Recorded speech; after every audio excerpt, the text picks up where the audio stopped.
And because of time constraints, we had it to hold a special agenda in order for the recommendation from the Design Review Board to be presented and approved by mayor and council.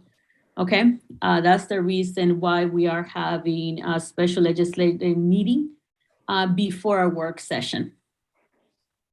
So following the work session, we'll be having our regular scheduled work sessions.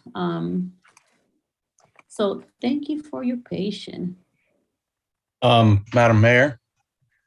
I'm sorry, who's this? This is Nathan Cedoroff. Hi, Nathan. How you doing? We saw 2 cases on that day and got our letters in, and I'm seeing only one of them on here. Okay, 3209, Nathan, and 4046. There's 2 cases in there. Oh, okay. Correct. Okay. 3209 Perry Street and 4046 34th Street.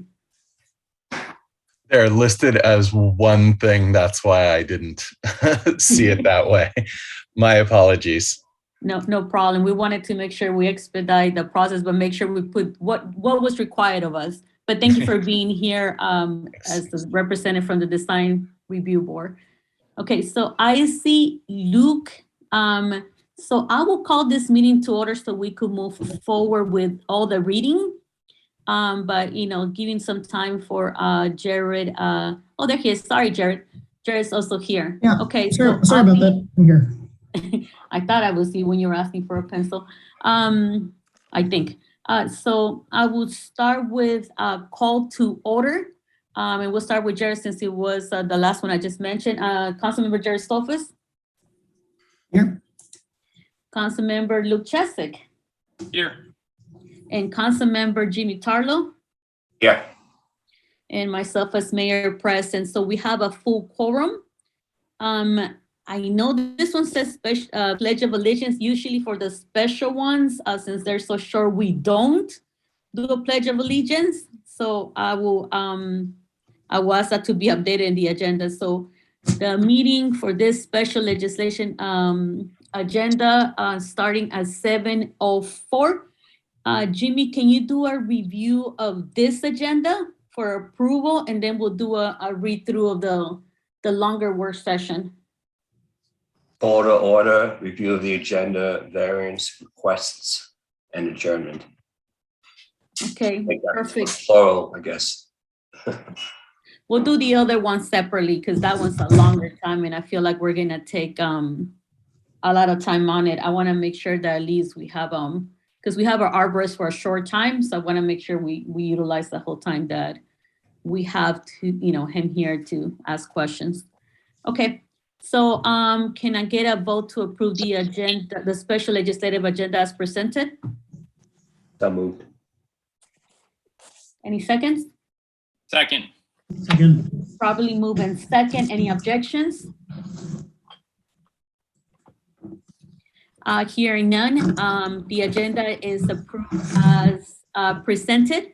Moving on to item number 3, variance request. Mayor and Council will discuss and vote on the variance request for the properties of 3209 Perry Street in Mount Rainier and 4046 34th Street in Mount Rainier. So we have our staff member, our Director of Code Enforcement, Alma Ferrufino here as well on the line, as well Nathan.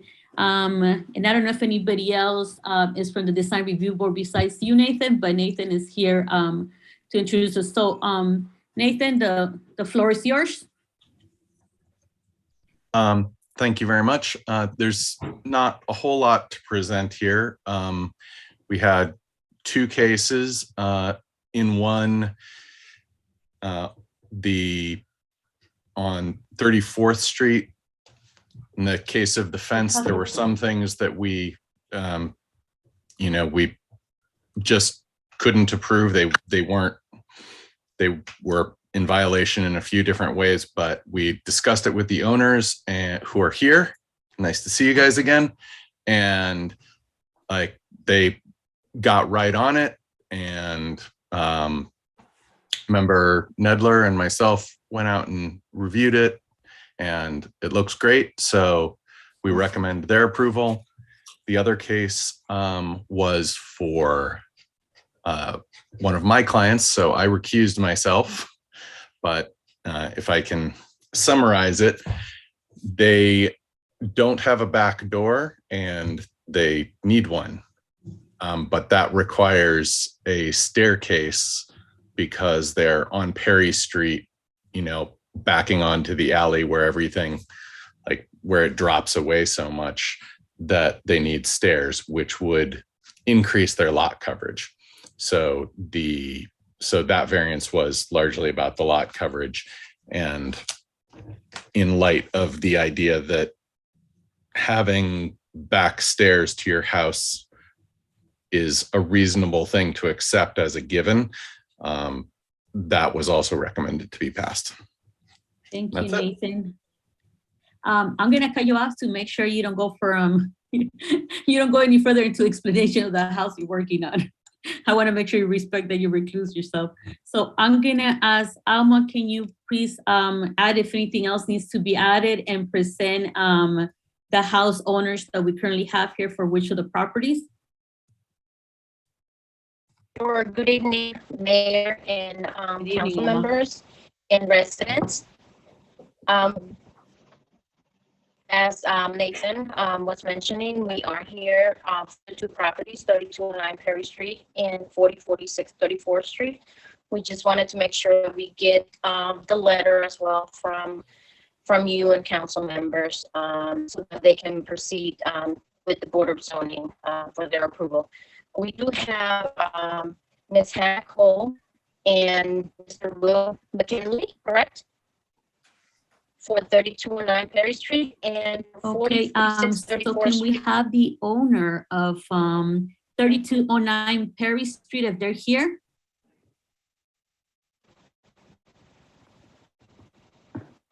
I don't If see you're them. here and speaking, you're in mute, we cannot hear you.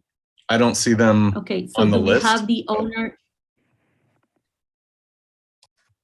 Hello, Nathan? Yes, I don't the house see you're them working on? on the list of attendance, but that is the house that I'm working on. So I can speak as their agent Go and the ahead. person who presented that if there are questions.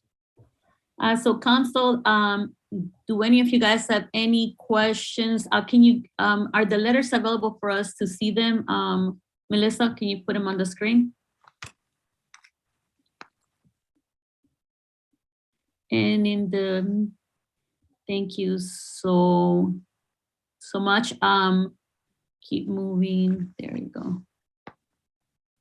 Move it, if we have the design review letter itself. Let me see it right here. Okay, keep going. Okay, keep going. Oh, start it. Keep going, keep going.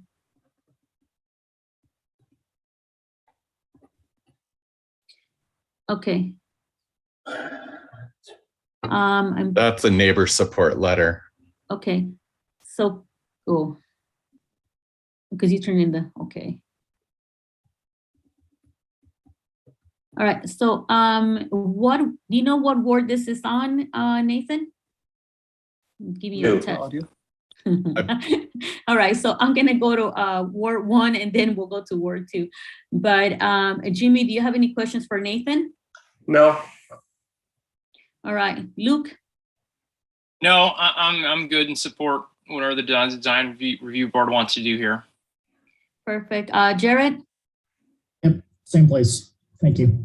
Okay, perfect. For those that don't know, the design review board, it is a collective of neighbors that volunteer their time that have various areas of expertise in these deals, and a lot of their hard work also is to make sure that if people need a variance, they go out there and try to help them out to make sure they stay within the context of what they're applying. So they make recommendations to the council, mayor and council, regarding the variance. And the variants are usually activated when they try to get a permit in the county, and they let them know that it's outside the scope of certain specific work, and it activates the design review work. All right, Nathan, anything you need us to know about this property? I mean, you know the whole entire spiel, right? When it comes to any work that's being done, protect the trees, work within the noise ordinance, keep a close eye to make sure they don't go out of the variance, you know, Yeah. basically it. All right, perfect. Thank you, Nathan. Okay, Thank you. so I'm gonna do both presentations, Council, and then we'll vote on them individually or together. If you guys have a concern, we could do it separately. If you guys are voting in favor or not in favor of them, we'll do them separately. All right, perfect. So can I have the resident for the other property, if they're here on the line? Mayor, we have Ms. Laura Moore. She's with us for 4046 34th Street. Thank you so much. So Ms. Moore, for 4046 34th Street, the floor is yours. Anything you need us to know about this appeal or anything you want the council to know? No, thanks for having us. I'm Joey. This is my wife, Laura. We accommodated the changes as requested by the Design Review Committee, and as was noted, those met the satisfactions of the board. And again, I think let me know if there's any questions. I won't go into the specifics of why we made the request that we did, but I'm happy to discuss further if there are any questions.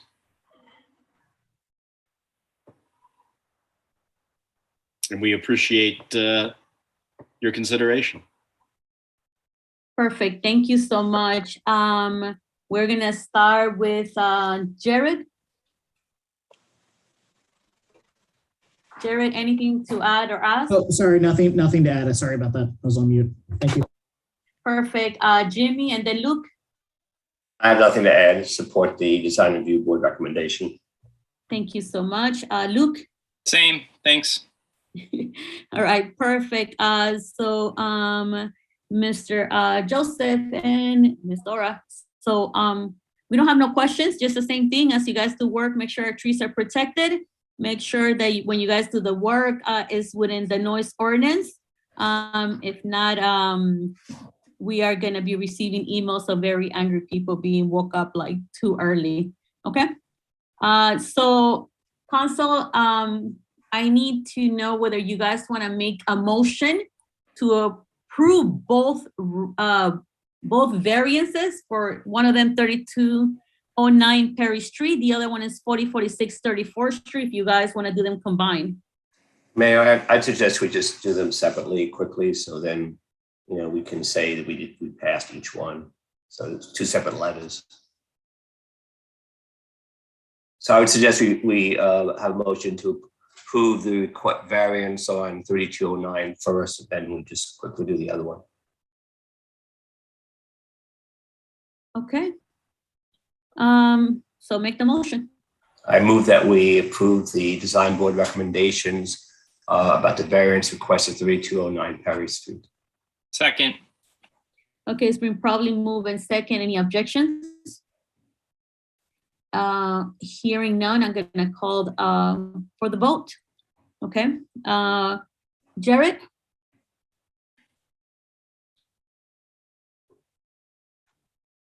Oh, sorry, I was on mute. Aye. Jimmy? Aye. Luke? Aye. And I'm an aye, so this item passes unanimously. So can you guys make a motion for 4046 34th Street? I move that we approve the design review board recommendation and approve the letter to the county requesting a variance on 4046 34th Street. Second. It's been probably moved and second. Any objections? Hearing none, we'll do the roll call. Chesek? Yes. Carlo? Yes. Stolfus? Aye. So Benitez, aye. So it passes unanimously. So your variances have been, we are approving the on variances, so our will be able to write letters.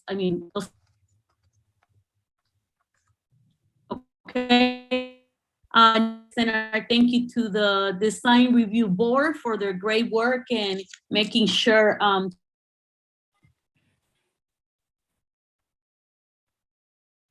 legwork as well. Okay, perfect. So you guys are welcome to stay the rest of the night, but this ends the portion that of approvals on your items. Okay. So Hey, Mayor, this is Joseph Garrison again. Your feed broke up when you were talking after the approval of the items, at least for me. Is there any way you could repeat what you said? I just said that I'm trying. I have like no more voice. I just said that they were approved. So the way it works is like the council has approved the recommendation from the Design Review Board to move forward with the variance. Okay. So the vote that took place basically says that. So we'll be sending letters of support, saying that recommendation from Design Review Board carries.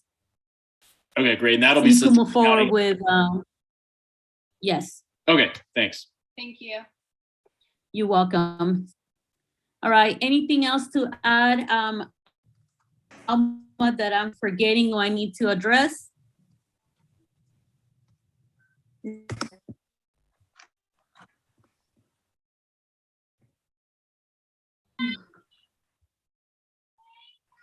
Hearing none. Oh, hold on. Okay, so hearing none, we'll move on to the next item, which is adjournment. Can I get a motion on the floor? So moved. Second. Seconded. So it's been probably moved in second, Cheswick and Tarlo. Any objections? Hearing that there is none, this special legislative meeting has come to an end. So, thank you. So Melissa, can you, has come to an end at 7:19. Melissa, can you move the agenda up so we could start working on the next meeting?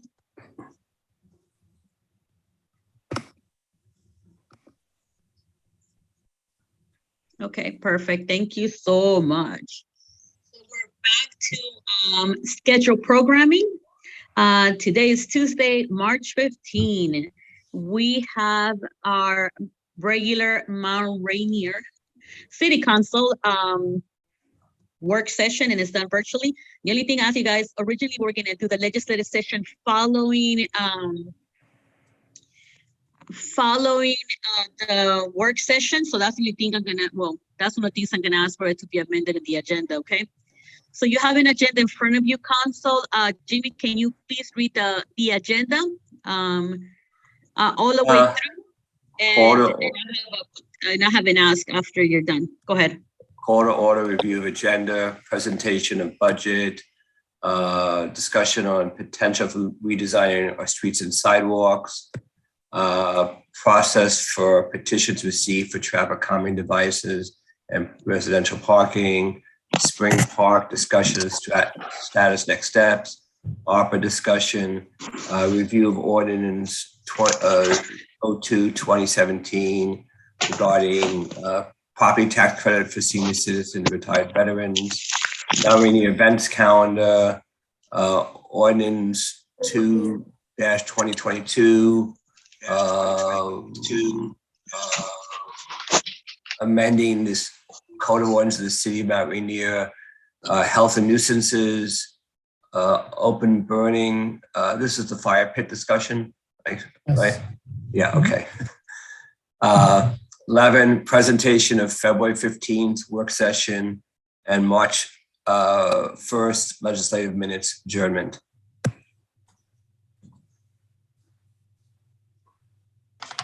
Okay, can you guys hear me better? I moved from location, but I'm thinking I'm having a bit of an echo and a delay. So be patient with me. Okay, so you have heard the agenda read by Vice Mayor Tarlo. I will ask for the line that says following the special legislative meeting. to be deleted. The other thing I will be asking if for council to move the Spring Park discussion to item number 3 in order to accommodate time, and that will help because we need to make sure we have the members of our team present at the time. Okay. Good. Good.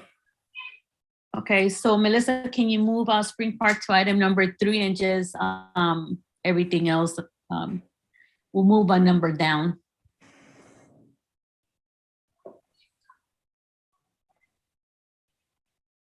And thank you for the review. Okay. All right, so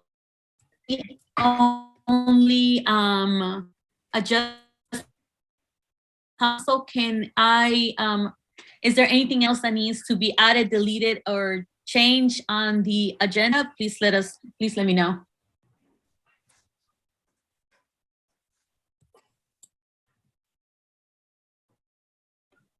Okay. So hearing that there is none. We'll see people.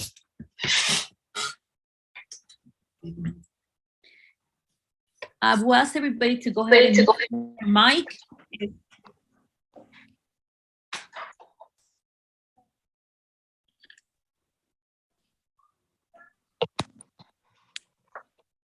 So whether you're on the phone or virtually with us, please mute your mic. We have a lot of mics that are open. Thank you so much. It's really appreciated. Okay. Thank you, Melissa. All right, so we've done the review of the agenda. Next item on discussion will be item number 3, Spring Park. Discussion of status and next steps. The Mayor and Council will discuss the status and next steps for Spring Park. So I will be asking Rocio to give us, our Director of Public Works, a brief update of where we're at and what work has been done to update the council of where we're at. So Rocio, the floor is yours.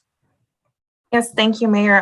Good evening, Mayor and Council, Mr. Kamali, and the residents of Mount Rainier. Thank you for everyone being on the line today. Per our last discussion from the last meeting, the city, we needed to hire a recommended arborist to conduct a root invigoration to investigate the root zone of the trees within the zone of disturbance, for the Spring Park. So we arranged that with Bartlett and our city's consulting arborist, Matt Madeira. I actually have him today on the line. So the root invigoration includes the use of an air spade to explore roots. Especially we're looking to investigate the hemlocks roots, which is located at 3209 Shepherd Street. So we're exploring the roots to a depth of 18 inches deep. And this is based off of what the project plans are, which is the 18 inches of, deep of using, to dig for the construction. So I have the city's consulting arborist, Matt Madeira, on the line to go over his findings with the limited time we have available. So I really appreciate you, Mayor and Council, approving the time to move it up. And I'll go ahead and share the floor with Matt. Teacher about not being able to get the audio. Do me a favor, if you have your mic open, can you please shut it down? Right now, I just need Matt's mic open. Melissa, if you see any open besides Matt, shut it down. And we are asking residents to please follow the courtesy rules of Mayor and Council to make sure we could have a discussion and not having to stop and go. Okay? All right. Matt, thank you so much for accommodating some time today. I know we've been pulling you to do a lot of work for the city lately. So thank you for being here. The floor is yours. No, thank you, Mayor, and thank you to the Tree Commission and Council. I really appreciate it. I guess I'll just get going here. So we did the root investigation work on Monday, and it took longer than we wanted it to because we wanted to make sure we did a thorough job in getting to that depth of 18 inches, which can be extremely difficult with an air tool like that. So I'm glad that Bartlett was able to coordinate with us to stay a little bit longer and make sure that we did a real thorough job. There was a surprisingly lack of significant roots in the area. I had expected there to be a lot more, and it came as a big surprise that there was not as many there as I had anticipated, given the proximity to the trunk of the hemlock tree and others. So I had been asked to generate a report, which I had handed off to Rocio earlier today to discuss more in detail my findings. And I just feel like it's, oh, thank you. And we can go over that, but basically that first picture there is the trench for the path of the root pruning or potential root pruning down the line if that happens. So we were going through there, and it was all just a lot of little fibrous roots. Many of them likely from the grass also, but definitely from the trees in the surrounding area. And typically we're looking for roots that are larger than 2 inches in diameter, and none were observed. There were several that came pretty close to being 2 inches, but most of them were in the ½ inch to 1.5 inch range. And many of them likely were from other trees, but for argument's sake, I'd like to go ahead and assume that they're all from the hemlock, even though we know that that's likely not true.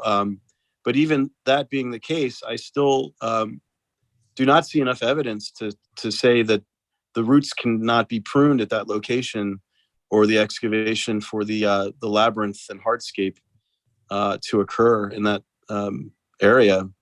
And I've consulted with many colleagues and inspectors from the DC metro area because of the contentious nature of this project, and just wanted to get some consoling from them and some consulting out of them. And they all pretty much agree that they would allow this work to occur if it was in their jurisdiction, whether that's Tacoma Park or in the District of Columbia, were the people I was able to discuss this with in this short amount of time.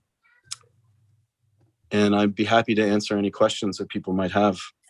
So can you do the other slides, Matt, please? So Yes. that, we get to see them.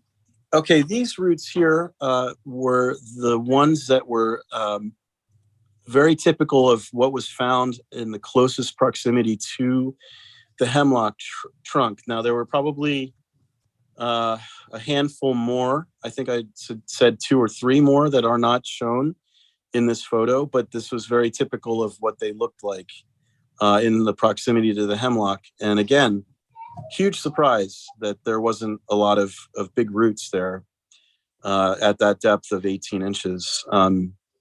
And I should say, the one caveat to that is that, the roots can be found in the soil profile up to 3 feet. And the reason that we really wanted to go for this 18 inches depth is because of the required excavation for the labyrinth installation work. And I feel very confident that we can design a tree preservation plan to accommodate that installation there. These were several other roots that likely came from the oak tree, but I wanted to include them just because you can tell that they distinctively have a different shade of tan or brown than what I anticipated the hemlock roots to look like, which are very true to their actual branching look and feel to them. So that was just an example that I wanted to show of what I perceive to be different roots than the hemlock, but I can't make that determination 100%. And the final page.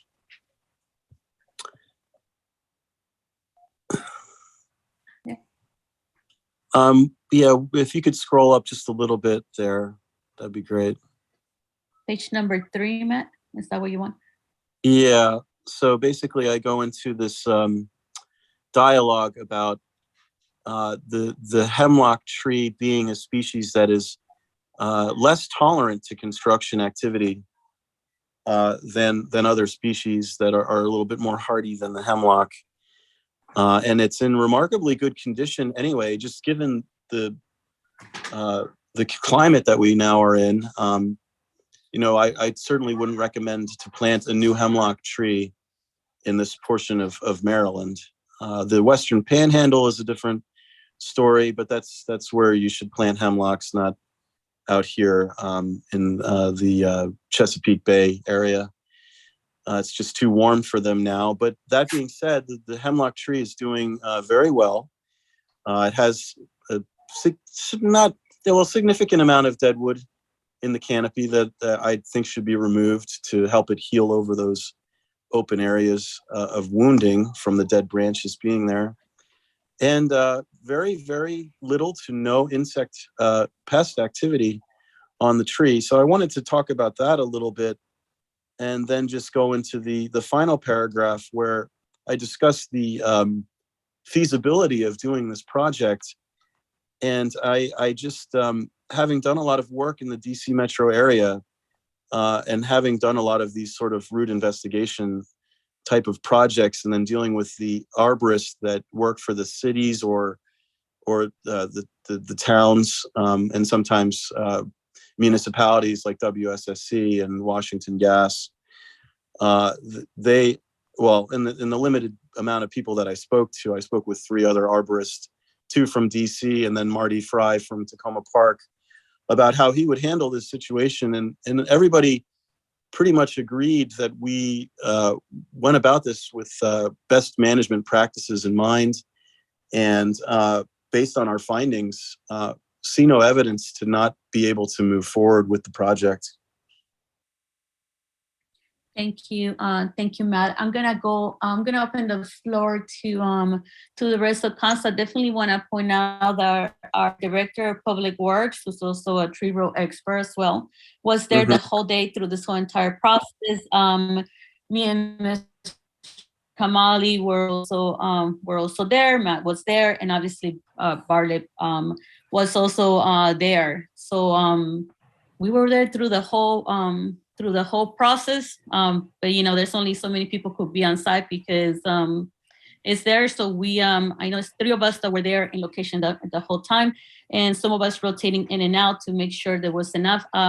We also want to thank the tree commission. Their members also came out to look at what was happening with the roots, as well as talk to the arborists, and also the people that were doing the work. So we had a lot of people on our side when it came to this excavation. So thank you, Matt. So council, I will start with Jimmy Tarlow, followed by Luke, and followed by Jared.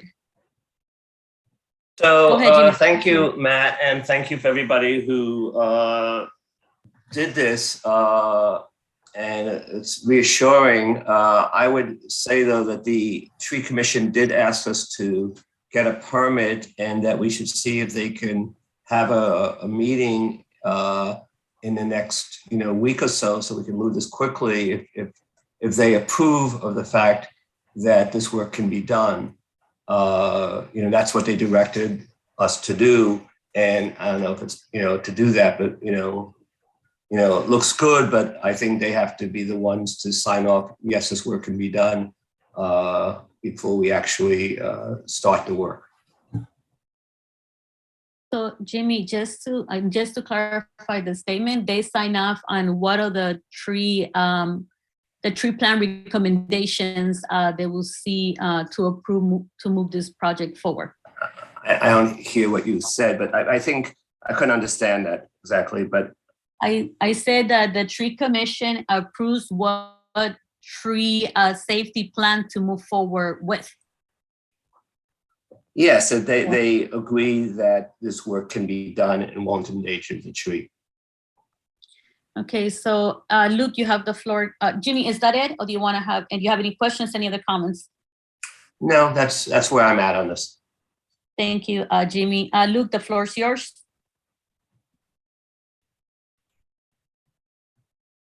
Sorry, I was on mute and talking.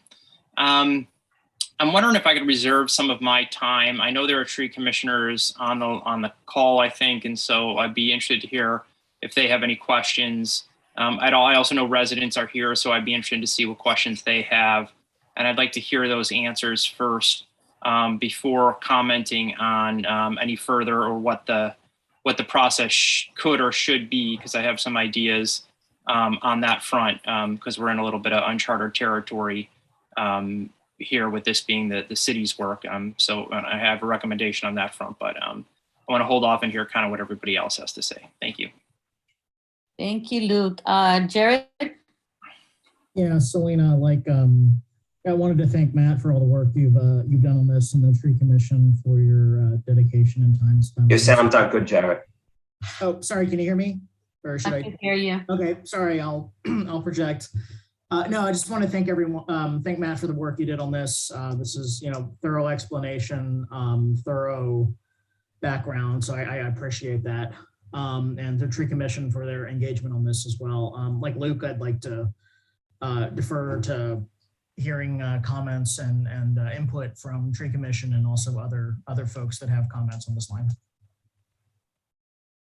Okay, so we do have the chair of the tree commission here with us. So I will cede the floor to Mary Lee as part of the recommending board for the city when it comes to trees. Mary Lee, the floor is yours. Thanks. Can you guys hear me? Yes. Okay. Thank you. Thank you, Matt, for the overview. It's helpful to see some of those pictures.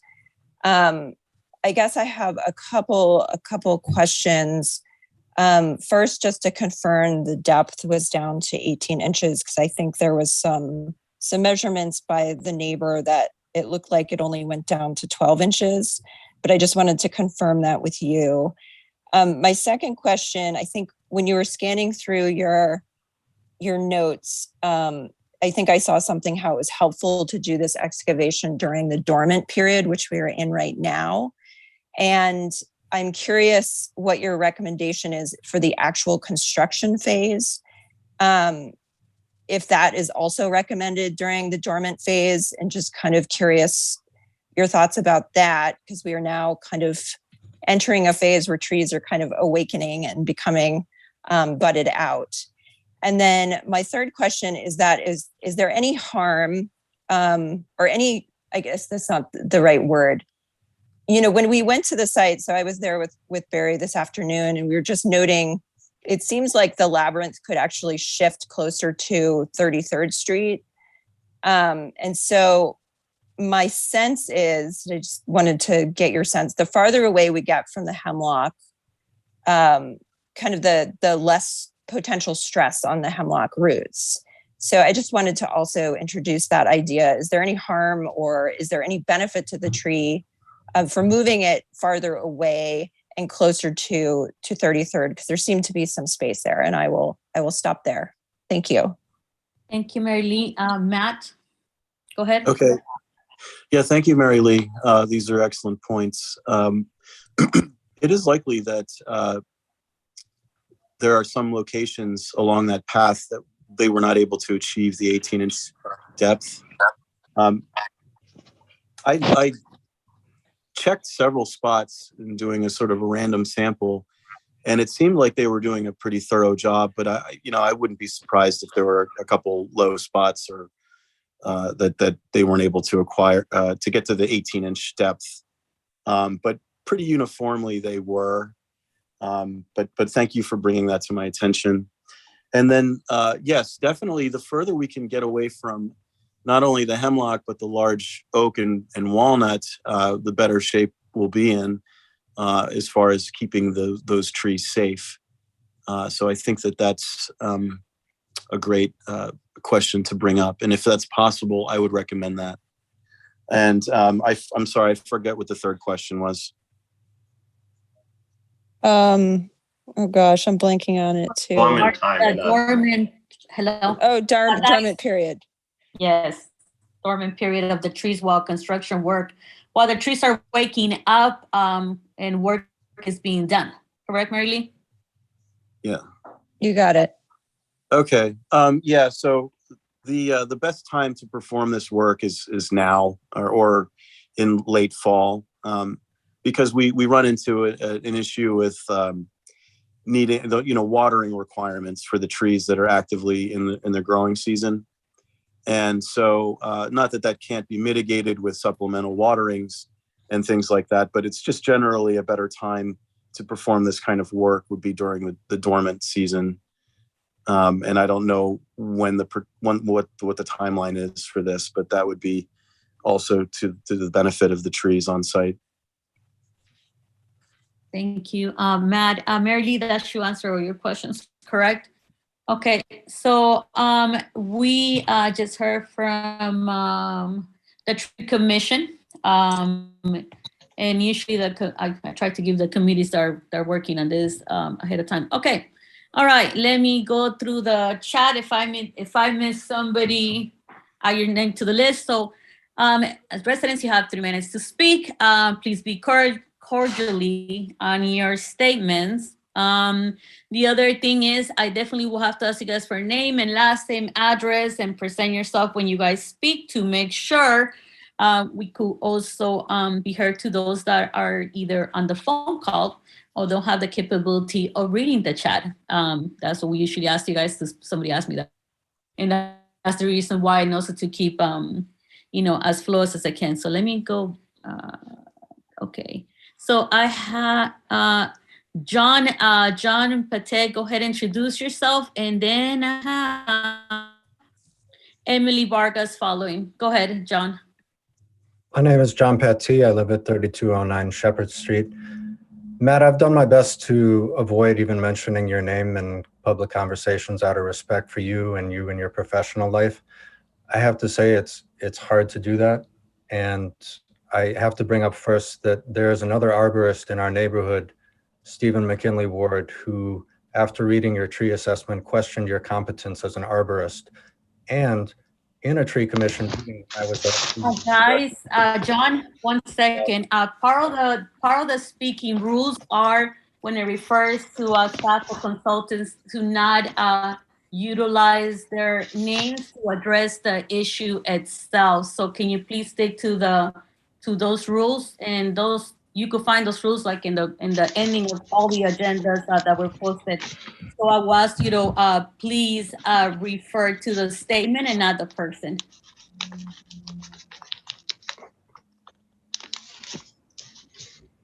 I measured the trench that was dug and I took photographs, and it did not go down 18 inches in any of the places that I measured.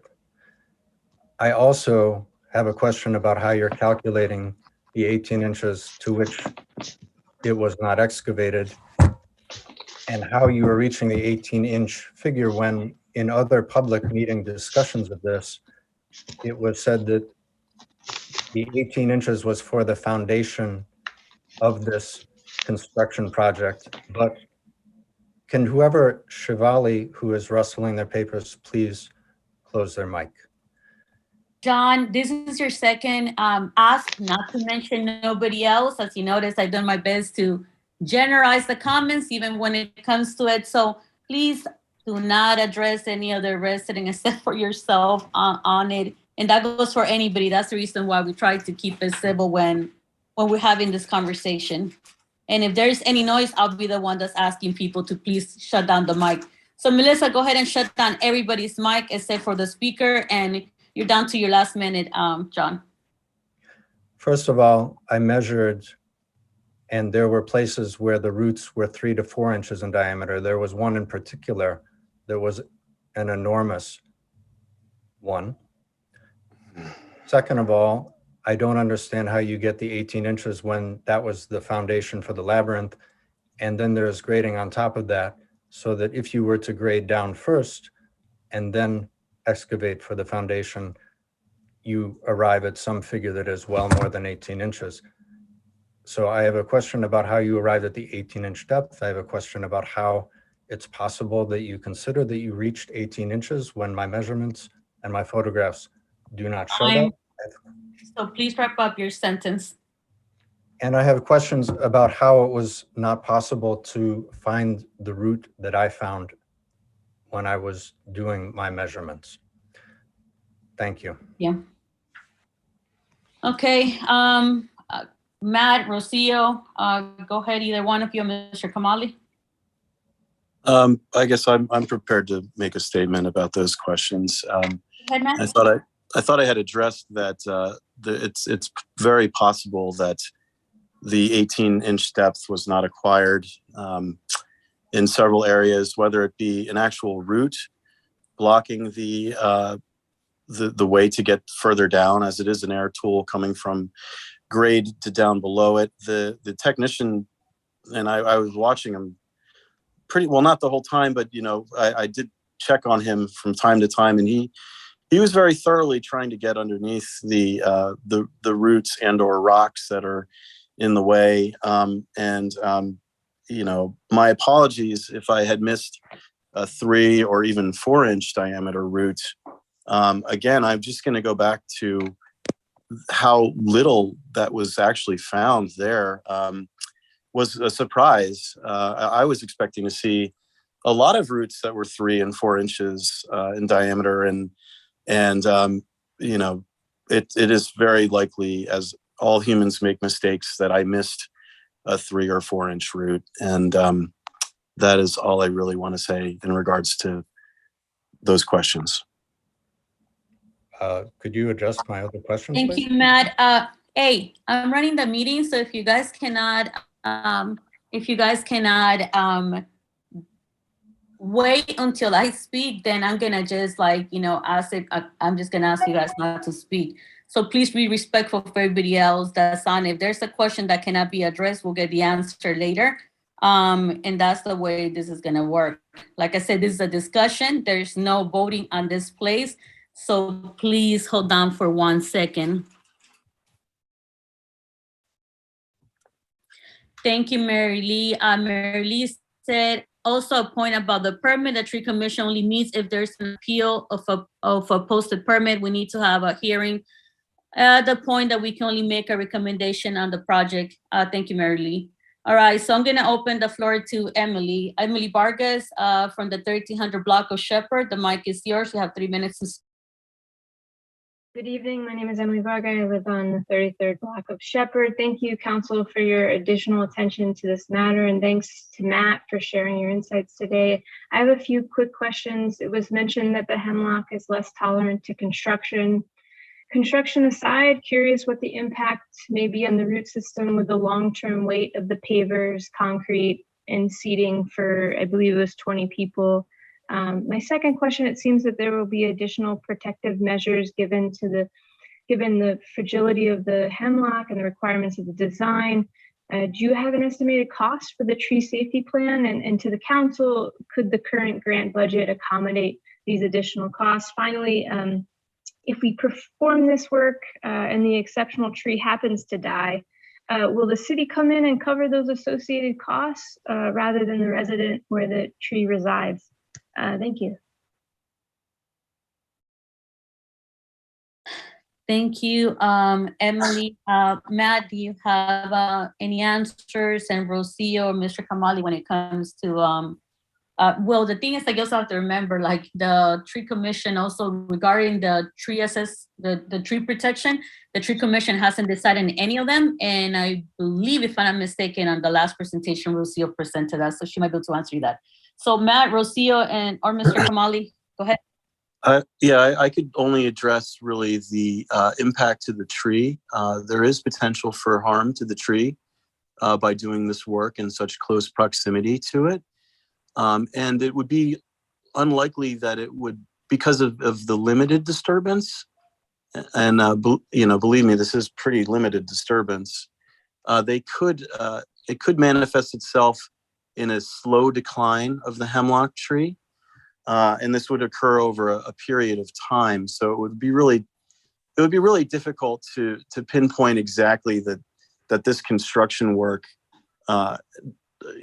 had a detrimental impact to the tree's health if it dies over the next 3 to 5 years. I think we could attribute it more to that. These trees, in particular the hemlock, and it's at a mature age, and I just feel like it's at its it depends on what arborist you ask. And I've always held the adage that if you ask 5 different arborists, you may get 6 different opinions on what's going to happen. My opinion is that this work will do very little damage to the tree. And that's not saying that I'm guaranteeing that it won't kill the tree.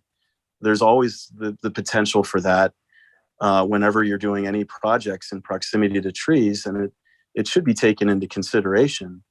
But at the same time, in my experience, and from what we've discovered doing the root investigation work, that the disturbance to the tree and the sort of, we'd be eliminating the root zone beyond that and to the 18-inch depth for the excavation. So there would be a significant amount of soil and roots removed to accommodate this labyrinth. But in my opinion, I feel like the damage is acceptable in this circumstance, based on all the other projects that I've been involved in and what they allow. Thank you, Matt. Rocio, cost estimate? Yes, thank you for that question. So also want to highlight one of the points that Matt made in this report. He feels that we should make some adjustments to the tree preservation plan before moving forward with any work. So we would need to get, get that recommendation, set up that tree preservation plan and get it approved, not approved, but get the recommendation and see if everyone is in agreement with that tree preservation plan.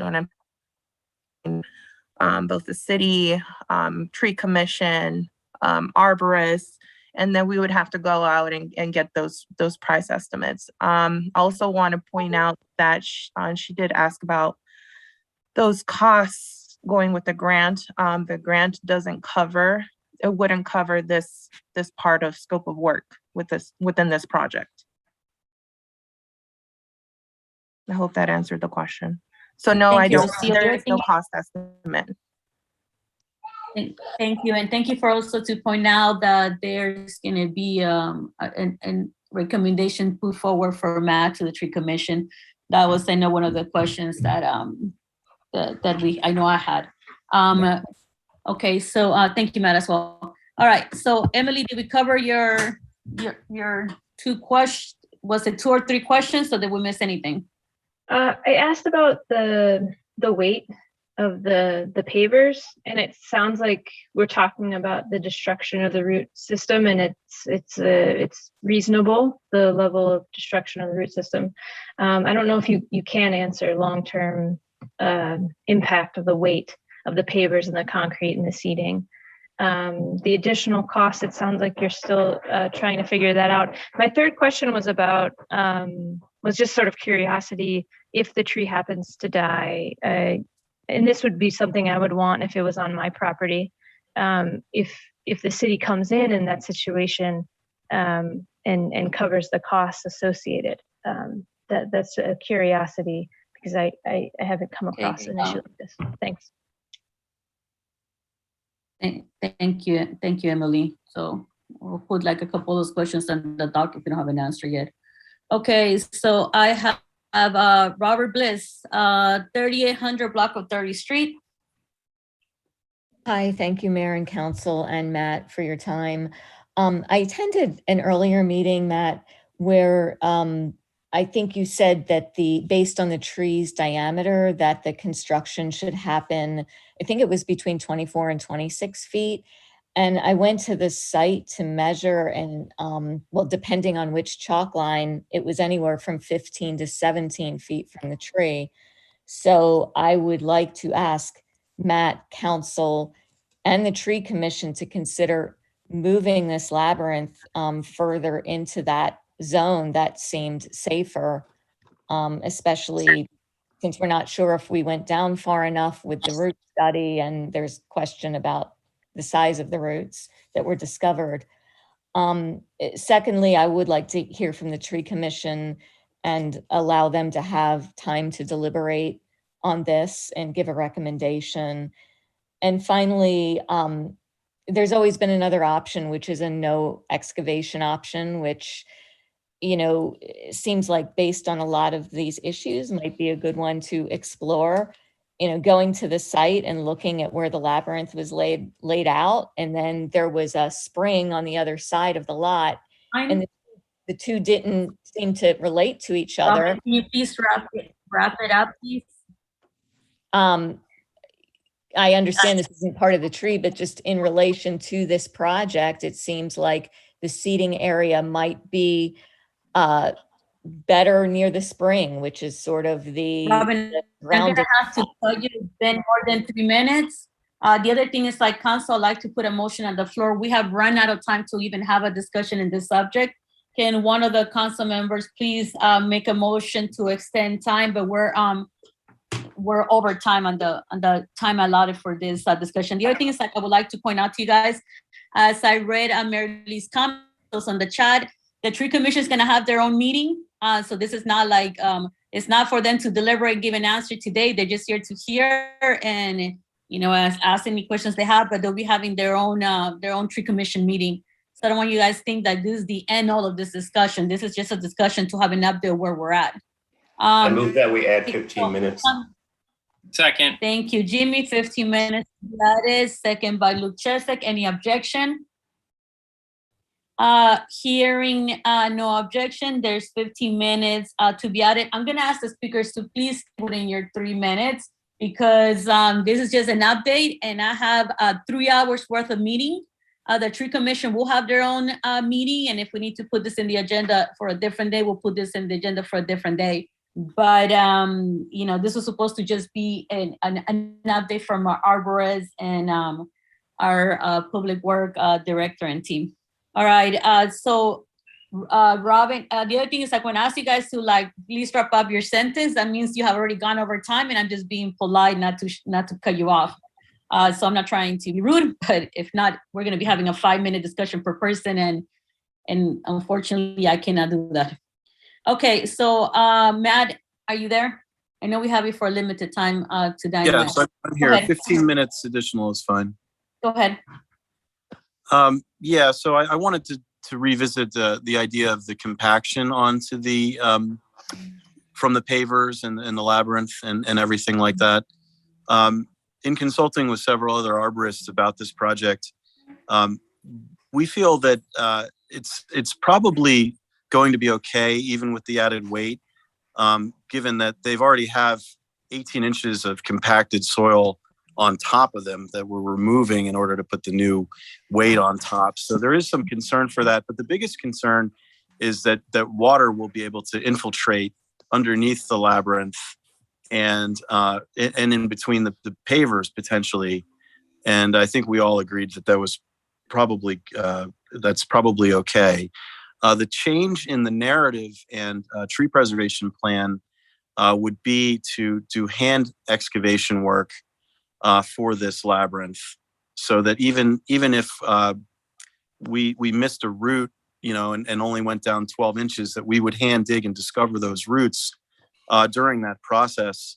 And because even if you're at the 18 inches and the excavation is only 18 inches, it is possible for roots to be at one depth at one area of the soil profile and then move back up into the soil profile at a higher depth. We're just trying to gauge these sorts of things. That's why I'm not really overly concerned that we didn't hit exactly 18 inches everywhere.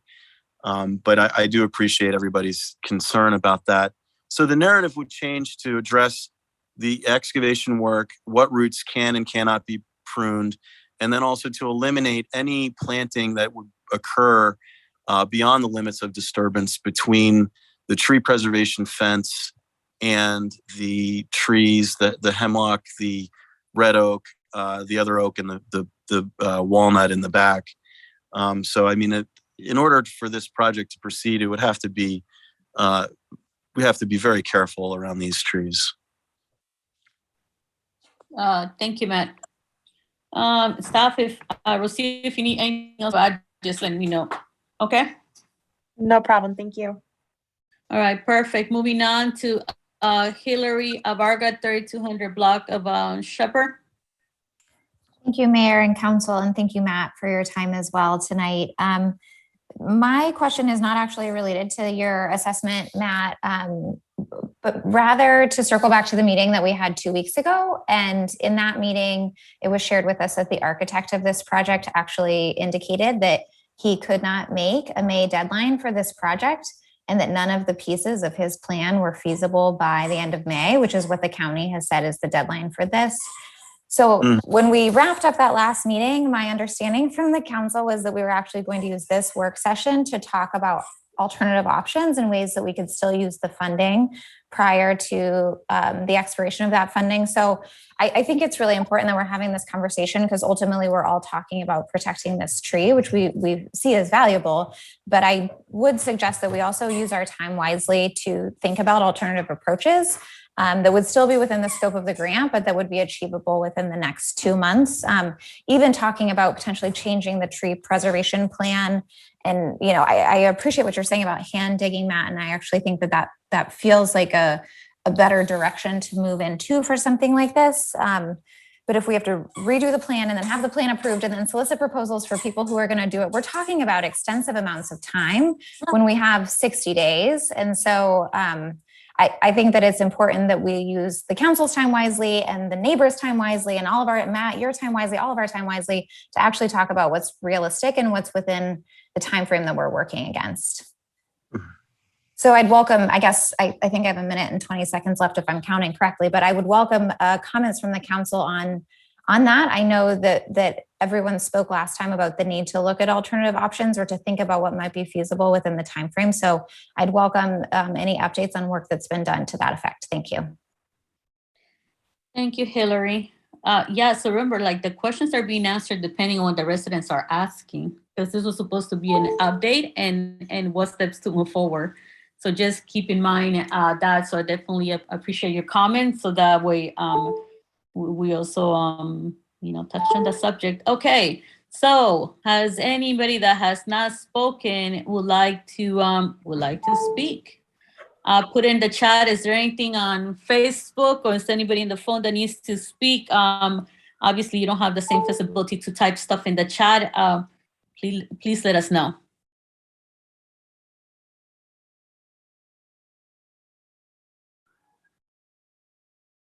Melissa or Jared, anybody on Facebook?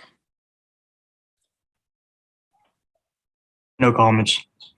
Thank you, Jared. I tried to put, this is Steve McKinley Ward. I tried to put something in the chat. Hold on 1 second, Steve. Let me go through the functions and then I'll do it. So there's nobody on Facebook. Okay, anybody on the phone? And then Steve, you won the floor. If I could speak for up to 3 minutes, thank you. And then I have Bob Land following Steve. Go ahead, Steve, the floor is yours. Yeah, I have 5 points. I made a 1.5-page assessment, sort of a critique, Matt, of the tree protection plan. Steve, I will ask for you to refer to Steve. I'm sorry. I'm sorry. An arborist, but not by name. We need to be respectful to each other. Go ahead. I apologize. So let's see how to rephrase this. I did make an assessment. I'm an arborist practicing with the district's urban forestry administration. I did make a sort of critique of 3 tree protection plans that were made, I think the very last part of January, and that I can make available to anybody who would like to read it. I think that's what John Petit was referring to. Number two, I think it would be reduce the risk for that hemlock, and concur with other people who have spoken, to move it as far away from the base of that tree. Currently, it's about 15 to 16 feet as possible. Just design it away from that tree where you're getting close to the structural root zone at its closest point.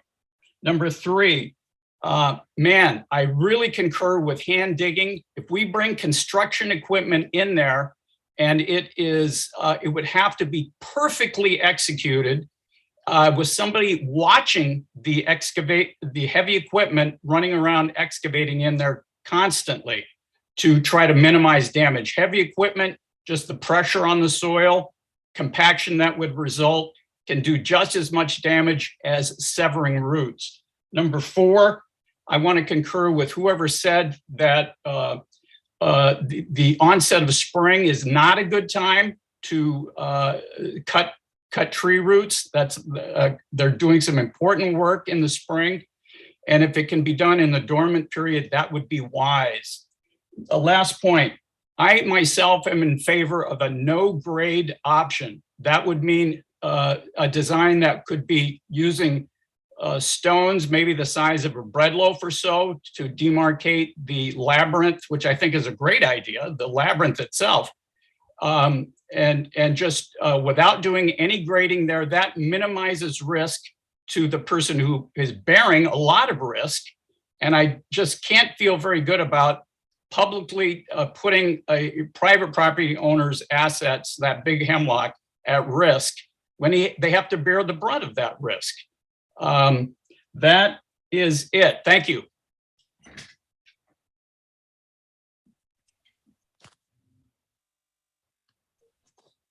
Yeah, I'll respond. Hi, Steve. This is Matt. Yeah, and I'd mentioned earlier that I'm definitely have a lot of respect for the DDOT UFA arborists, and spoke with several of them this afternoon in preparation for this meeting tonight. And so thank you. Your input is valuable as well. Being another member of the 26 arborist team there, I really appreciate that. And I agree with everything that you had said.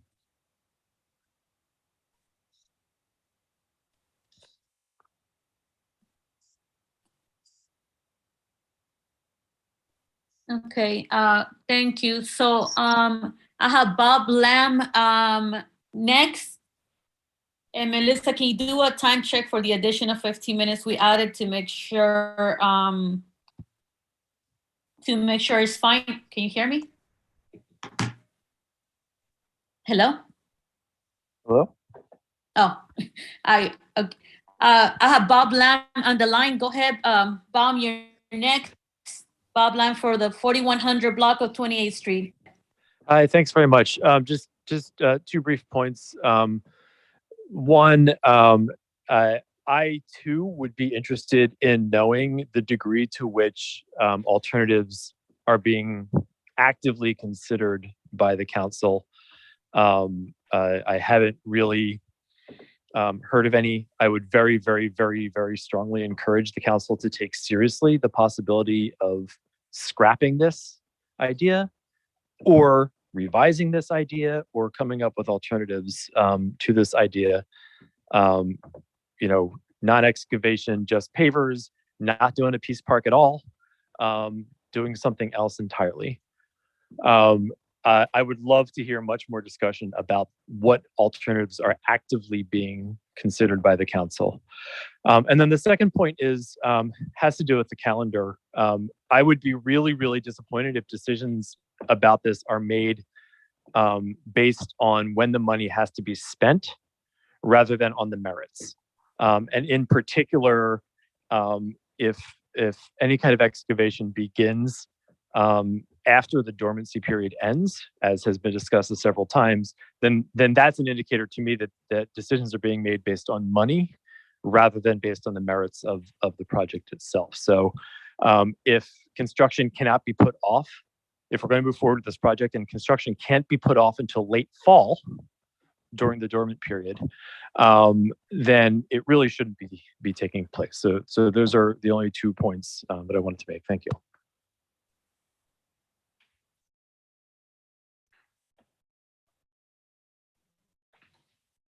Okay, thank you, Bob. Council, we have less than 4 minutes on the clock for the additional 15 minutes. Just FYI, remember, this is an update, and we do have a 3-hour meeting without even covering this. Okay, so I will go ahead and open up to the council for the round, since most of the council members skip the round to hear the community.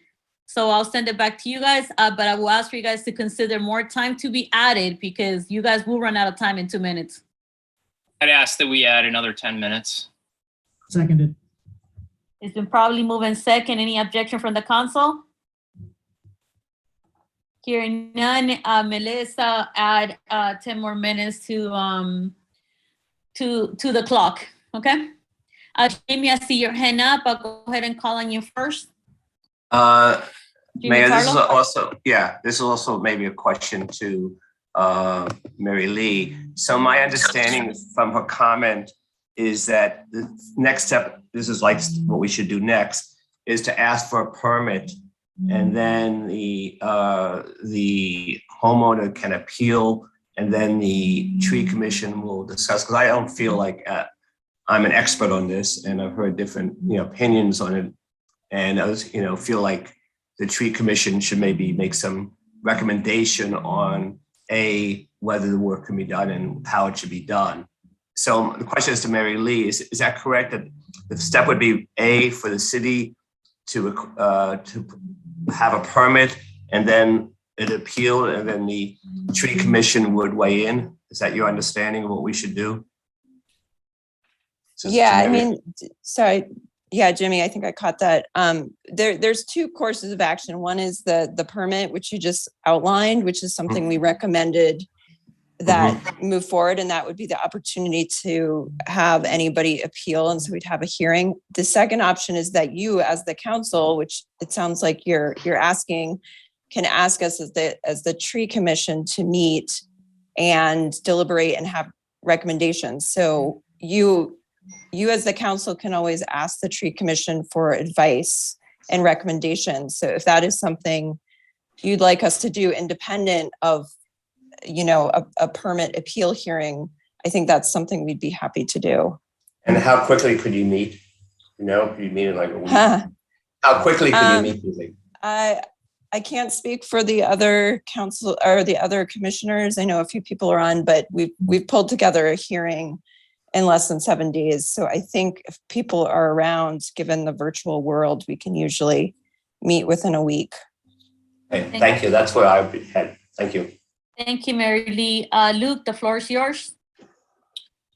Sure, I want to address a few things, and then I think I have a question for staff. I know there was a question about other plans that were considered, and that what we came out of the last meeting, I think it was maybe Hillary or Emily, one of you had the idea of sort of a soft landing, like a soft design for the park. And Rocio reached out to the grantor on whether that would be possible, whether it would be possible to do something less than what was sort of the main goals of the grant. And they said no. So that's not possible from a grant perspective. Not that we couldn't go and do some sort of soft plan and forget this plan and do that. But I just wanted to let you know that was addressed by staff to see if that was possible. So we don't have any soft plan that we're contemplating right now because that stuff just happened over the last 2 weeks. And then I think, Robin, you had a question about moving things closer to the spring. And I just want to reiterate one of Matt's points about the oak tree. And I think those roots go closer to the spring. So you'd be in you'd be in another sort of difficult position where you'd have to aerate that part of the park, figure out where if those oak roots come to that area. So that would be some difficulty. And so just wanted to address those 2 points because I don't think there were answers there.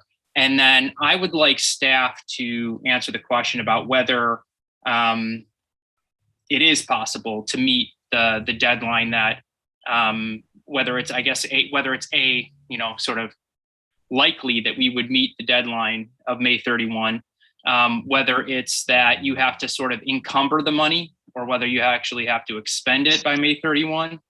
And so those two questions I'd like either city manager or Rocio to answer, because I think that would be helpful to our discussion. Rocio, Mr. Kamali, and I'll go ahead and give you an answer as well if I don't have one. Go ahead, Rocio or Mr. Kamali. I'll let Rocio respond to that question because she's been working with the contractor to get the proposals and she has all this information. Rocio, please answer the question to Council Member Chesak. No problem. So I'll answer the best as far as, our perspective from the project management point of view. I know I discussed this as well with Mr. Kamali. Trying to put this together, putting out an RFP, receiving bids. It'll take anywhere between two weeks to a month. And that's only, it will also depend if we receive any bids, because right now there's a lot of contractors that are not bidding because they have a lot of projects going on. So it can go both ways. Another thing, putting together the contract after the bidding is over, planning, creating the work schedule for the contractors, notifying the public, that it's also time consuming. There is also a material shortage. I have spoken to contractors already. There is material shortage. So even if we order the materials should have been ordered some time ago. Inflation in the materials and everything right now. There is inflation, so cost of the materials, cost of the labor work, it's also going to be higher than usual. That takes, ordering the materials right now, it's taking anywhere between 3 to 8 weeks, even more, just depending. And then that will push us way close to the deadline, in my opinion, my perspective. Then we also have to take into consideration weather permitting. Of course, we're coming into a season where there's going to be a lot of rain, and that's going to not permit a lot of the construction work. Also take into consideration those points from Matt earlier saying that it is best for us to work during the dormant season. Mm-hmm. We're right at the end of the dormant season. That's another aspect that we need to look at. So, that's my opinion on everything. No, I understand exactly what you're saying. And I appreciate you sharing that. I think that's helpful for us to hear from staff. I think that's helpful for the public to hear. Yeah. So I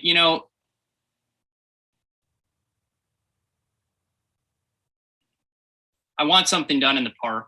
I want that space to be activated. I don't know that starting over with a new design would end up with a better design, because I think the other end of the park, you're going to get close to those oak roots. And I think those are very big as well. Having said that, I think it was, who was it that made the comment about hurrying to get the work done before the grant?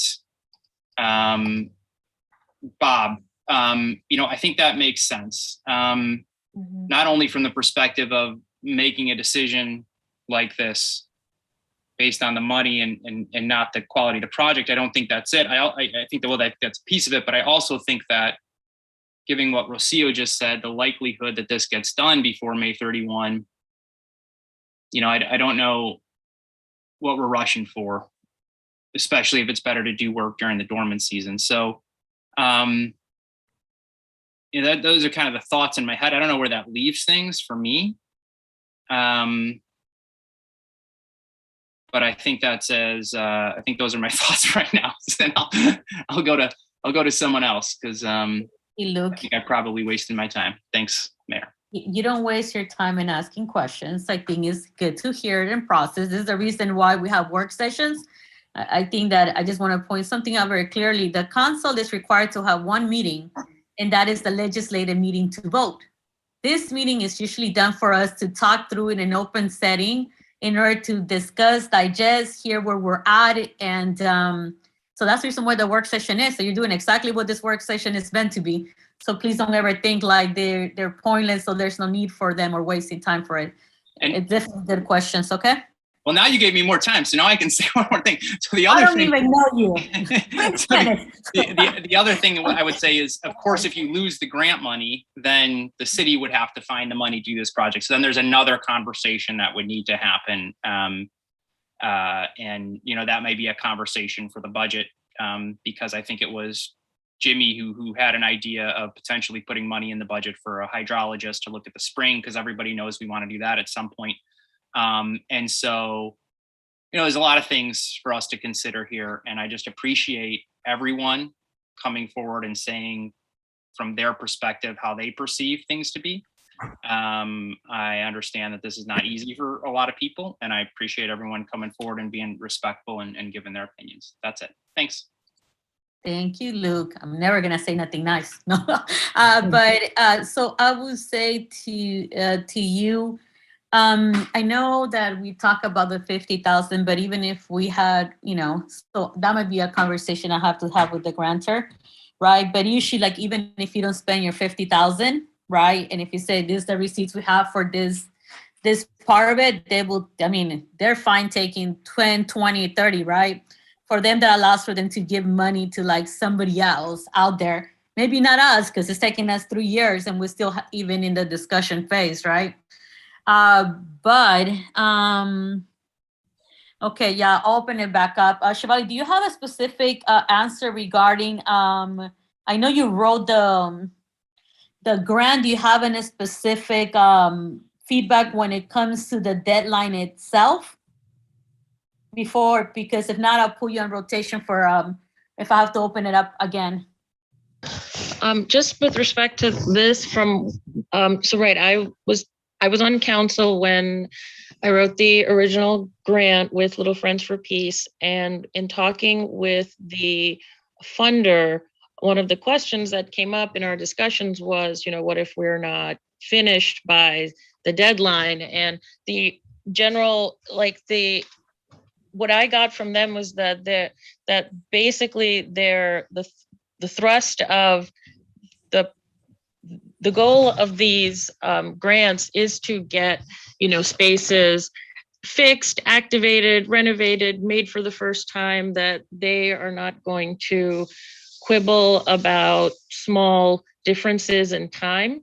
But that was then, and now it's been 3 years. So, you know, that take that into consideration. The other thing that about that is that they did not require that the work be completed by the May 31st or by whatever deadline there was. It was more about getting the receipts for reimbursement done by then.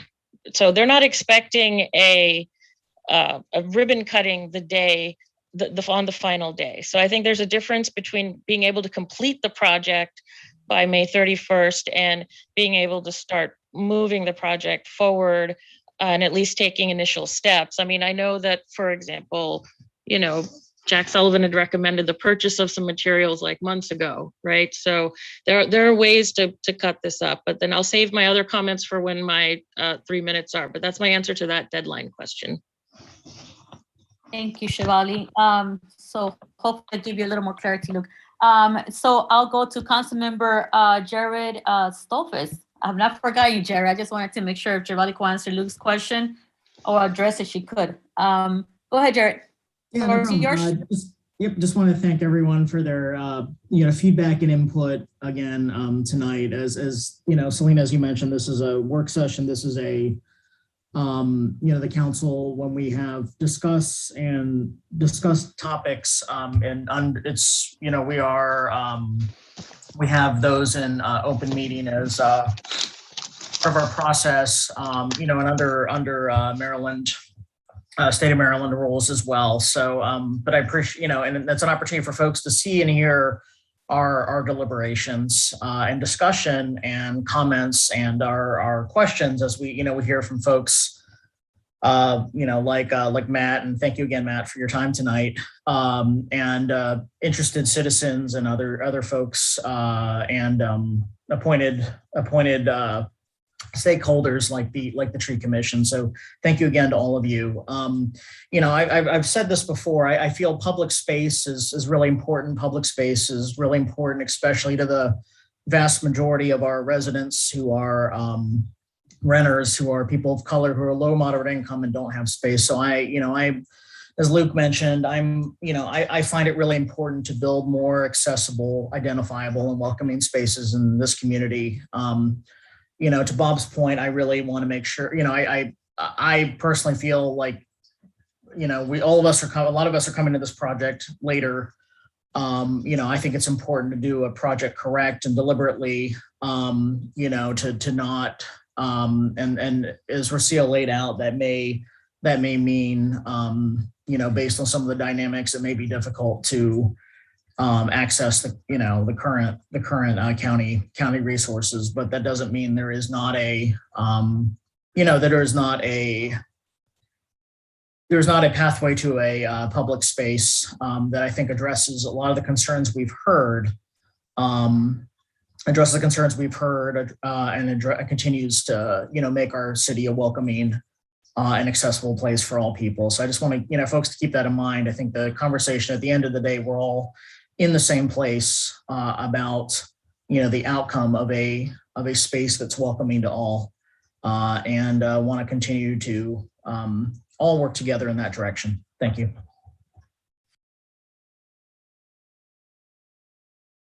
Thank you, Jared. So I'll tell you guys where I'm at.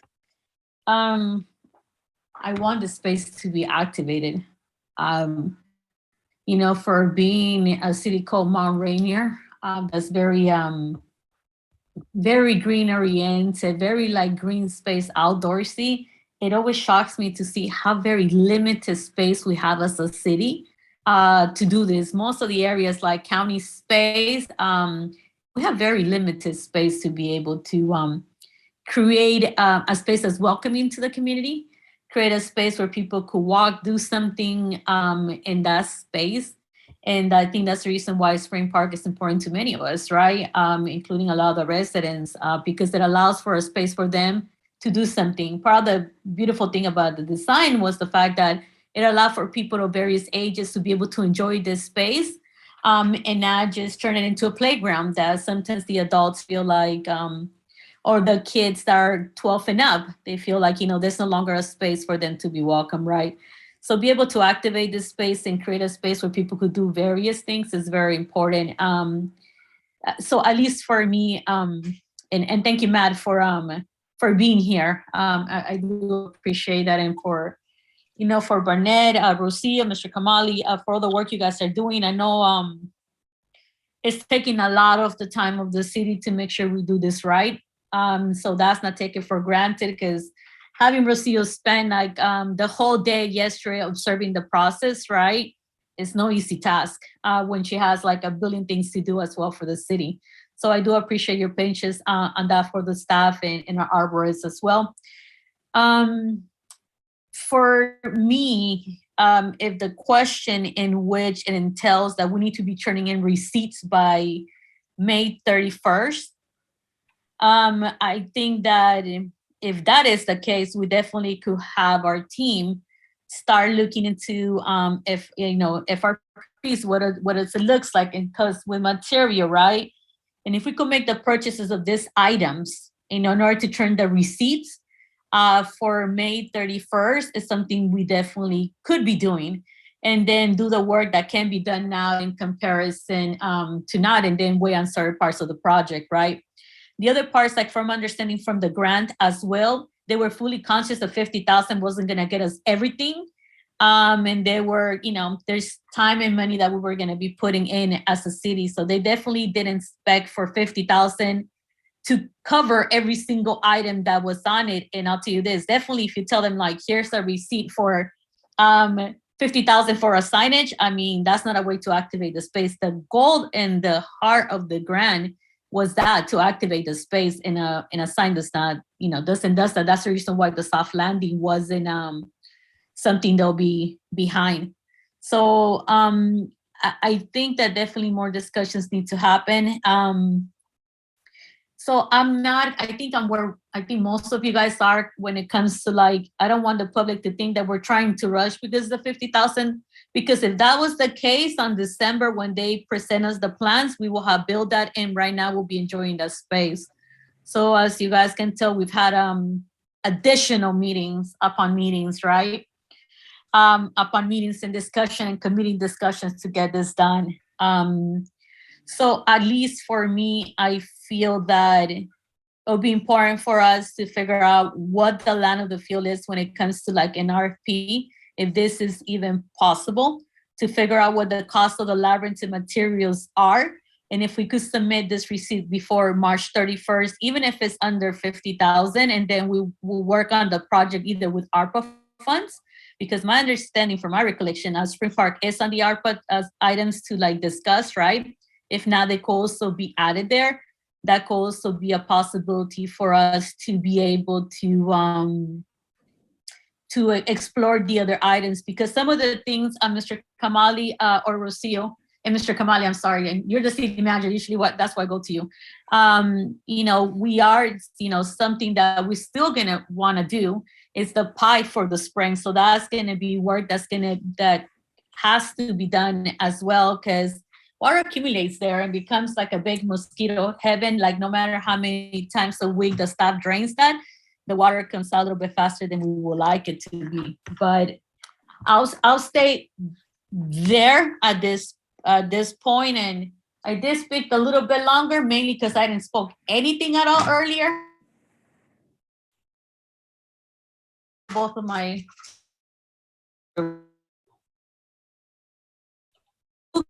and Jimmy. Which one first? Luke, the floor is yours. Okay. I said Luke and then Jimmy, because I call on you first, Jimmy. No problem. I just didn't hear. Thank you. I just want to make sure we have, based on everything that folks have said, we have a clear understanding of the sequence for next events. And I'm hearing two things that need to occur. It sounds like one thing is a talk with the redevelopment authority on, and this is a conversation. I don't think this is an email with them. So I wouldn't want staff to email them. I think this needs to be a conversation, and it needs to be, to explain some of the ins and outs, to explain that, we could be ready to go to permitting, tell them what that process would be, including the tree commission, and maybe have some receipts, but maybe not, and see what they think about that. The second thing that I think needs to be done is I think getting the permit, and when you get the permit, I think that you need to have your design in hand. And my recommendation on that front would be to have the tree commission meet, talk about Matt's updated tree protection plan. Potentially they may say you should move the labyrinth, like Steve said, closer to 33rd Street, I think is what they said. So maybe they say move it 2 feet, 4 feet, whatever it would be. And I don't know that you'd have to redesign the drawings. I think you could mark on the drawings that the labyrinth would be 2 to 4 feet to the east. I've just seen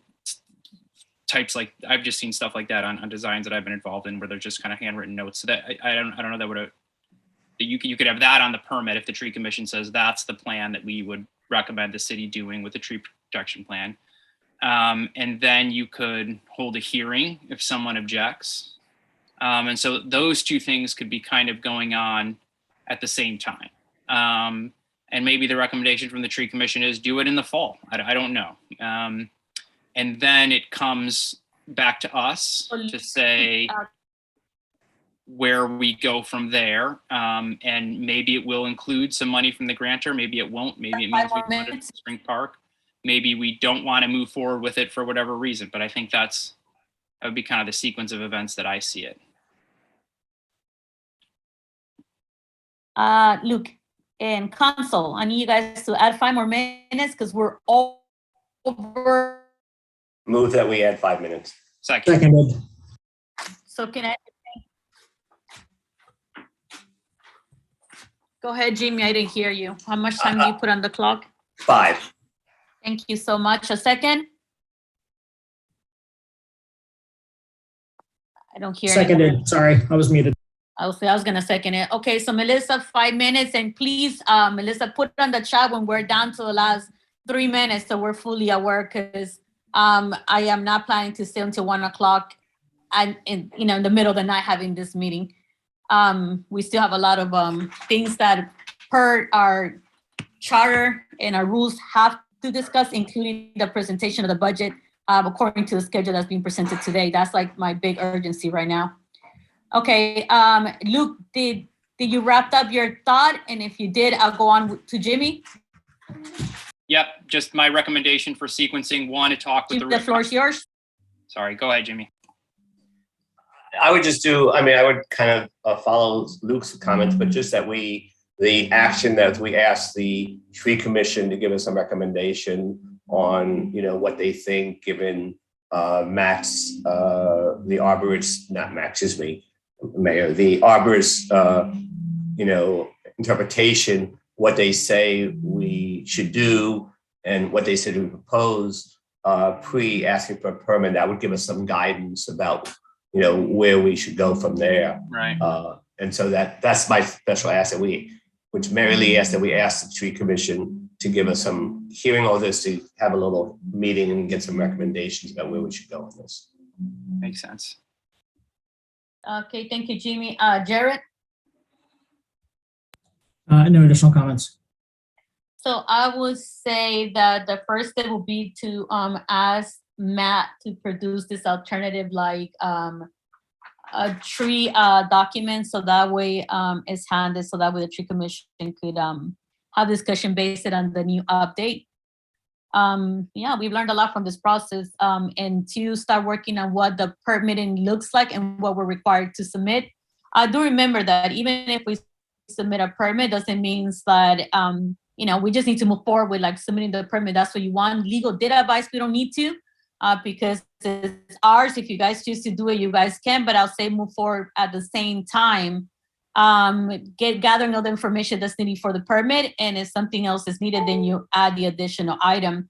But at this point, I feel that we're spending all of our time in meetings, and it's a lot. I mean, it's a lot. So I will say, I don't know if Matt's still here, so I'll direct my comment to Mr. Kamali Rosillo. Oh, Matt, you're here. I'm here, yeah.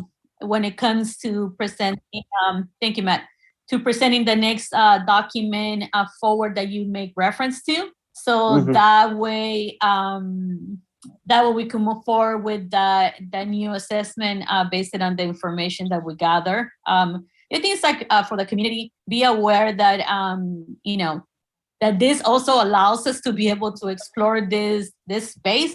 I know a lot of us have talked about activating the spring. So this definitely gives us a better layout and a better understanding of what the park looks like, right? So this definitely has not been a waste of time and effort, because we definitely have learned a lot from this space. Okay. So we Jimmy, agree that we should ask. plan to be added or no? Oh, go ahead, Jimmy. I'm We agree that we should ask the tree commission. Okay, give me a for second. So Sorry. Jimmy, the floor is yours, and Luke, if you have something to add, I'll do it after, but go ahead, Jimmy. I just want to make sure we agree that we should ask the tree commission to meet and make some recommendations and review the thing, just so we have an action. Yeah, Mayor. So the first, go ahead. I think we can clarify that, and we can be really specific, and we can make a movement. We could motion to ask the tree commission. Just a point of clarity, Luke, you cannot motion, you can direct staff to do it, because this is not a legislative meeting. So you could direct the staff to do something. If we all agree, we're directing the staff to do something. I would just be it's really, fine. clear on it. I would direct staff to forward Matt's, what we're seeing here and his recommended tree protection plan to the tree commission to provide us a recommendation for how they would move forward with this work. That could include repositioning the labyrinth to 33rd Street. That could include hand digging. That could include waiting until the fall to do the work. Could include whatever they want, but I think that's what Jimmy's getting at. I just want to be really clear so we don't lose that in translation. So we could do that, but do remember, tree commissioners are not, they're not whatever title Jack has or LID has. So they could make a recommendation to us, but the top recommendation will be like when it comes to the tree plan, if they see, with it. So let's be very cautious on what we're asking the tree commission, because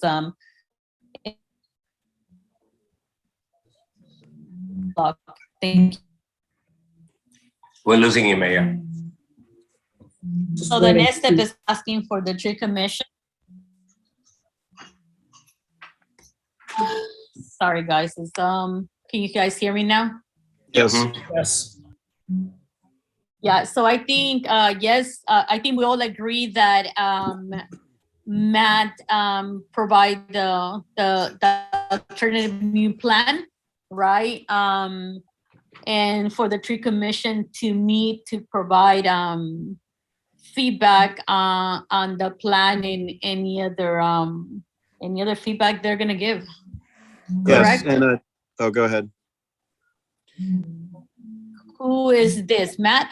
Matt, yeah. I was just Go going to ahead, say to respond to Luke, I am going to make all of those sorts of recommendations in a new plan. And Right. the tree commission can utilize that however they feel is in the best interest for the city. But yeah, they will cover all of that, the hand digging, the relocation of the labyrinth away from the trees, and then also the hand digging aspect of things. Thank you so much, Matt. Appreciate that. Sure. Thank you for everything you've been doing for us recently. Thank you. Appreciate it. Happy to help. And to clarify, thank you, Matt. To clarify, Matt is not what's it called? A salary arborist for the city. He's a consultant for the city. I know that to some people are asking me because they thought we had a full-time arborist on deck, right? And no, he's a consultant, so he definitely has made a lot of time to make sure he accommodates the city and the various time that we have requested for him on this project. Okay, so are we clear, Luke, Jimmy, Jared? You could shake your head because I have a big red light. Melissa's like, time like forever ago. So I will tell you guys this. I know there's supposed to be an update. I know we get a lot of the questions on it, but if we have to pull a meeting that's separately just on the subject, we're gonna have to do that because the reality is that this cannot, just like the budget cannot, like the full presentation of the budget, this cannot be something, that going from 1 minute and it turned out into an hour. So we might have to that's the reason why we wanted to make clear. And thank you, Mary Lee, for that. Thank you, Barry, as well as to your comment. We wanted to make sure that you guys knew that the tree commission will be having a discussion. So this is not the end of it. Okay. It's just a lot of thoughts. So thank you, Barry. Thank you, Shivali. And thank you to the various residents around the park, near and far in the community for their comments and for being here tonight. All right. So we gave clear directions. Mr. Kamali, Rosillo, and Matt, thank you guys. And if you have any questions about directions given, let us know. But I think I'm glad that tree commission is here. So they heard the directions also very clearly as well. Okay, everyone. Thank you. We are moving to the next item. You're welcome. It's not the end? No. Melissa, Mayor, could I ask for a 2-minute break? Just 2 minutes for people to kind of decompress and come back. That would be nice. You're asking for a 2-minute break, This is Luke? for folks to take a deep The breath and only then reason come back. why I will give you a 2-minute break is because I didn't give you guys a break between the legislative and the work session. And that's the only reason why I'm granting the 2-minute break, right? Thank you. Because usually we did a 2-minute break between them. So we'll be back in 2 minutes and we'll start on time. So Melissa, at 48 exactly, call us in, okay?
Council, your time is up.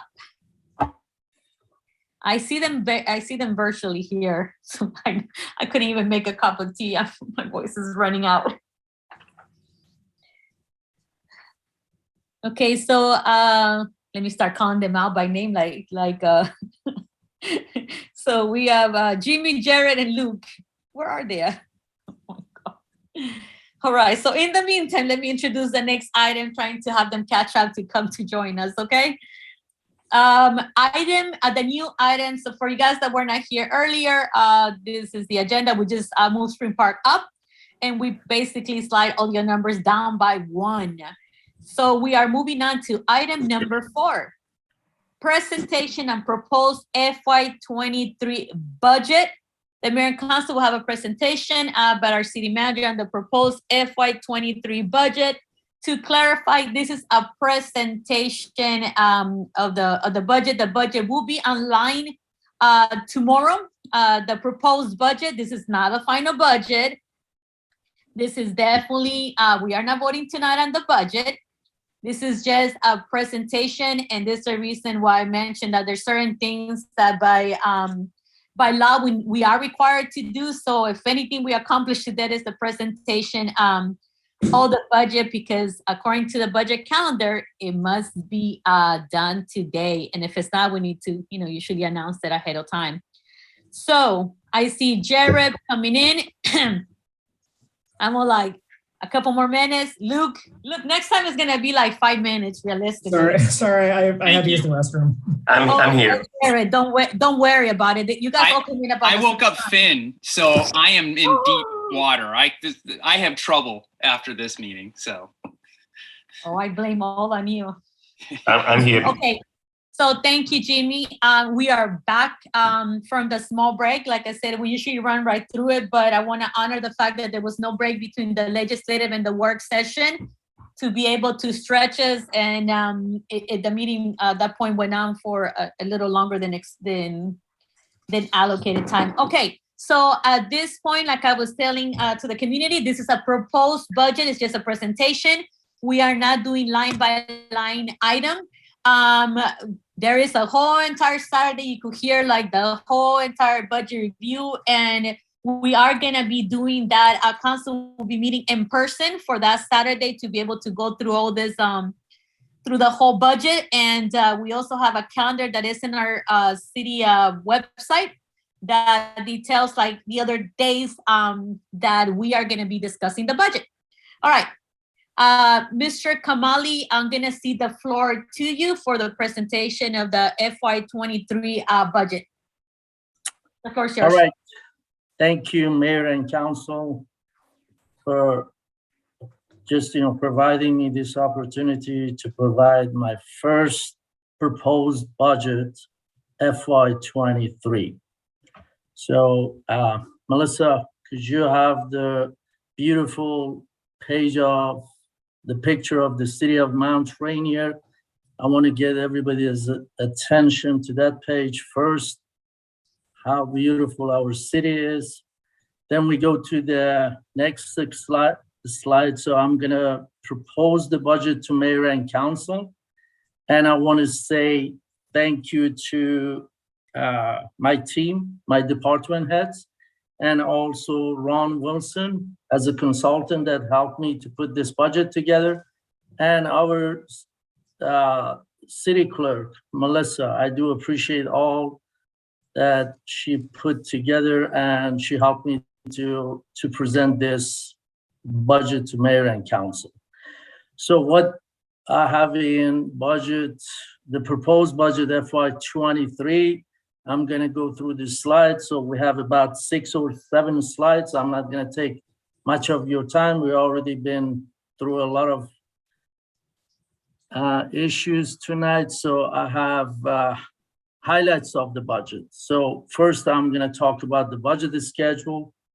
Then we go to budget overview, budget, breakdown. And if there is any questions, I'll be glad. And I have Ron Wilson as a consultant that is helping me to put this budget together. As you know, that I am serving as a city manager and the director of finance. So be patient with me. If you have any question, I'll be glad to answer. And then we go to the next slide. Melissa, please. All right, so I'm gonna just go through the budget calendar. On March 4th, I sent the draft of the proposed budget to Mayor and Council. Tonight is March 15, and we're sitting over here, and I'm presenting my budget as Mayor explained it, and I do appreciate Mayor. That is only a presentation. Then we go to March 17, according to the budget calendar.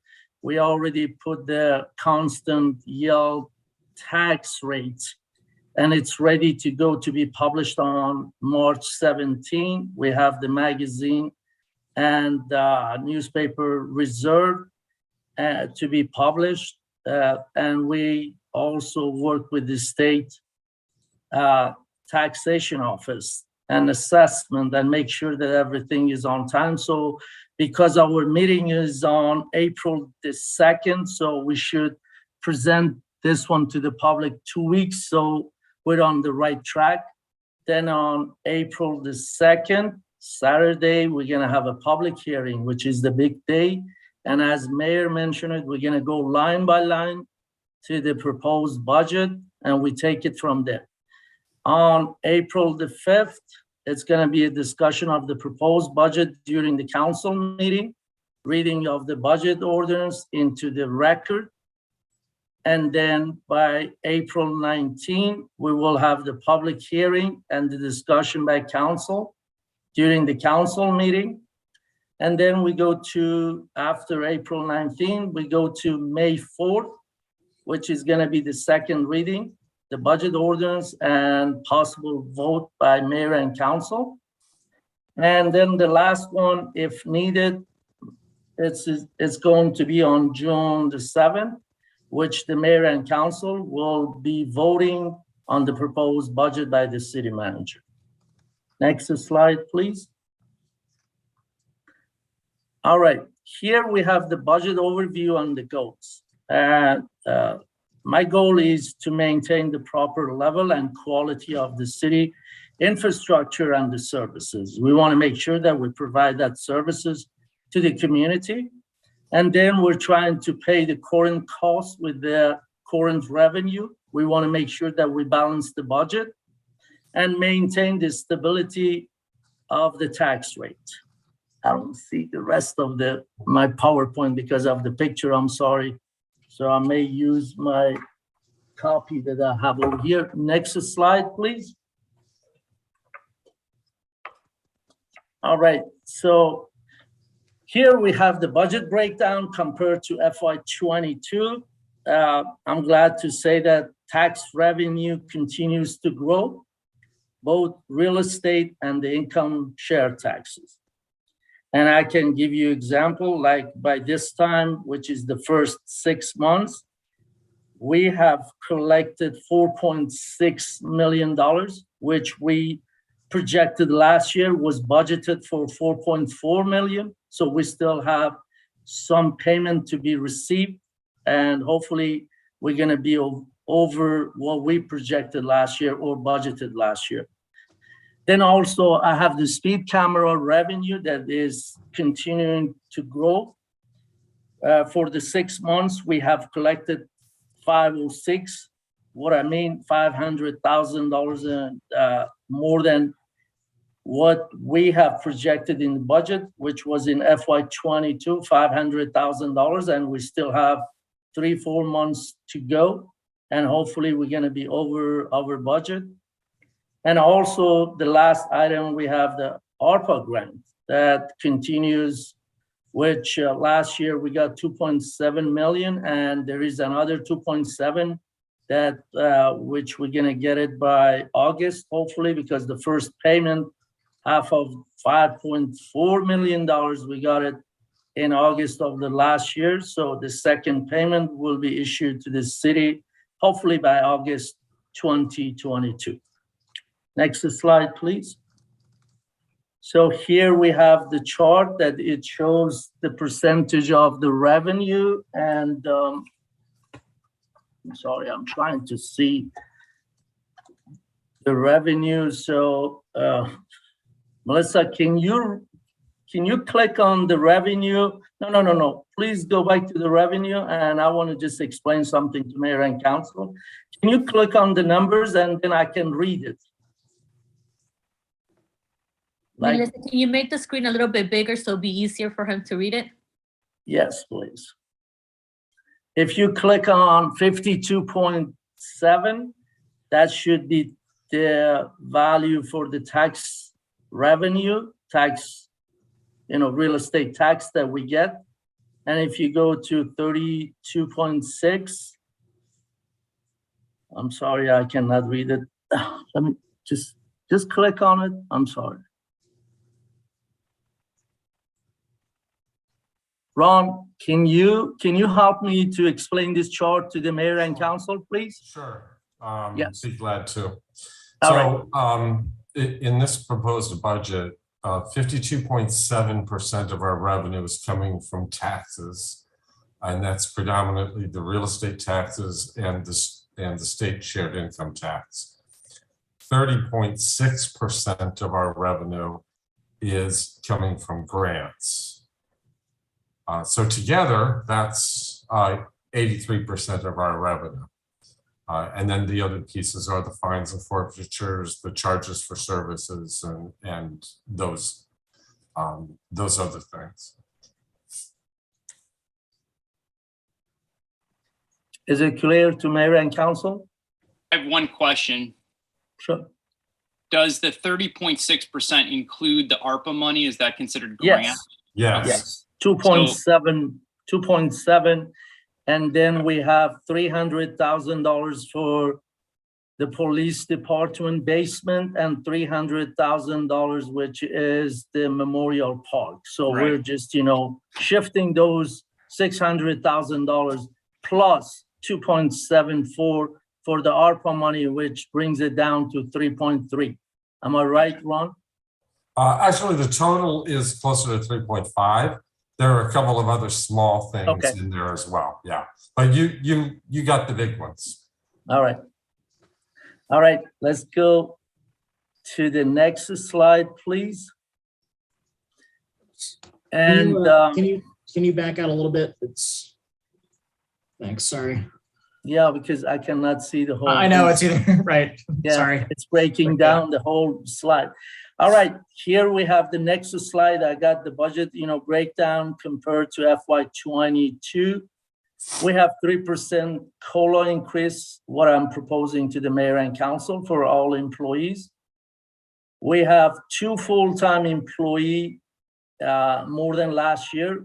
One of the employee is for the police department and one is the code enforcement director, because in FY22, if you look at that chart organization, the director of the code enforcement was 0.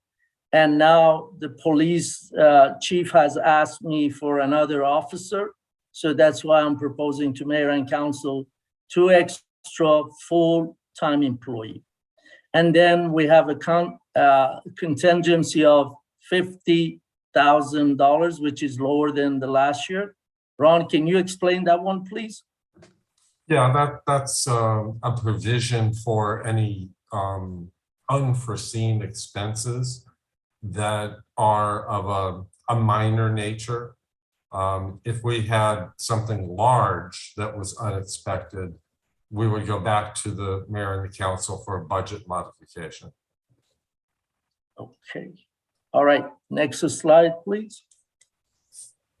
I'll let you explain about.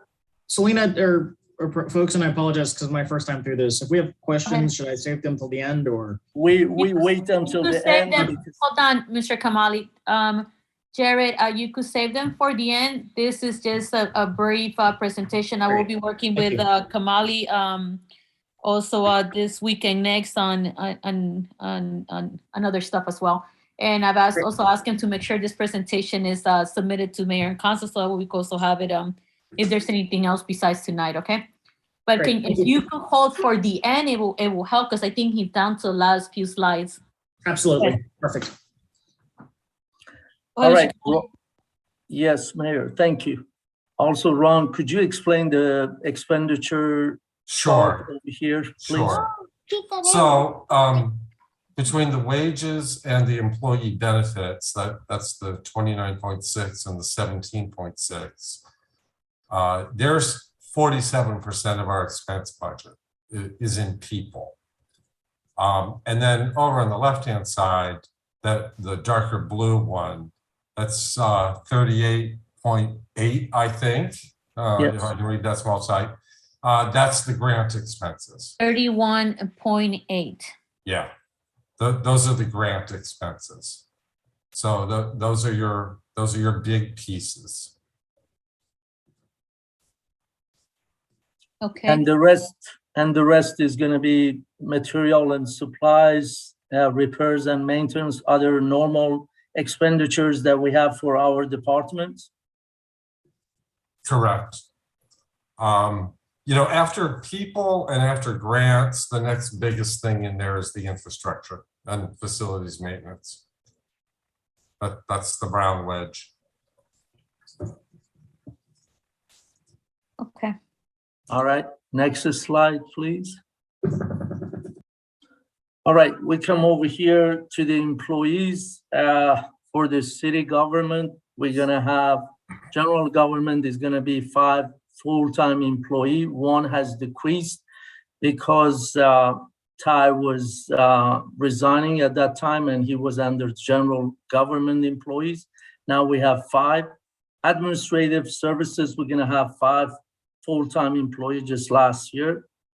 Economic development is gonna be 1 full-time employee. Public safety, last year we had 21 and this year we have Sylvia to go under the police department, which makes it 22 plus 1 extra officer that has been requested by chief of police.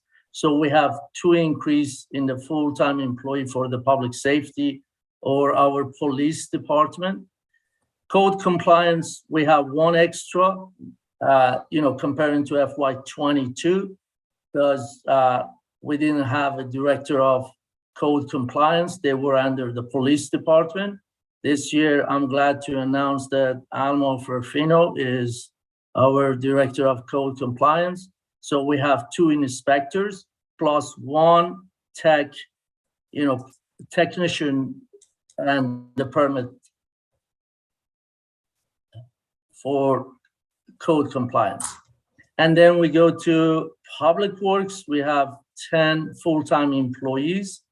The total full-time employees for this budget or this FY22 proposed budget is going to be 48. As I mentioned, we have 2 extra, which is going to be Director of the Code Compliance and 1 extra police officer. Next slide, please. Ongoing developments.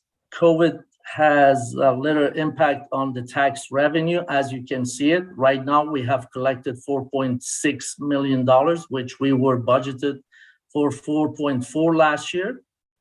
And we still have a few months to go. The city will receive the second half of the ARPA, which is $2.7 million in August, hopefully, because we got the first payment in August of the last year. And the total of the ARPA money for the city is being allocated to $5.4 million. Other grant activity is going strong because hopefully we're going to have some good news for the Public Works. Mr. Kamali, there's 5 minutes remaining on the item. How many more slides do you have? I got two more. Okay. Let's go to the next one, please. Go ahead. All right, here we have the total revenue, which is $11,460,177.89. And our expenditure is going to be $10,875,935.15. We have reduced the expenditure by 8.2%, and we have increased the revenue by 9%. Next slide, please. If there is any question, I do appreciate that. Okay, Council, I'm gonna call upon you guys. Jimmy, go ahead, followed by Luke, followed by Jared. No, I thank you for the presentation. There's not a lot. I mean, we're going to talk about this at the April 2nd, I guess, work session. I just want to see, I mean, I would be very hesitant to approve a budget that doesn't include some kind of tax decrease. And so at some point, maybe hearing about what the impact would be if we do a 1 cent, 2 cent, 3 cent. I mean, you know, we've had a tremendous increase in assessments and taxes are a big issue. So just something as we go forward, I'm not asking you to comment today, but like seeing what the impact would be if we reduce the revenue on some of those things. Thank you. All right, Luke, the floor is yours. Thank you. Just to piggyback a bit on what Jimmy said. So I think for our Saturday public hearing, it would be helpful to have in hand the cost of a 1 cent tax reduction for homes. So not across the board for every tax bracket, but just for single family homes. What would be the cost of a 1 cent tax reduction? Because that would give us obviously the cost for any tax reduction, because it's 2 cents, you just double it, 3 cents, you triple it. So we just need the cost of 1 cent, because that will allow us to work through the budget on what costs we want to decrease in order to meet some tax, some new tax rate. And we have tried, just for the public, every single year since Selena and I have been on, we have brought down taxes. So when we came on council, I think the tax rate was closer, it was 89 cents, somewhere around there, 88 cents maybe per $100. 89. And we have brought it down to 79 cents, which is what it was before taxes went up a bunch in the city. Now, just because we brought the tax rate down, you may be paying more in taxes because your assessment is higher. So we're trying to keep bringing the tax rate down to something that's more manageable. There might be questions from the public about, well, why can't you just do what is considered you just sort of keep costs the same and then bring taxes down so that your taxes never go up. One of the headwinds that we experience in doing that is our costs don't stay the same. So staff usually gets some sort of raise. The cost of building goes up. So our costs are going up. And so we have to sort of balance this best we can, but it is a shared interest of everyone to lower the tax burden of single family homes in Mount Rainier. And one big way that we're going to need to do this is sort of unrelated to the budget, but continuing to grow our business downtown, because if you have business revenue coming in, you can lower tax revenue on single family homes. So just want everybody to know this is something that we really focus on and doing. Mr. Kamali, also for the Saturday hearing, there was one area, I just took a quick glance at the budget. I think we had talked about a long time ago. I think it's in the city hall budget. There's a line item that incorporates public art, and it was the same, but I think we had talked about splitting that line item into two so that the Arts Commission has a clear line item of what money it has. So we'll need to fix that moving forward. So that'll be something I'll bring up on Saturday, but just be prepared to that so we know where we're talking about there. And then I think that is all I have for now. Thank you. So Council, can I ask you guys a favor? Melissa, what's the time? If you guys could add 10 more minutes to the discussion before I go to Jared. So moved. Okay. Seconded. Okay, we probably moved in second for 10 minutes to be added to this discussion. Melissa, if you could do 351, it will also help because I know we're running out of time. So I didn't want to cut you off, Jared, but so the floor is yours, Jared. Go ahead. Yep. No, thank you so much, Mr. Kamali and Ron, for this initial look at the budget coming up. And thank you for it, especially helpful for me in my first year on council, looking at more closely at this than I did as a resident. Just want to echo what Luke and Jimmy are saying. I'm very cognizant of the dynamics that rise in assessments have on folks in the city. And I am certainly interested, as Luke has mentioned, Luke and Selena did when they got in council, and as Jimmy's alluded to it, lowering the tax rate, to mitigate some of the impacts of increased assessments. I'm also, mindful of, I moved into the city at a very time in the middle of the recession, and we were struggling, I remember very much, to provide basic services and coverage, and cognizant that we are in a place to be able to do that. And, residents are demanding and residents do want a responsive and high level and available level of services. And we need to, balance the need for services and that our community needs and is asking for with the tax demands that taxes place. So, everyone would love lower taxes and more services. We, of course, need to find a balance between the two. So I just wanted to put that out there. And as Luke mentions, we're finally at a place since I moved to the city that commercial development is something that is happening in the city. There's a real opportunity to bring new businesses and new tax revenue into the city that can help potentially lighten some of the load on our residential folks. And again, as Luke mentions, we are dealing with increased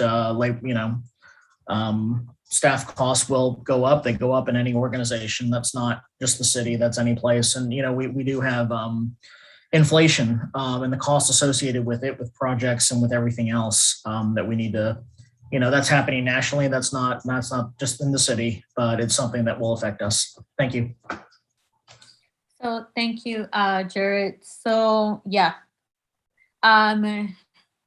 one of the things, because we got the budget sent to us last week, one of the things I did talk to Mr. Kamali was that I was looking forward to continue to reducing taxes.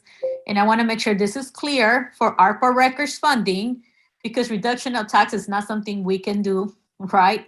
But this is something that we have been doing. So therefore it's part of the things that we have been doing since 2017.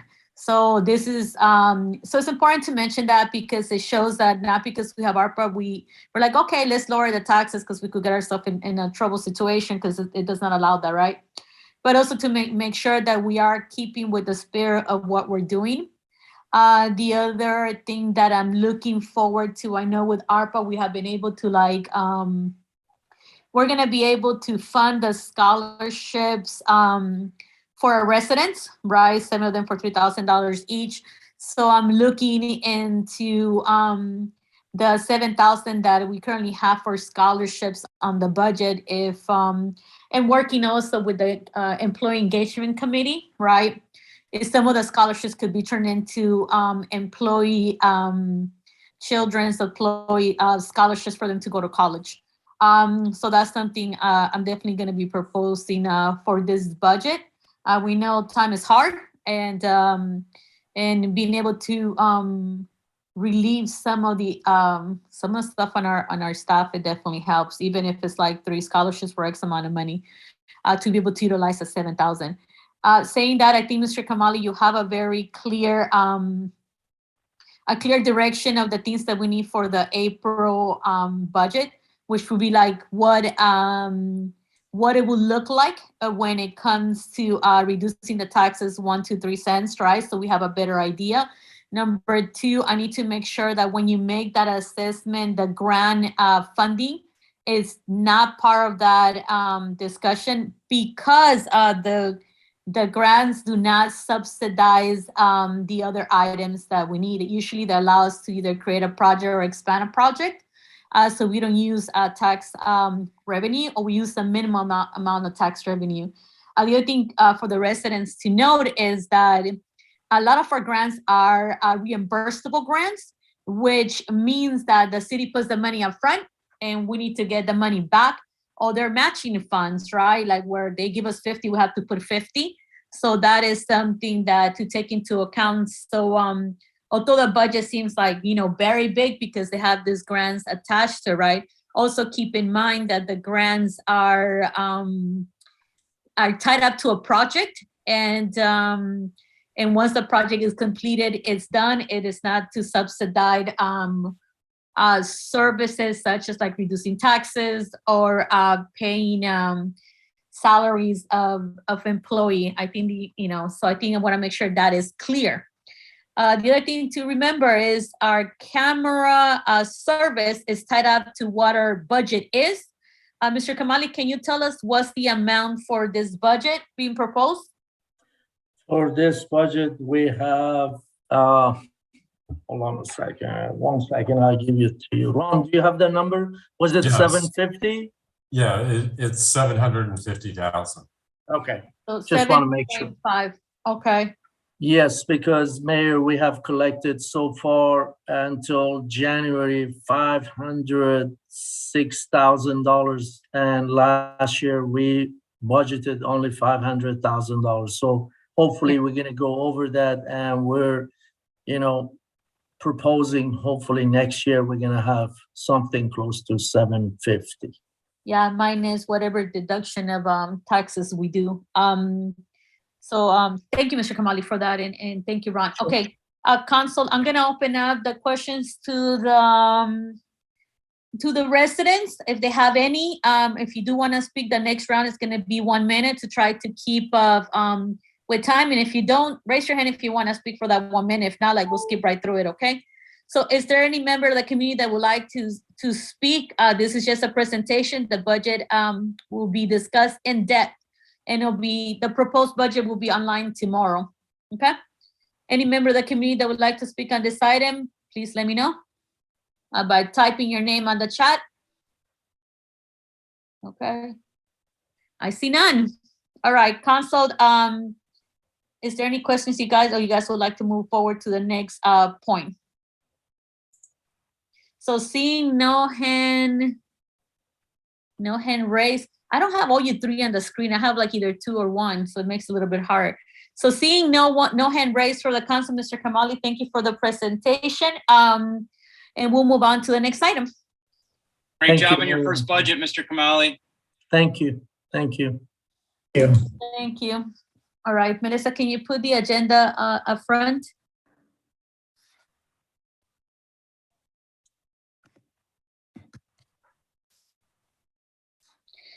Cindy, not yet. We haven't gotten that to the point yet. So we're moving on to item number 5, potential for redesigning our streets and sidewalks. So Kathleen, I know you talked about Perry. So after the potential redesign of the streets, the next item is the petitions received.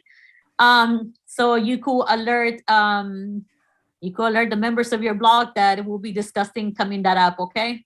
Right now. Okay, go. So Mayor and Council will review the proposed plan for engaging residents, improve health and safety of the community through, you guys have to stop writing a whole paragraph on this. Safety community through rethinking the streets, sidewalks, and lighting. Councilmember Chesek and Stoffes and resident Poppins will present a plan, including how to communicate feedback, hire technical expert, and apply for federal infrastructure spending. I'm gonna have the Vice Mayor take care of all that next time. So you guys have 20 minutes, and that includes questions and presentation. And this is an initial conversation for the resident. This is not like the end all as well. Yep. All right, so Luke and Jared, whichever's gonna speak first, you guys have the floor. Thank you, Mayor. Melissa, can I share my screen? Because we sort of, we revised this a little bit based on some reflections that we had. So let me, disabled sharing. So I'll wait. While she's giving me the floor, I'll sort of set the table here. So, one of the things that, we focus on a lot here is how can we obviously improve our public space? And that goes beyond just, parks and things like that. One of the things that I've really talked a lot about with residents is how can we rethink our streets and sidewalks in ways that could make them, safer, encourage walking and biking is the way to get around, and also better for our environment by collecting things like stormwater. But had those conversations with a lot of folks and been really trying to get a larger conversation started. And Gabe Popkin, who's on the line right here, had approached myself and Jarrett about, having a deeper conversation and really kickstarting something with the community. And Jarrett's got a ton of background in this area just in his professional life. So we want to present for y'all today sort of a plan for the hopefully the mayor and council can get behind on how we might be able to revision sort of our streets and sidewalks and streetlights and other things. But I'm going to turn it over quickly to Gabe to share kind of his perspective on things. And then I'll let Jared talk for a little bit and then I'll go ahead and share my screen. Gabe.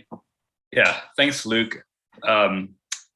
So I can just share a few kind of thoughts I have about, just as a resident, why I feel like this kind of initiative is important. And I think it's great that we're taking a really kind of big picture, comprehensive look at the whole city and a lot of different things that could be done.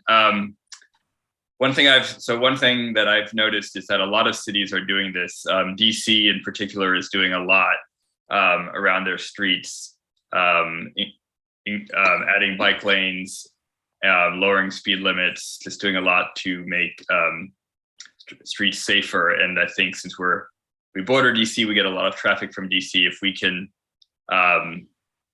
whatever we can do to sort of extend the improvements into our city will be great for us. Just another point I want to make, I think that about this really in terms of health and safety. So safety, I think a lot of us have an intuitive understanding of.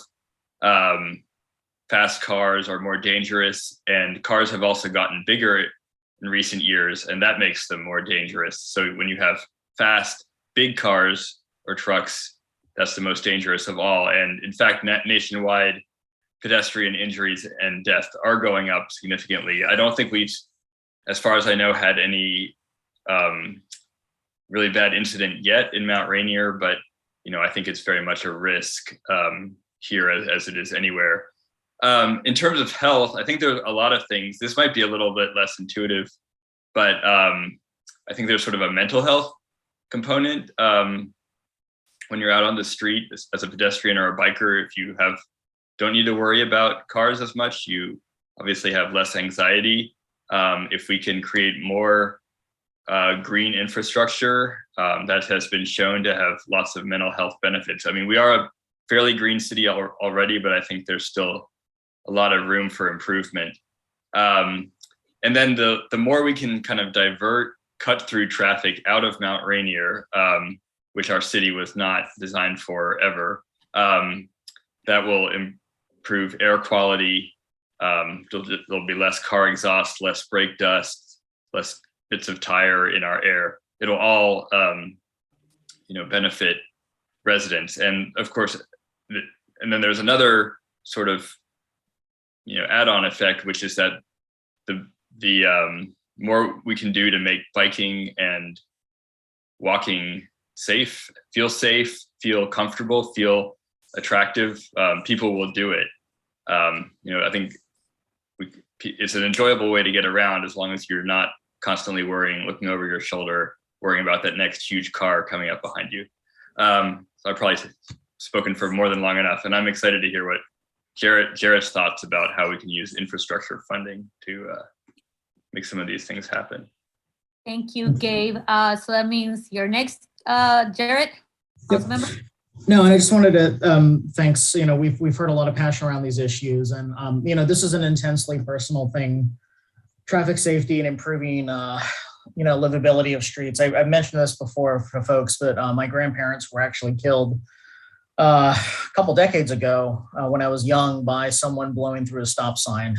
So I very personal to me that we fix, that we kind of help address some of the safety issues that have been created over time and are affecting us, particularly because we're adjacent to DC and we get a lot of pass through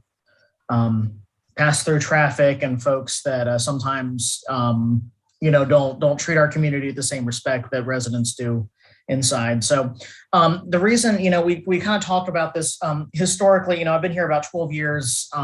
Their opinions have kind of got general opinion, at least feedback, has gotten more interested in improving traffic safety and lowering speeds and thinking more holistically about walking and biking than it was certainly when I moved here in 2010. And one thing our process in our code as stands now, kind of you can put a request in for a speed bump, you can put a request in for some traffic treatment. We don't really look at it holistically. And the challenge is that, you do something in one place, you move the traffic somewhere else. Everyone wants traffic to be slower by the traffic going to someone else's street. If we're not kind of like looking more broadly at the whole city. So that's what we're really interested in, putting together possibly bringing someone in to kind of look at the city holistically, objective third party. This is, and my day job is in transportation, have worked at the local government level. And this is, a very common exercise to bring someone in from outside to objectively examine and give feedback, get feedback from the community, give, technical recommendations and a plan to follow. The other reason to do this is, and I think, we're in DC, many folks are tracking what's happening with the bipartisan infrastructure bill with Congress's funding. There's going to be a lot of money for infrastructure for various things we can do in our community, from the U.S. Department of Transportation, from Federal Transit Administration, Federal Highway Administration, where I actually used to work, Environmental Protection Agency. And, to be able to chase federal money, you need a demonstrated plan. You need things that you have laid out. You don't want to bring a series of kind of one-off requests that we've accumulated from community input. We want to get, kind of holistic community input, frame it to a plan, and be able to bring that potential capital, those capital asks in a coherent and thoughtful and well-presented way, so we're able to chase funding that's going to be available in the infrastructure bill over the next couple of years. There is a lot. There will be a lot both run through the feds and then also run through the states as well that we can tap into. But as a small city, if we want to be competitive, we need to lay out our plan for how we thought through and how we want to implement. So probably talked a little bit too long, so I'll kick it over to Luke. Thanks, Jarrett. So what you see, Jarrett. Go ahead, Luke. Yep. So what you see on the screen is just a little bit of a basic plan. And I know we got about 4 minutes left before we turn it over to questions. Just to piggyback a bit on what Jarrett said, folks at the Fed love going to ribbon cutting ceremonies. And if a ribbon cutting ceremony is just 15 minutes up the road from the Department of Transportation, that's something that we have that we can leverage. And I'm sure we can find through somebody in the city, through sort of the series of just networking, somebody who can get close to Mayor Pete and tell him about our great idea. So here's the idea that we have here. At first, we had thought through whether or not residents, a volunteer committee, could do the community engagement piece and get recommendations from residents, find out from residents what they want, because that's the first step here. I've got a lot of ideas. Jarrett's got ideas. Gabe's got ideas. Mayor's got ideas. Jimmy's got ideas. But we want to find out everyone's ideas about some of the health and safety issues that Gabe touched on earlier.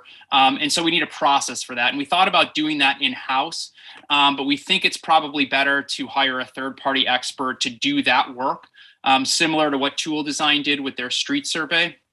They can help organize these meetings of the community. They'll provide sort of an objective third-party presence there.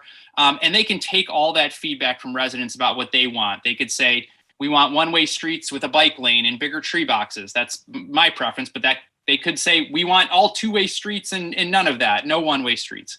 Whatever the recommendations are, they can bring back. And then they can, and this is sort of the second bullet down here, they can combine the expertise that they have, the know-how about how best you design streets and sidewalks. They can look at the work Tool Design did at surveying what streets and sidewalks really need rehabbing. And they can provide a holistic redesign of our city that's based off what residents want. And then from there, the idea would be to hold, first step is you hold the community discussions to get all that feedback. You develop your initial recommendation next.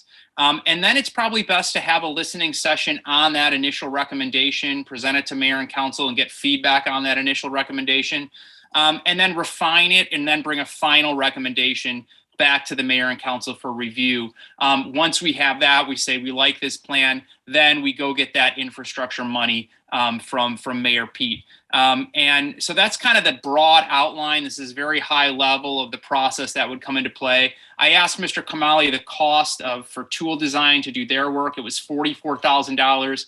So with inflation, you could be looking, maybe it would cost us anywhere from 60 to 70. We'd have to do sort of get figures on what that could be. But that's sort of the recommendation from this group. Hire a third-party expert to start this process. And obviously, whether we want to fund that, we can talk about that in the budget. We can see if there's other money available. That can be sort of a later discussion. But right now, just for the work session, presenting this, seeing what the mayor and council think, and seeing if they have any support for it, and we can continue the conversation in other sessions. Right on time. Thank you, Luke. Secretary Pete. That's what I do. So I would say I'm gonna open up the floor to Jimmy, because and then I'll say whatever I need to say. We'll open it out to the community. And thank you, Gabe, as well. Gabe, Jared, and Luke for putting this presentation together. Jimmy, the floor is yours. No, I mean, it's hard to disagree with this, a little apple pie-ish, but so I mean, I think it sounds good. I have a problem with listening sessions. In that my experience in 15 years in the city is that the people who show up at listening sessions don't always represent the city, and you have to be very careful about this. I'm also concerned about people aging in place in the city, and just overemphasis on. I mean, bikes are great, walking is great, but we also want to make sure that people who have lived here and grown up don't have to move out because it's not a place where they can get to places. So just something, I think people have to be sensitive, and then listening sessions don't always mean that the people in the community, it's usually the most active people go. I mean, I've done this for over a period of years. The people who are most active, somebody listens to them and they think that's what the city wants. And it's only really a small group of people who show up at these hearings. And the third thing is someone should just check with legal about lowering speed limits, whether we have the ability to do that or not, whether that's a state, whether we can do that. Maybe that's just a question we should, but generally it sounds, like a good idea. Thank you. So to answer your question, yeah, we could lower speed limits in the city is safe for the highway running through their city, right? We can, but this is the problem that we deal with. It's like, can you check that, Mayor? Okay, sorry, because Sorry. We I can. don't want to I'm interrupt telling you. you because this is, can you hear me, Jamie, or no? Yes, I can.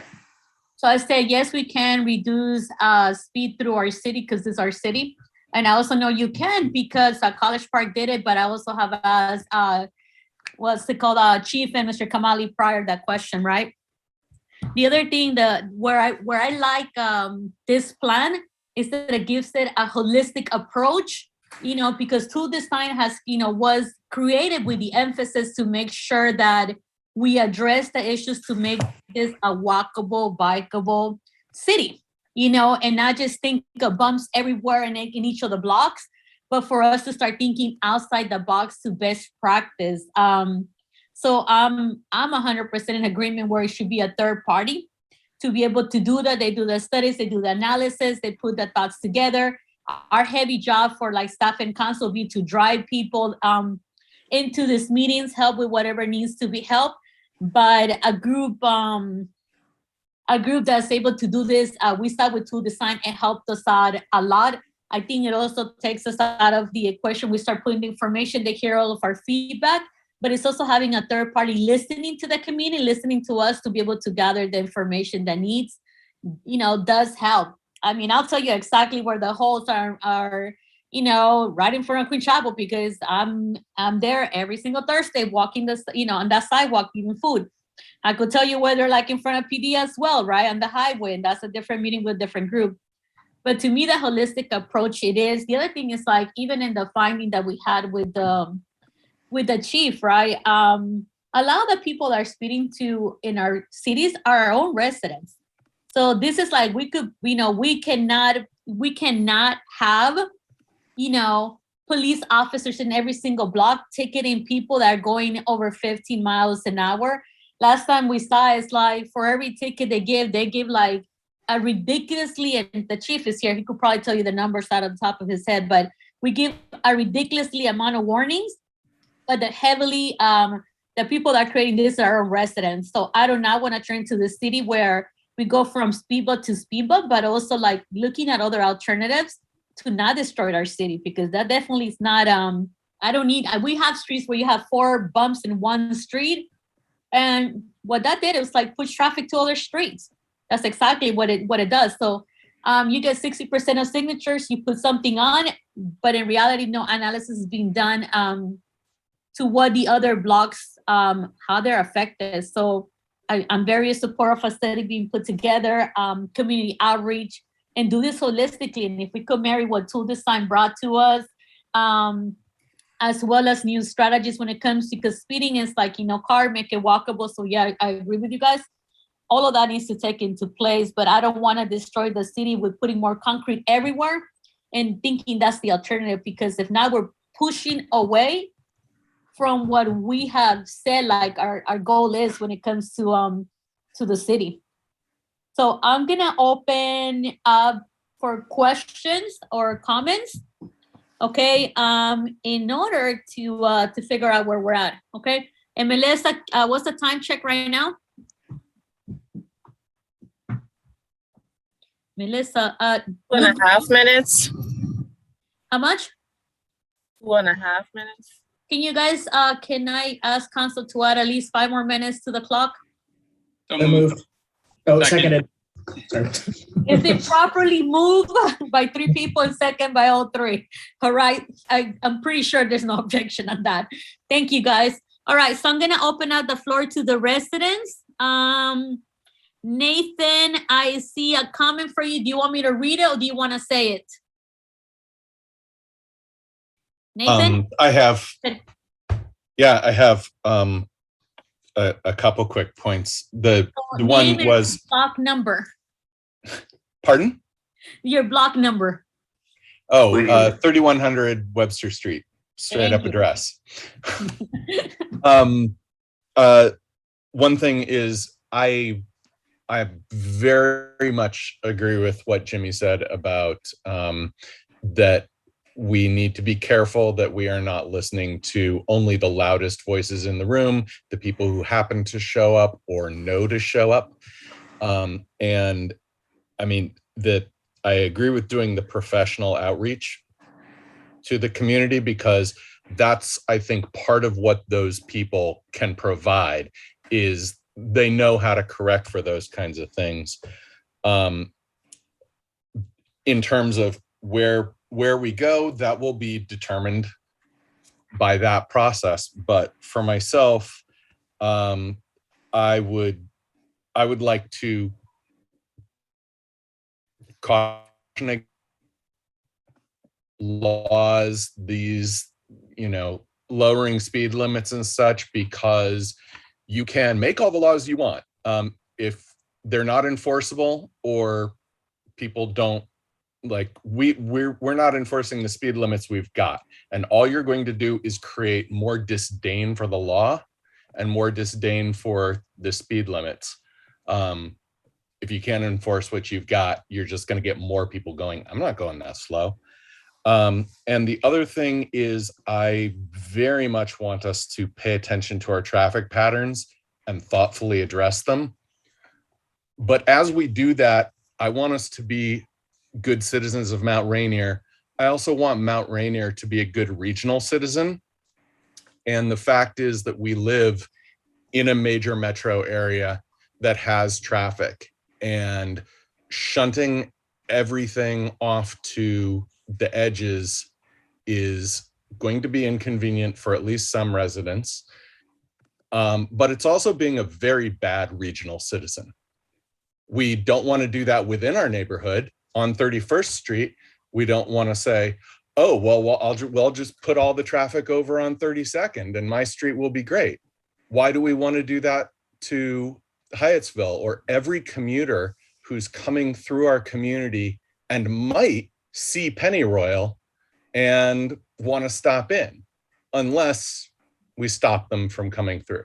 Same thing for everything on 34th and Arundel. Thank you. Thank you, Nathan. Everybody, please remember to keep to your 3 minutes. Robin had a comment. I totally agree with the third-party group to the community engagement meetings. So next on the speaking block, I have Alex, and I apologize for misspelling your name, Kojit and Siobhan. Kozen. Go ahead. So Alex, you have the floor first. Thank you, Mayor Benitez. So first, I'd like to thank Luke and Jarrett and Gabe for their efforts here. I think, frankly, this is the most important thing we can do for Mount Rainier to make it a livable, enjoyable place to live. That's a good environment for everyone, where everyone can be a part of the city and can feel like it's their home. So I think this is really critical that we address this. And so I'm glad to see a critical mass and so many people interested. Second of all, frankly, there's just so many kids in town these days and cars go really fast. And I think it's a big problem. The mental health issue is one that I hadn't even considered before, but frankly, yes, it's a big deal. I live on 36th Street on the 4000 block. There's a bus stop at the end of my street, 36th and Shepherd. Every day, kids walk down the center of our street, not on the sidewalks. They walk down the middle of the street to the bus. They wait for the bus on Shepherd. And then when they dropped off at the end of the day, they walk right up the middle of the street. Cars zoom down the street. You can't see from one end of the street to the other. And cars regularly go 50 on our street. It's not very big. This is a problem. There are also 5 kids under 3 years old. So in 23 houses on the street, on our block, there are 5 kids under 3. These kids run around all over the place. And again, cars zoom around and it's a serious problem in our street. And I also would like to make a point to what Jimmy said about people with limited mobility. I understand that that's a concern for some people. And the point isn't to get cars completely off the road. But if you're going to drive, please, let's make sure that it's at a reasonable speed and it's done in a safe manner. And whether that's people who live in town or people who don't live in town, as long as they're driving slowly and respectfully, that's fine.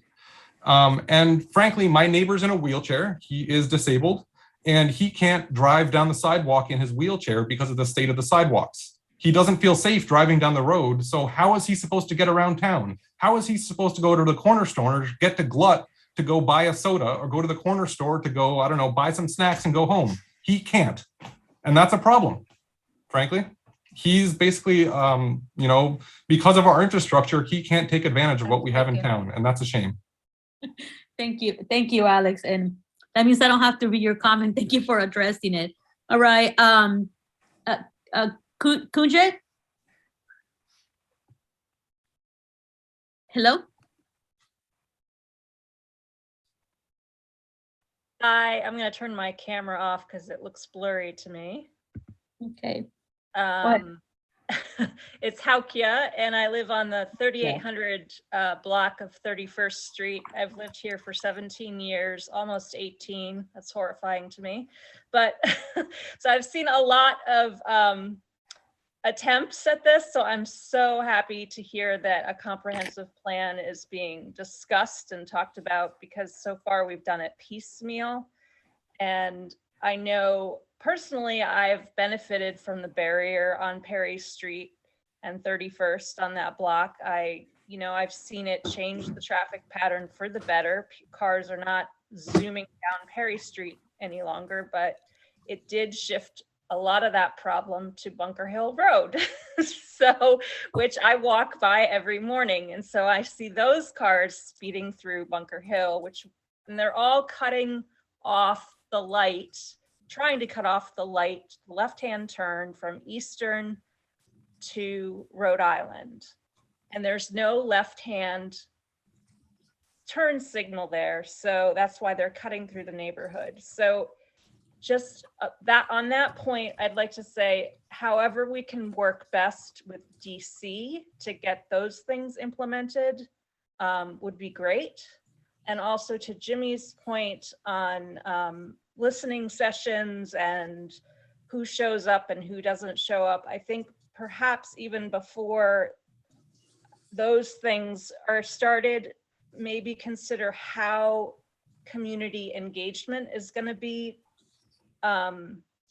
promoted around this issue. We need to do a little bit more community engagement, since traffic is a thing that affects everyone, whether you're walking, you're in a car, the speed of the traffic, and our location as a city on the border with DC.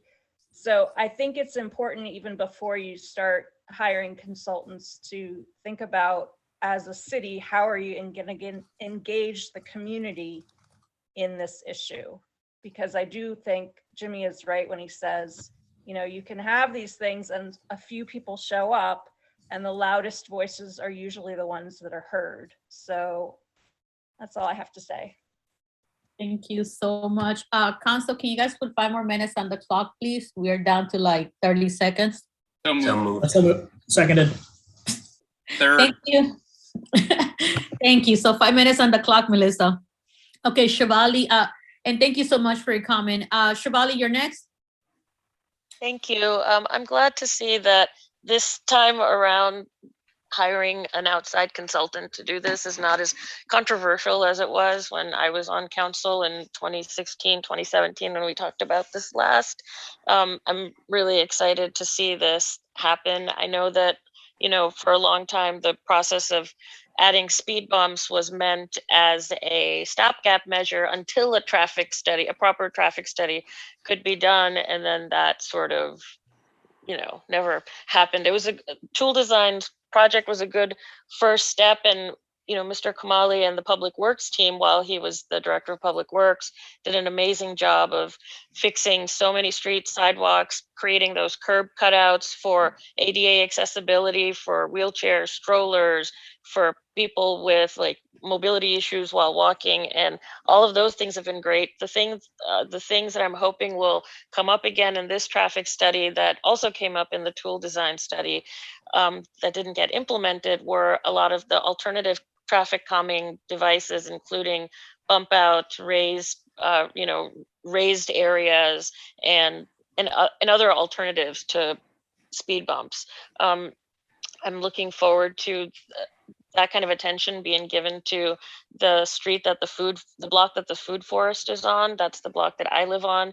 And since the food forest was created in summer 2020, traffic is just, foot traffic is a lot more, and the car traffic is also more. So we need something to help both of these sort of share the same block space.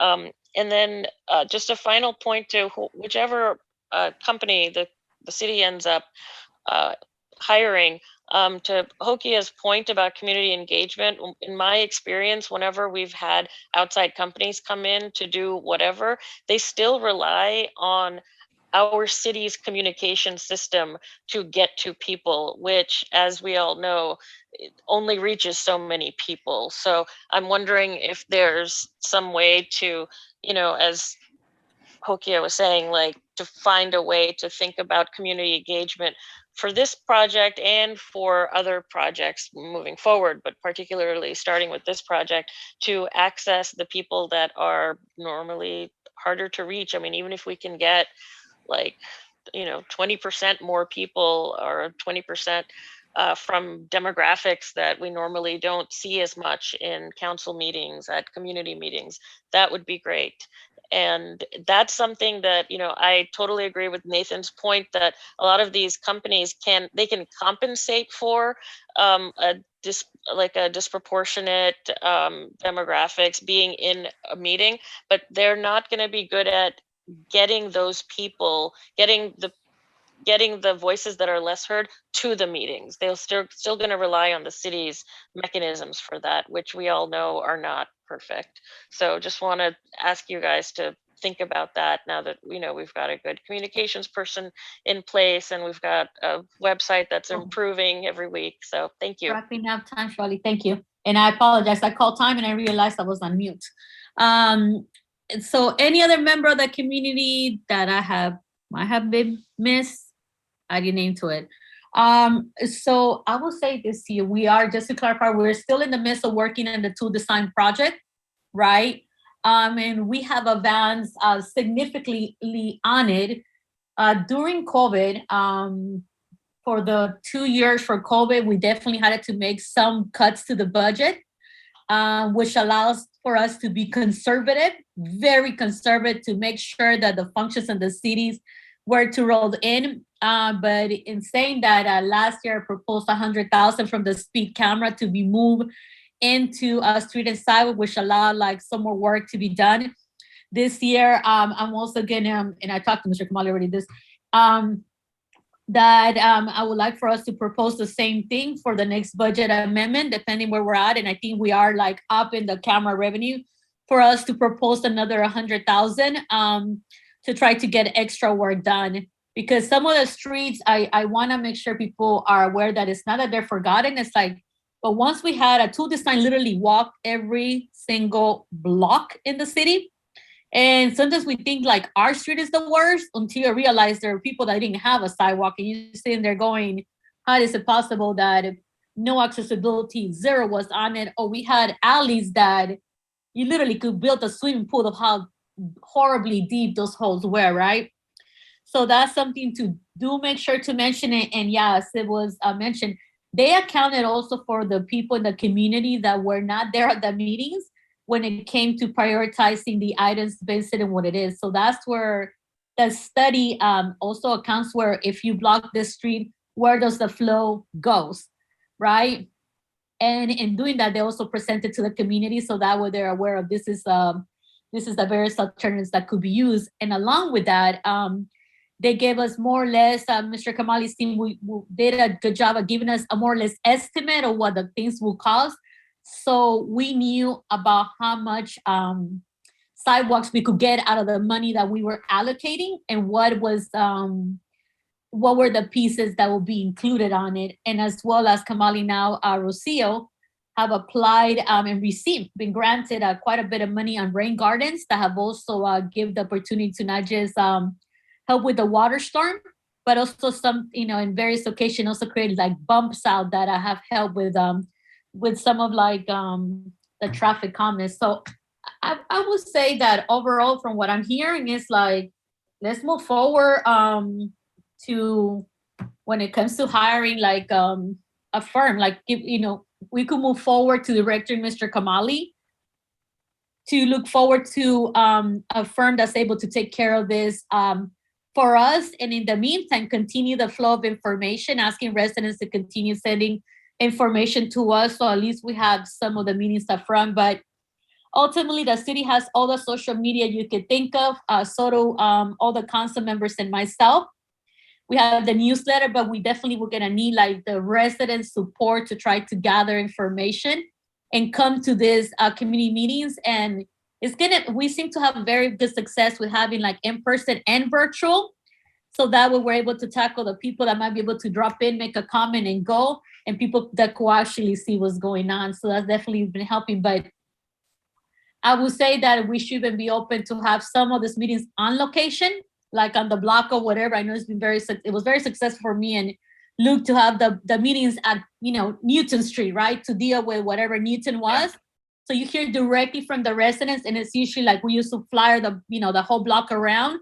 So that way, whether they came or not, they at least were notified that we were having a meeting on the field, and they will come or send their, comments with another resident or get a hold of us later. But they were aware that that opportunity was there. So if we could like put a couple of those meetings out in the community, it will help to hear directly from residents that are not going to be coming to a meeting in the middle of the night, and definitely it might not have the technologic access. So I think that we're in agreement to move forward for Mr. Kamali for the next meeting to come with a proposal. If council is in agreement, that's basically what I'm reading.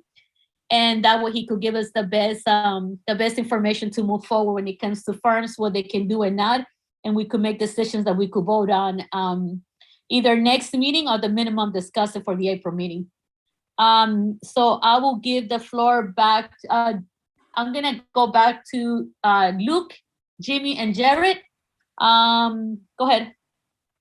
Just appreciate everybody's comments. Mayor, I think that direction is spot on. Having the cost of what that would be, and then we can talk about how to do it and make sure they would be able to do everything kind of we want to do. Jimmy, I saw your hand raised, so I'll just stop talking. Perfect. No, I was just, Mayor, is all right? Yeah, the floor's yours. No, I would just comment, the mayor said what I wanted to say, that, the action point is that we're directing the city manager to come up with a study and make us some proposals. Thank you. And thanks to Luke and Jared and everybody else who's been working on it. Thank you so much, Jimmy. Jared, anything else to add? Lots of thoughts, but I'll save them for another time. But all support. Thank you for everyone's input tonight on making the city a safer and more traversable place. So, important, I think important to all of us and important to me. So thank you again. All right, perfect. So Luke, Jared, Gabe, thank you so much for the presentation. Mr. Kamali, you have a very clear direction from council, and we will be, if there's any way you could present it for the April meeting, it will help. Do you have a question, Mr. Kamali? Go ahead. Yes, thank you, Mayor. I do appreciate if Luke sends me the slide of PowerPoint, whatever you guys are looking for. Are we looking for the traffic study to consider the lowering the speed limit and having some traffic calming devices? Because I have already asked 3 consultants to come up with a proposal for the city on that regards. Unless, there is anything else that you guys are asking me to follow. Yeah, let me put something together based on what we did tonight and get that to you. I think it's a little more holistic there, and I can probably get at what we're working. All right, I'll do that. And one more thing, Mayor, please. Since we have April the 2nd, which is the public hearing, so I do appreciate if you could give me some time, because I need to get the proposals for the consultant and then present it to mayor and council. I want to make sure that I have sufficient time to do that. I do appreciate it. You, well, as the meeting gets closer, let us know whether it's like you're ready for the 2nd or for the work session. We could do, that's more internal administrative, okay? So all right, we'll put it out on the agenda to let people know when the next one, the next point to reference. So, and look, to be clear, we do have meetings usually the 1st and 3rd Tuesday of the month. The calendar for these meetings have been set up since last summer. In case you ever have a question when our meetings start, that's usually when there is, unless it's like a major holiday, we changed it, usually a day over or something like that. So Mr. Kamali, thank you so much. And thank you to everybody that had a comment. And Robin, to your point, it's a holistic of the whole entire city. Some of them are a little more open than others, right? When it comes to what could be done. Rainier Manor, it's not, it's part of an open street. So it should be fine. All right, perfect. Thank you. Well, thank you, Melissa. All right. Moving on to the next item.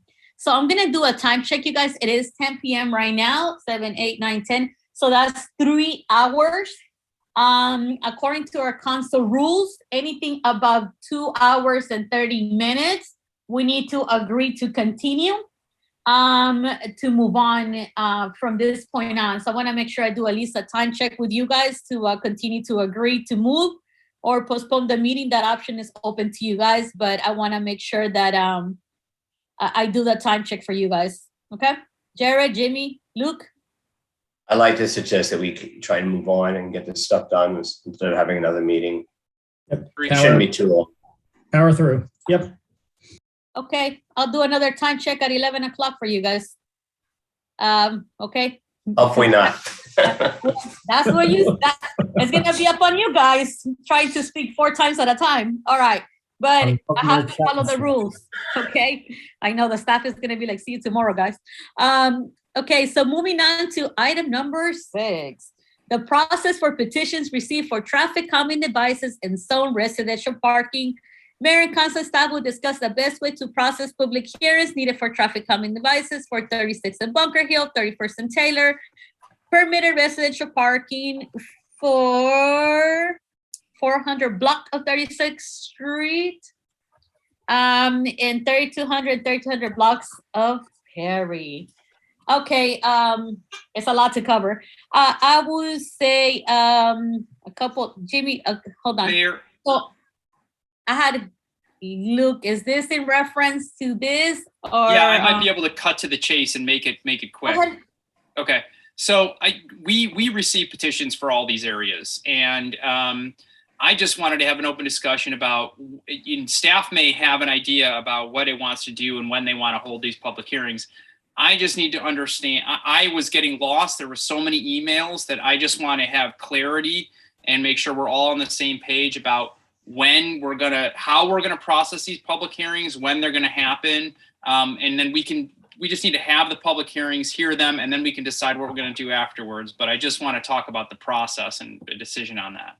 Thanks. So I will discuss the process, and Mr. Kamali, let me know if I missed something, okay? So we're all on the same page. Thank you. The residents could petition traffic calming device or residential parking through an official city form. Those forms allow for the residents to gather signatures, and it's usually 1 signature per household that will be counted for people that are over 18 years old in that household, and they have to do 60% of that block where they want the permit to have, either the residential parking or the traffic calming device is, and the block up and down on that block. So if you're right at the edge of the city, right? And there's no other block attached, you need your block and the one before you, right? But if you're right in the middle of 2 blocks, you will need the block previously and behind you. Usually we take the official permit form, because that gives you like what the rules are in the process of it, instead of just having a sheet of paper with various people sign. Because in the fact, we have also come to find out that people will sign a petition and then they have been highly upset when they get cited because they sign a petition to allow for a law to be implemented on them. In this case, like the zone residential parking, and then they didn't realize they had to pay for the residential parking. And they were like, well, nobody told me. I'm all like, well, part of the petition that is signed gives you also that information. Okay, so that's basically so they get to submit it to our city manager or his appointee, if it's the city clerk, right? And from that process, right, once they've been confirmed, it's supposed to come to us for review, for us to say, yes, we received it, it has met all the stuff like that. And the city manager of his designee, what they do is like they will schedule the hearing for the block for people to talk and then for us to take that into consideration. And then it comes to mayor and council for vote on whether this is moving forward. The other thing that the city manager will also give us feedback, because especially with the bumps, you're talking about funding being involved, not just the decision to be placed. As a simple example, the little tiny rubber bumps are about $5,000, Mr. Kamali, and the big cement ones could range from $10,000 and up. Because if you bring the company over, if it's like for 1 or 2, they would charge you more money to do this in comparison of like of a bulk. So that's basically what the process looked like. So application, checked by city manager as assignee, brought up to mayor and council, so we're aware. City clerk, city manager were able to schedule like the hearing, give us the recommendation. We check what the budget line item looks like, and then we proceed based on those recommendations. So that's the process for I guess I gave you the both, the common and the residential. And for residential parking, once it gets approved, signs go up saying this is a residential parking zoning, and we have in the past given, like, I think it's like a certain amount of grace period, so that way the residents get the passes. And if they don't, they start the police or parking will cite them if they don't have their pass, so they haven't purchased if they haven't purchased their pass, so they do not put their pass in their windshield. So that's like 1 and 2, and the reason why we do the hearing is, one, for people to understand what the procedure is, and what are the rules to come along with it. So Luke, it's a good, you could put just thumbs up. So council, we got the rundown of what it looks like for traffic calming devices and residential parking. Yeah, I just wanted to know, like, so we're missing one, the 4,000 block of 36th Street should be for traffic calming. And I just want to know, for these ones, when are we going to hold the public hearings? I would hope that they would happen before, at some point in April, because we've got budget talks. So what's the process for these public hearings? So I will say, hold on, Luke, because I need to go through the whole consult. If not, this becomes a conversation, right? So Mr. Kamali, did I cover everything that I needed to cover on these 2 items? Yes, Mayor, thank you so much. Yes, you covered everything.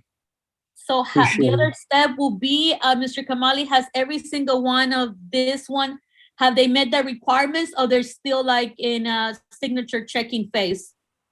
No, they have met the requirements. The only one that is missing is 31st and Taylor. I saw the email from Council Member Chesick, but I never received that petition. And this afternoon before our meeting, I had the city clerk to reach out to council member again and see if we have any petition for that location. And I CC'd the resident who turned in the petition, so she turned them in when Latasha was the city manager, and I think she may have handed them to John. But I CC'd her so she could provide more specifics, and maybe she has copies. And then Alex Cozen also let us know that the 4,000 block of 36th Street, they also turned in a petition for traffic calming devices. So yes, they turned in a petition for permitted parking, which is there, but they also turned in a petition for traffic calming. So there should be 3 traffic calming ones. Mayor? Go ahead, Jimmy. I think 36 in Bunker Hill probably is not describing correctly, because you don't have a petition for a corner. I think that means the 4,000 block on 36th Street, and 31st and Taylor should be a block. I'm not sure what that means. But I think specifically, I think to Luke, I think specifically was that we would ask the city manager maybe to have to schedule a time when we can have a public hearing on all these petitions. It doesn't mean we have to move ahead with them, given the holistic view and given the budget thing, we can then go over it, but we should at least, since people spent their time getting the signatures, we should, schedule a public hearing, either maybe an hour before a council meeting or some other time. That's basically what we should be doing. That's my opinion. So the other thing that you guys do need to take into account, some of the streets, there is apartments involved that we also need to take into consideration. I did went with the with the team, with Mr. Kamali, Director of Public Works Steele, and Chief to the two of the locations to evaluate one of them. One of the blocks, from my understanding, only took signatures from the block after them in their block, but there was no signatures for the block that was in front of them. And they also need to take into account what that is. So we might have to send an email back and saying that needs to take place. The team did come out with an alternative for at least one of the locations to be able to account what could potentially we could do. The other issue at hand is like, if we close all this to residential parking will be moved to 33rd Street, and that street is already packed to capacity. Just a residential. We have gone a couple of times in the middle of the day, right? Even when the restaurants were not open. And those were residential cars that were like all in front of the homes, and there were like a couple spots open. So I want to make sure we address one point, that residential parking doesn't necessarily mean that parking is going to be available in front of your house. It doesn't even necessarily mean that your parking, your residential parking will how do you call it, will get 100% better, especially if people have 2 to 3 cars, and if they're parking in the street instead of their driveways, it's not gonna go away. So I wanna make sure that we are very clear on that. So for the process, Mr. Kamali's team is gonna be sending out a notice to let them know if they have met the requirements met for the application. And his team is going to be setting up a hearing. This is not for us to, we're not going to be calendarizing that. That's like a part of the city manager role to put a hearing on it. You could do it in all, Mr. Kamali, or do 2 different dates. That is fine. But if any of them do not meet the requirements, you need to send it back to the residents. And if a formal petition hasn't been made, that also needs to be made at work to them as well. I think the council has hold on, Jimmy, wait, hold on. Let me talk. Jimmy, hold on. Yeah. Okay. So I was gonna take a step back. I need to hear from Jared, because I think it's been a lot of 3 of us. And I wanna make sure I'm not like forgetting any comment that he might have. Jared, go ahead, the floor is yours. No, I'm just gonna, kind of focus on what Luke said. We're really focusing on the process thing here. I just want to make sure that, we take these forward and have a public hearing as appropriate, and just, make sure that we're, we have, that anything coming forward has fulfilled the requirements for resident signatures, including those. The folks that are submitting these understand that they have sufficient residential signatures before they're brought before the council. Thank you. Thank you, Jared. Okay, Jimmy, the floor is yours. I think it has to be a council open hearing. I mean, it can't just be the city manager, according to the code. Jimmy, that's not what I'm saying. What I'm saying is like the city I'm manager just schedule the meeting. It's an open meeting, but he gets to, talk to the residents and schedule it in the calendar and announce it and send them the information. That's the reason why the official forms require for the residents to not only put their address, but an email or method of communication, so that way the city reaches out to them. I'm not saying this is a conversation with the city manager and the residents. What I'm saying is like the city manager will look at the calendar, reach out to the residents, and announce the hearing for these meetings. That's what I'm saying. What I'm saying differently is that we just have to schedule one where we're going to be there. So the city, it's a council meeting.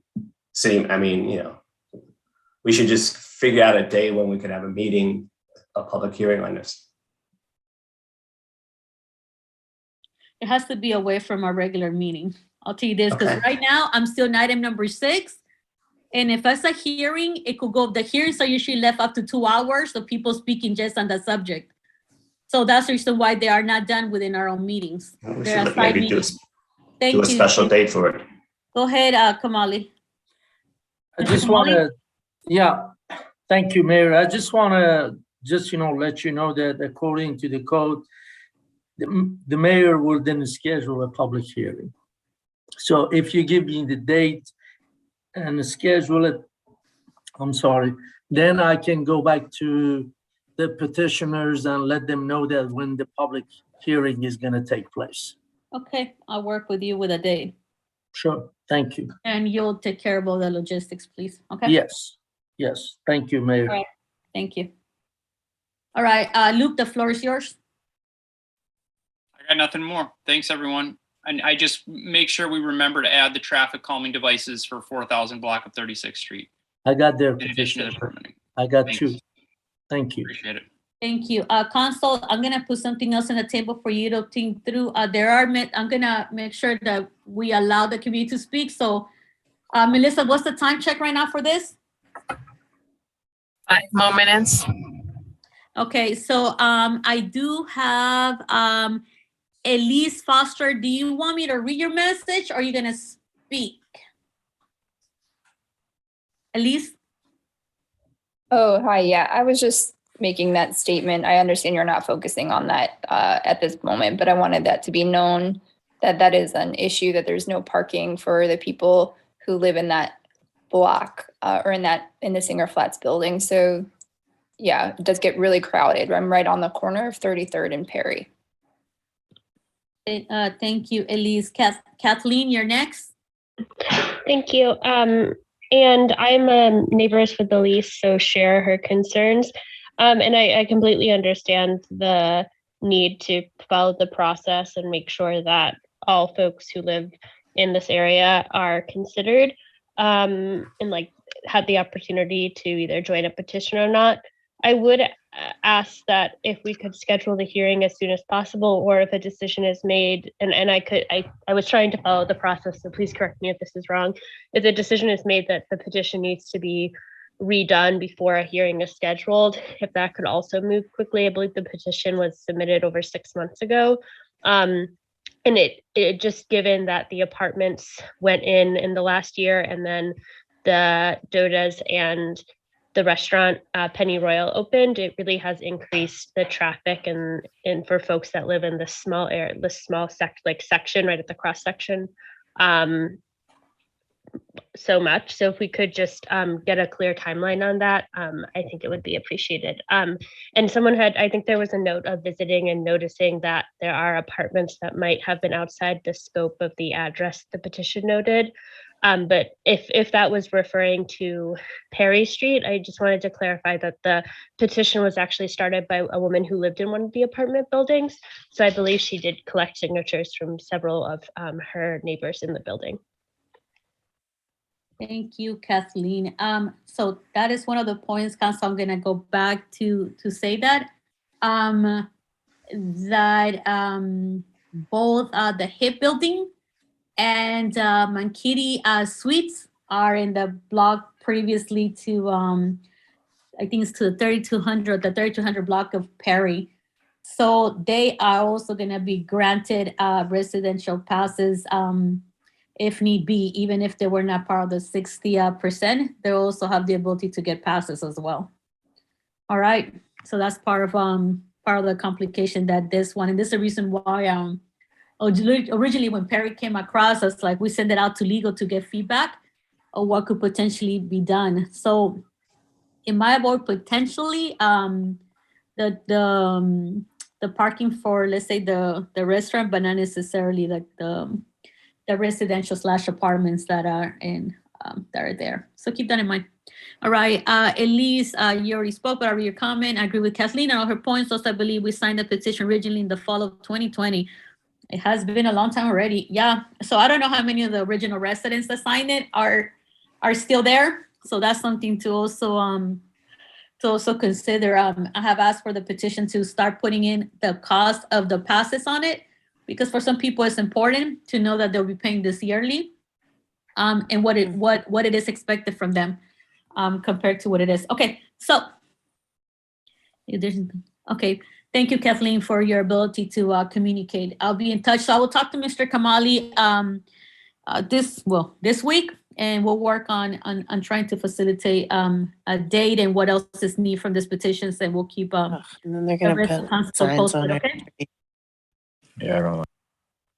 Hi, who's speaking? Oh, Alex, go ahead. Oh, thank you, Mayor Benitez. So I'd just like to chime in.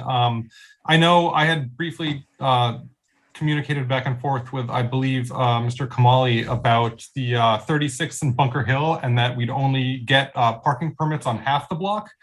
And again, we have talked to residents of the apartment building, and one of the issues is that there's so many visitors to the apartment building that the people who live there no longer have space to park on the street.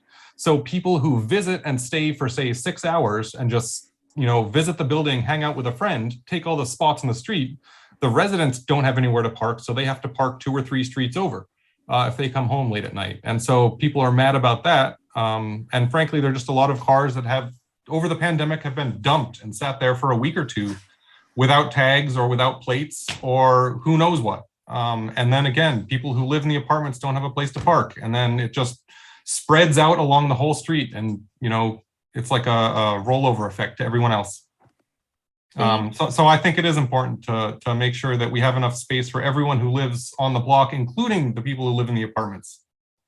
Thank you, Alex, for that. The other thing to mention for everybody is that your parking is attached to your house. Part of the process of getting the residential parking, and Mr. Kamali and Chief, correct me if I'm wrong, is that you have to show a valid driver license, registration that ties the car to the house. And that's how you get this parking permit. And they have to be Maryland license plates, not plates from anywhere else, not even just Maryland. The address attached, like my house has to be attached to my car. So that might be able to alleviate some of the problem, Alex. So if you have people that have license plates from out of state or out of that specific block, because it has to be attached to the house, they will not be able to get a pass, even if they live there, because the rules specify that has to be a residential address for what the block applies to, and that's attached to the person.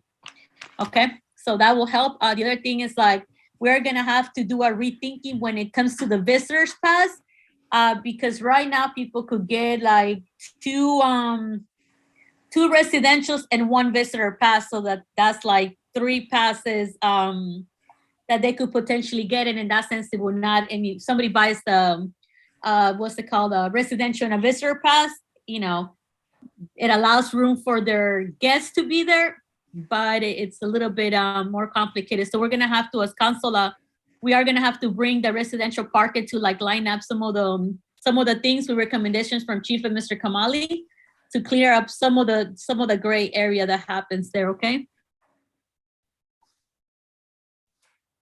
Okay, thank you, Kathleen. Regarding the Singlers building, does not need to be answered now. Regarding parking permits. Okay.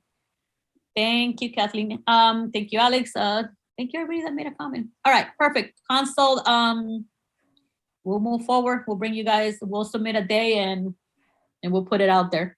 Okay. Anything else on this subject? Luke, I see you're reading intensely on the screen.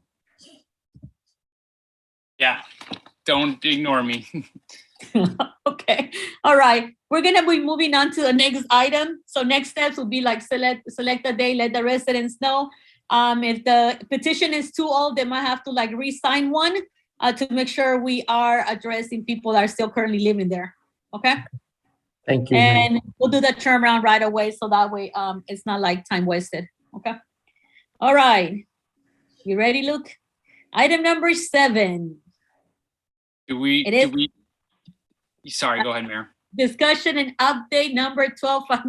Mayor and Council will discuss the status of project update. What is it, Luke? Are you like not wanting to discuss an update? Go ahead, the floor is yours. I lost you. I accidentally clicked Siri on my computer. Do you want me to pull up the Yes. The document, or do you all want to skip this for this meeting? And if there's nothing new, what do you want to do? Pull up the document just so we have it in the screen, right? And if the update is there's no update except for what we see in the screen, then that's what the update is, right? Are there any action points that we need for the next meeting? That's the only thing I'd be curious about. Hold on, put the document up, Luke, and we'll be able to figure out like if there's any other action points as Jimmy addressed. Okay, give me a second here.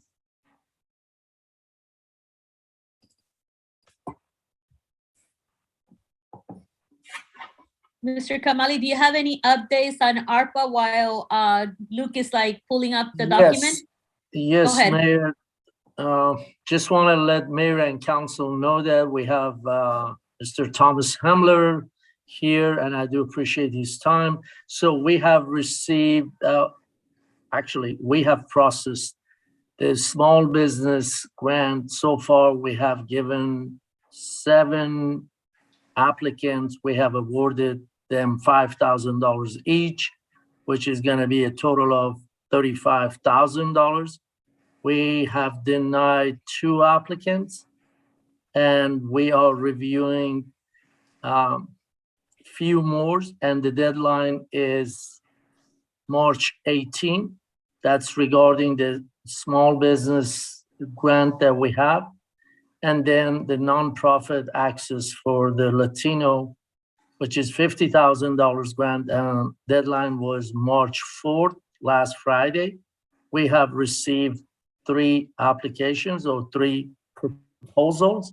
We are reviewing that with Thomas Hamler, and we will have something by next week. So that's the update I have, and I'm sure Tom is online. Tom, do you have anything to say for Mayor and Council, please? No, that was a good summary of it. Just this in total on the small business side, there were 17 applications with a few coming in the last couple of days. So as Mr. Kamali said, we're waiting for some additional information on 5 of those 17, and then 3 are just started review that just came in.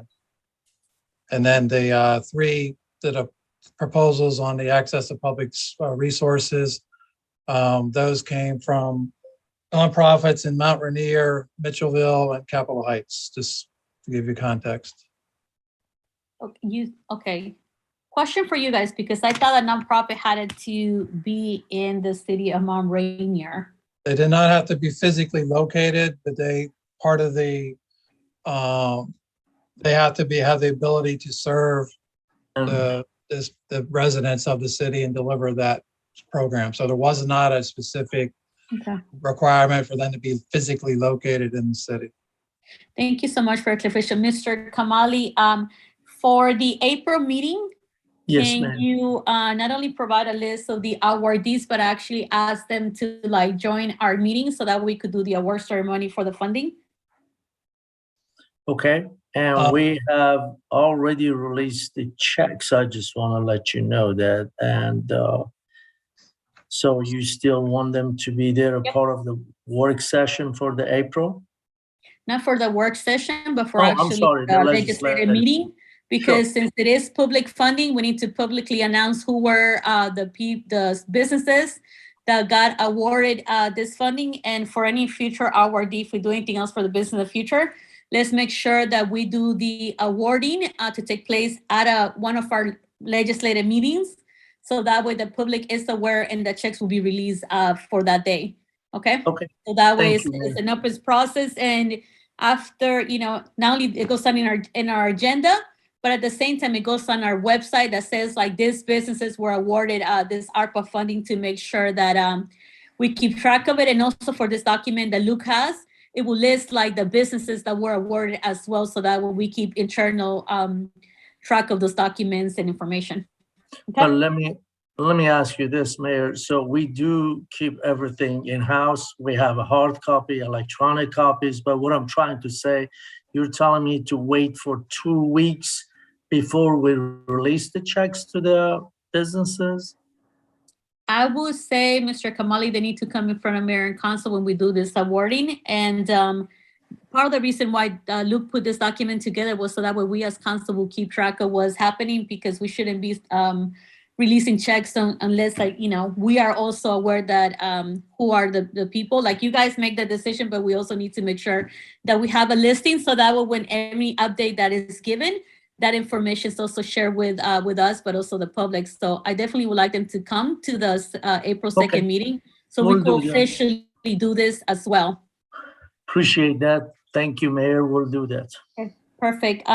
Jimmy, you have your raised hand. Do you have an update for the ARPA funds? Yeah, just at some point we talked about even putting on a website or somewhere actually who got money and how it was being done. And if there's a status on that. In other words, that the money's been spent, and so the public can actually see. I know we had talked about having that. I'm not saying it's done now, but is there a status on that? Thank you. Thank you, Jimmy. Mr. Kamali? Yeah, I just want to let Jimmy know that we haven't finished the process yet. By the time the $50,000 is in. No, this is a more general issue, not just on that thing, just in general about other definitely. things. We'll do that. No, I appreciate that. We'll do that. Definitely, we have that information posted on our website. Definitely, we convey that information. The food, everything we've been doing, so we have it spelled out to people who may ask what's happening with that money. So maybe creating a tab, Mr. Kamali, creating a tab on the website under ARPA that shows where the money has gone so far, not just so that way people can also keep track. I think that's the essence of it, right, Jimmy? Correct. Yes. Okay. All right, Perfect. thank you, Mayor. We'll do that. Okay, so if ideally you could have, even if it's so far what we have done for the April, for the next update for ARPA, so that way we could show it, so that way people at least know where to find it, okay? Okay, I will do it tomorrow morning. Perfect. All right, so Jared? No additional comments. Thank you, Jared. I'll give you guys an update for the scholarship.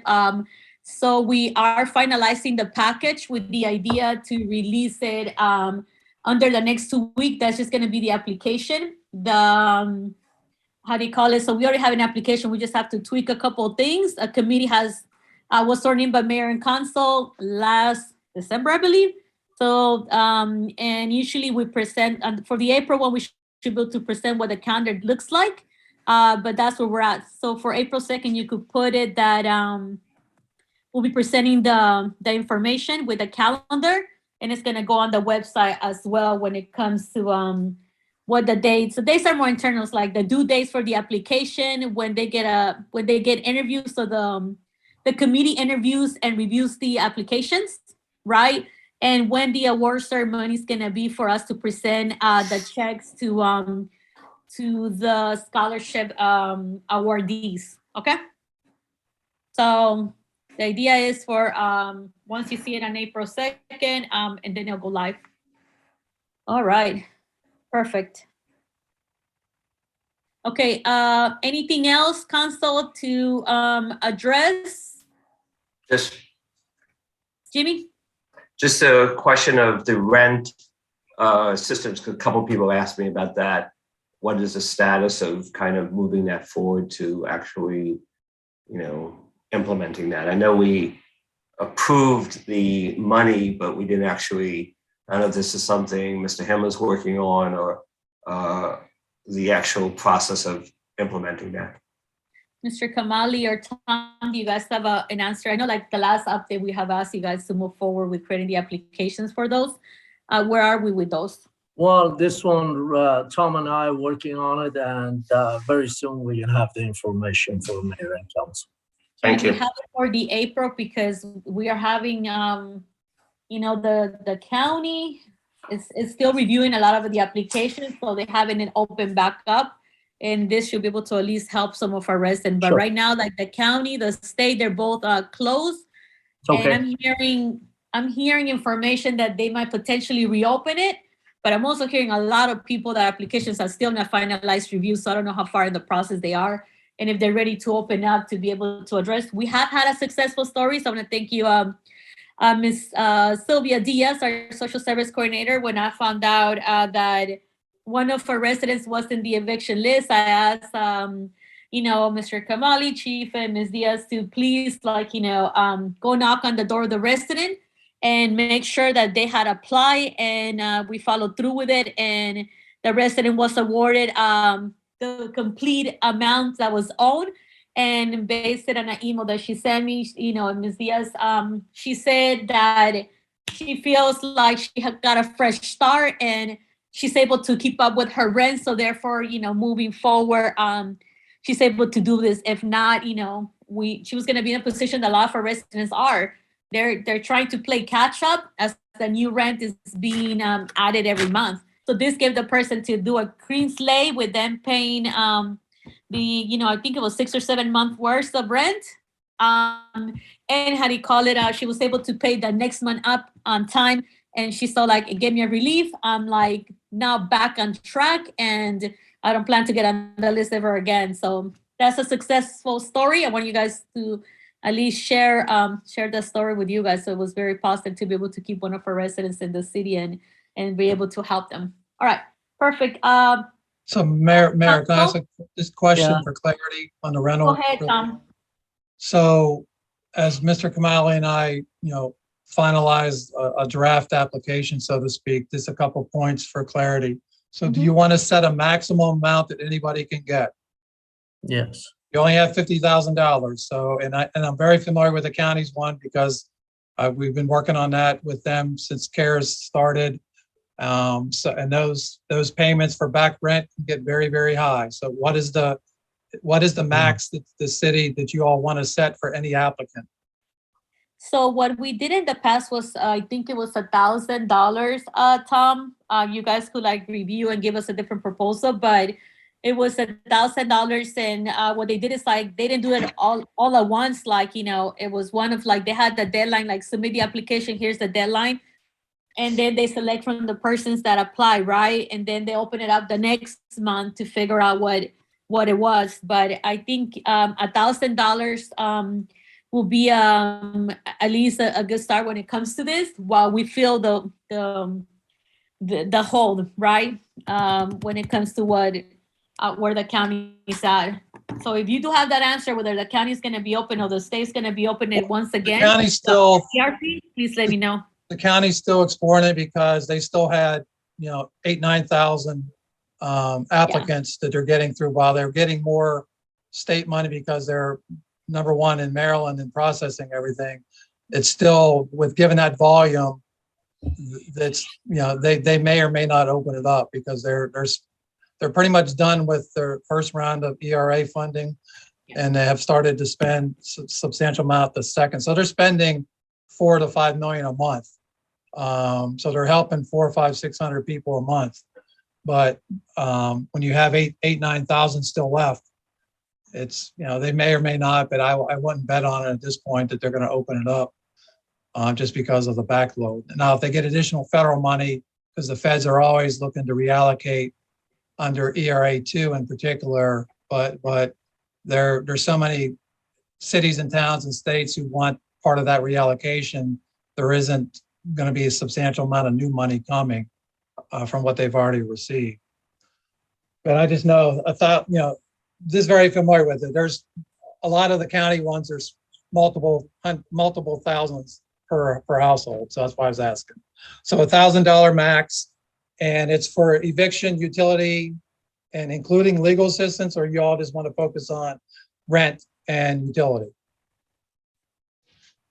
I would say we leave it for actually paying. I mean, we could always like allocate money for legal help, how do you call it, as part of like a separate ARPA funding, right? Oh, separate item. What's your recommendation, Tom, since you mentioned it? I mean, I would just focus on rent and utility at this point, because one, rent is $1,000 is, but for most families, it's not even going to pay 1 month's worth of rent. So, I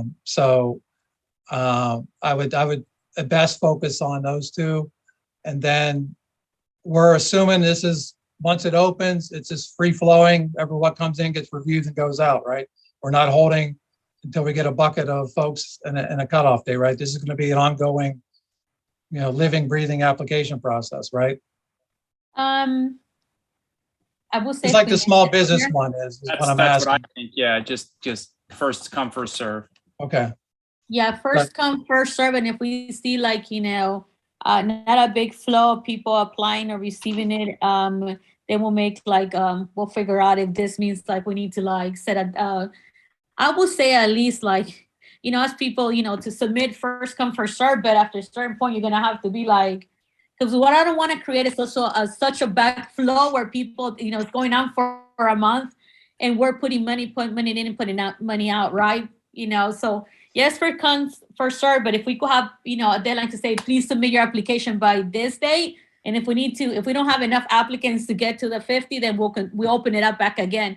But what I don't want is having 30 applications every week and then create such a backflow where we're not going to be able to keep up with reading and reviewing them as fast as we want them to get in, right? Right. I mean, my guess is if you all market it, you're going to get more than 50 easily, just because there's still people, and most likely it's going to be for back rent. So my suggestion would be to focus on back rent at this point in time, because that's where your issues are going to be at that will potentially get people evicted if you don't solve that. And we'll figure out a way to kind of cross-check these with the county folks so that they're not double dipping. Yeah, please, because that's a big concern right there. Because our resources are limited, and if somebody got 7 months of rent, right, and they're still coming for another 1,000 from us, so they got 7 months. Usually, the application in the past has, required for a letter from, let's say, if it's an apartment, like from their tenant saying, or a document that shows this is what's being owed, right, so that we could account for it. So that definitely helps, but 100% make sure we're checking, if possible, with the county to make sure that is not the case. And some people might be like, just need that extra little push where they'll be like, pay this 2 bills for $1,000 or keep the light and the water on. But also I think that even as we get in the applications, like if we see various cases, referring them also to a social service coordinator to figure out what programs they could apply to be able to maximize the help that they can get. Okay. One other quick question. Do you want the money, the checks that Mr. Kamali will be cutting, will they be going to the resident or to the landlord? To the landlord. To the landlord. Or to a landlord or Pepco or Washington Gas or whoever it is, directly to them. That seems to work best. So that way we directly get that information. And what I want to make sure we do this time around that wasn't as clearly like last time, we sent a letter to a resident saying, you've been awarded this money. This is what we paid. Make sure whatever the utility is that we paid or is, like we get a confirmation number and make sure they get it. Or when it comes to it. So for the website, we don't have to list the name of the person.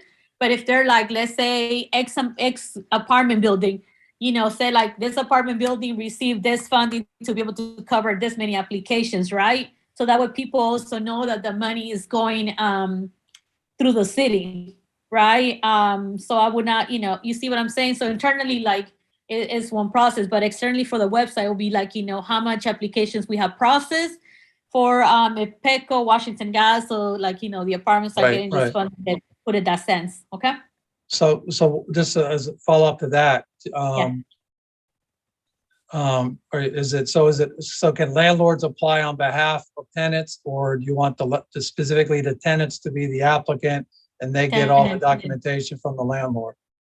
I would say tenant, because in the past, even with the county did it where like it was the tenants, it became very complicated for the tenants to be able to get that. So a lot of the landlords don't want to do it because they feel like if they make an error, then they could be liable legally. So that is something that I have heard from the apartments, that they were not very open at them being the appliers. In certain circumstances they did, but majority of the bigger apartments were like, it's better if they apply. So, or, they were offering assistance to help fill out the application, but when it came to them applying on behalf of the tenant, they were not very open to that. And I only know of one very tiny little apartment in the city that has done that, and they're still struggling through the county. So I've asked them for all the documentation to figure out if I could help figure out what's going on and why they haven't got their funding. But this is going like 6 months, more than 6 months in, maybe like 7. Okay. Yeah, So just one thing to keep in mind, if the landlords are not involved, so we may get into a situation, unless somehow they're involved, that you cut them a check, but they don't want to accept it on behalf of a tenant. If they're not involved in the process is what I'm saying. So,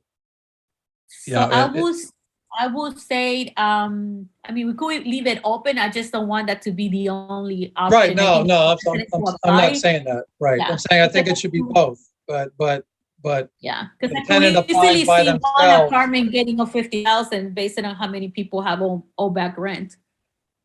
Right, that's why I was asking with who the check goes to, because it gets complicated if the tenant applies, but the landlord does, and the check's going to the landlord, and the landlord just says, I don't want to accept the check, then they're going to be returning checks to Mr. Kamali. And so how the county's treated it is they've allowed tenants to apply on their behalf, and they have cut checks to tenants in rare occasion. But most of the time, the money's gone to the landlord because the landlords have been cooperative as a whole. Yeah, the only reason why we were told, at least for cover relief, that people felt more comfortable giving to the people that owed, to make sure it wasn't going from the tenant to the apartment, because they wanted to make sure that the money was going for the rent. Because if you give it, let's say, to the renter, right, that doesn't guarantee that they'll. Right. Oh yeah, it may end up somewhere else. Right. Because emergency happens or whatever, so I don't want to like make it sound like they're gonna steal this money, right? But at least that way, that it goes to what it was intended. Okay. But we did cut checks for the apartments last time, and none of them said no to the checks we cut. They were very happy to receive them. Last maybe 4 months ago, when we had a meeting with the apartments, one of them specified that at least half of their tenants, and this is like one of the big apartments, right, was like behind rent. So yeah. It's a lot to deal with. Okay, council, I don't mean to over discuss this. So Jared, I'll call on you because you're awfully quiet. Jared? Oh, sorry, I was on mute. Yeah, no additional comments. All right, Jimmy? No. Luke? Nope. All right. Okay, so Mr. Kamali, do you have any other out there question for Mayor and Council? No, thank you, Mayor. Appreciate that. We're good. Thank you, Mr. Kamali. If any question, send it over our way. All right, Sure. Thank you, Tom, as well. All right, thank you all. Thanks, Thomas. Okay, moving on to the next item on the agenda.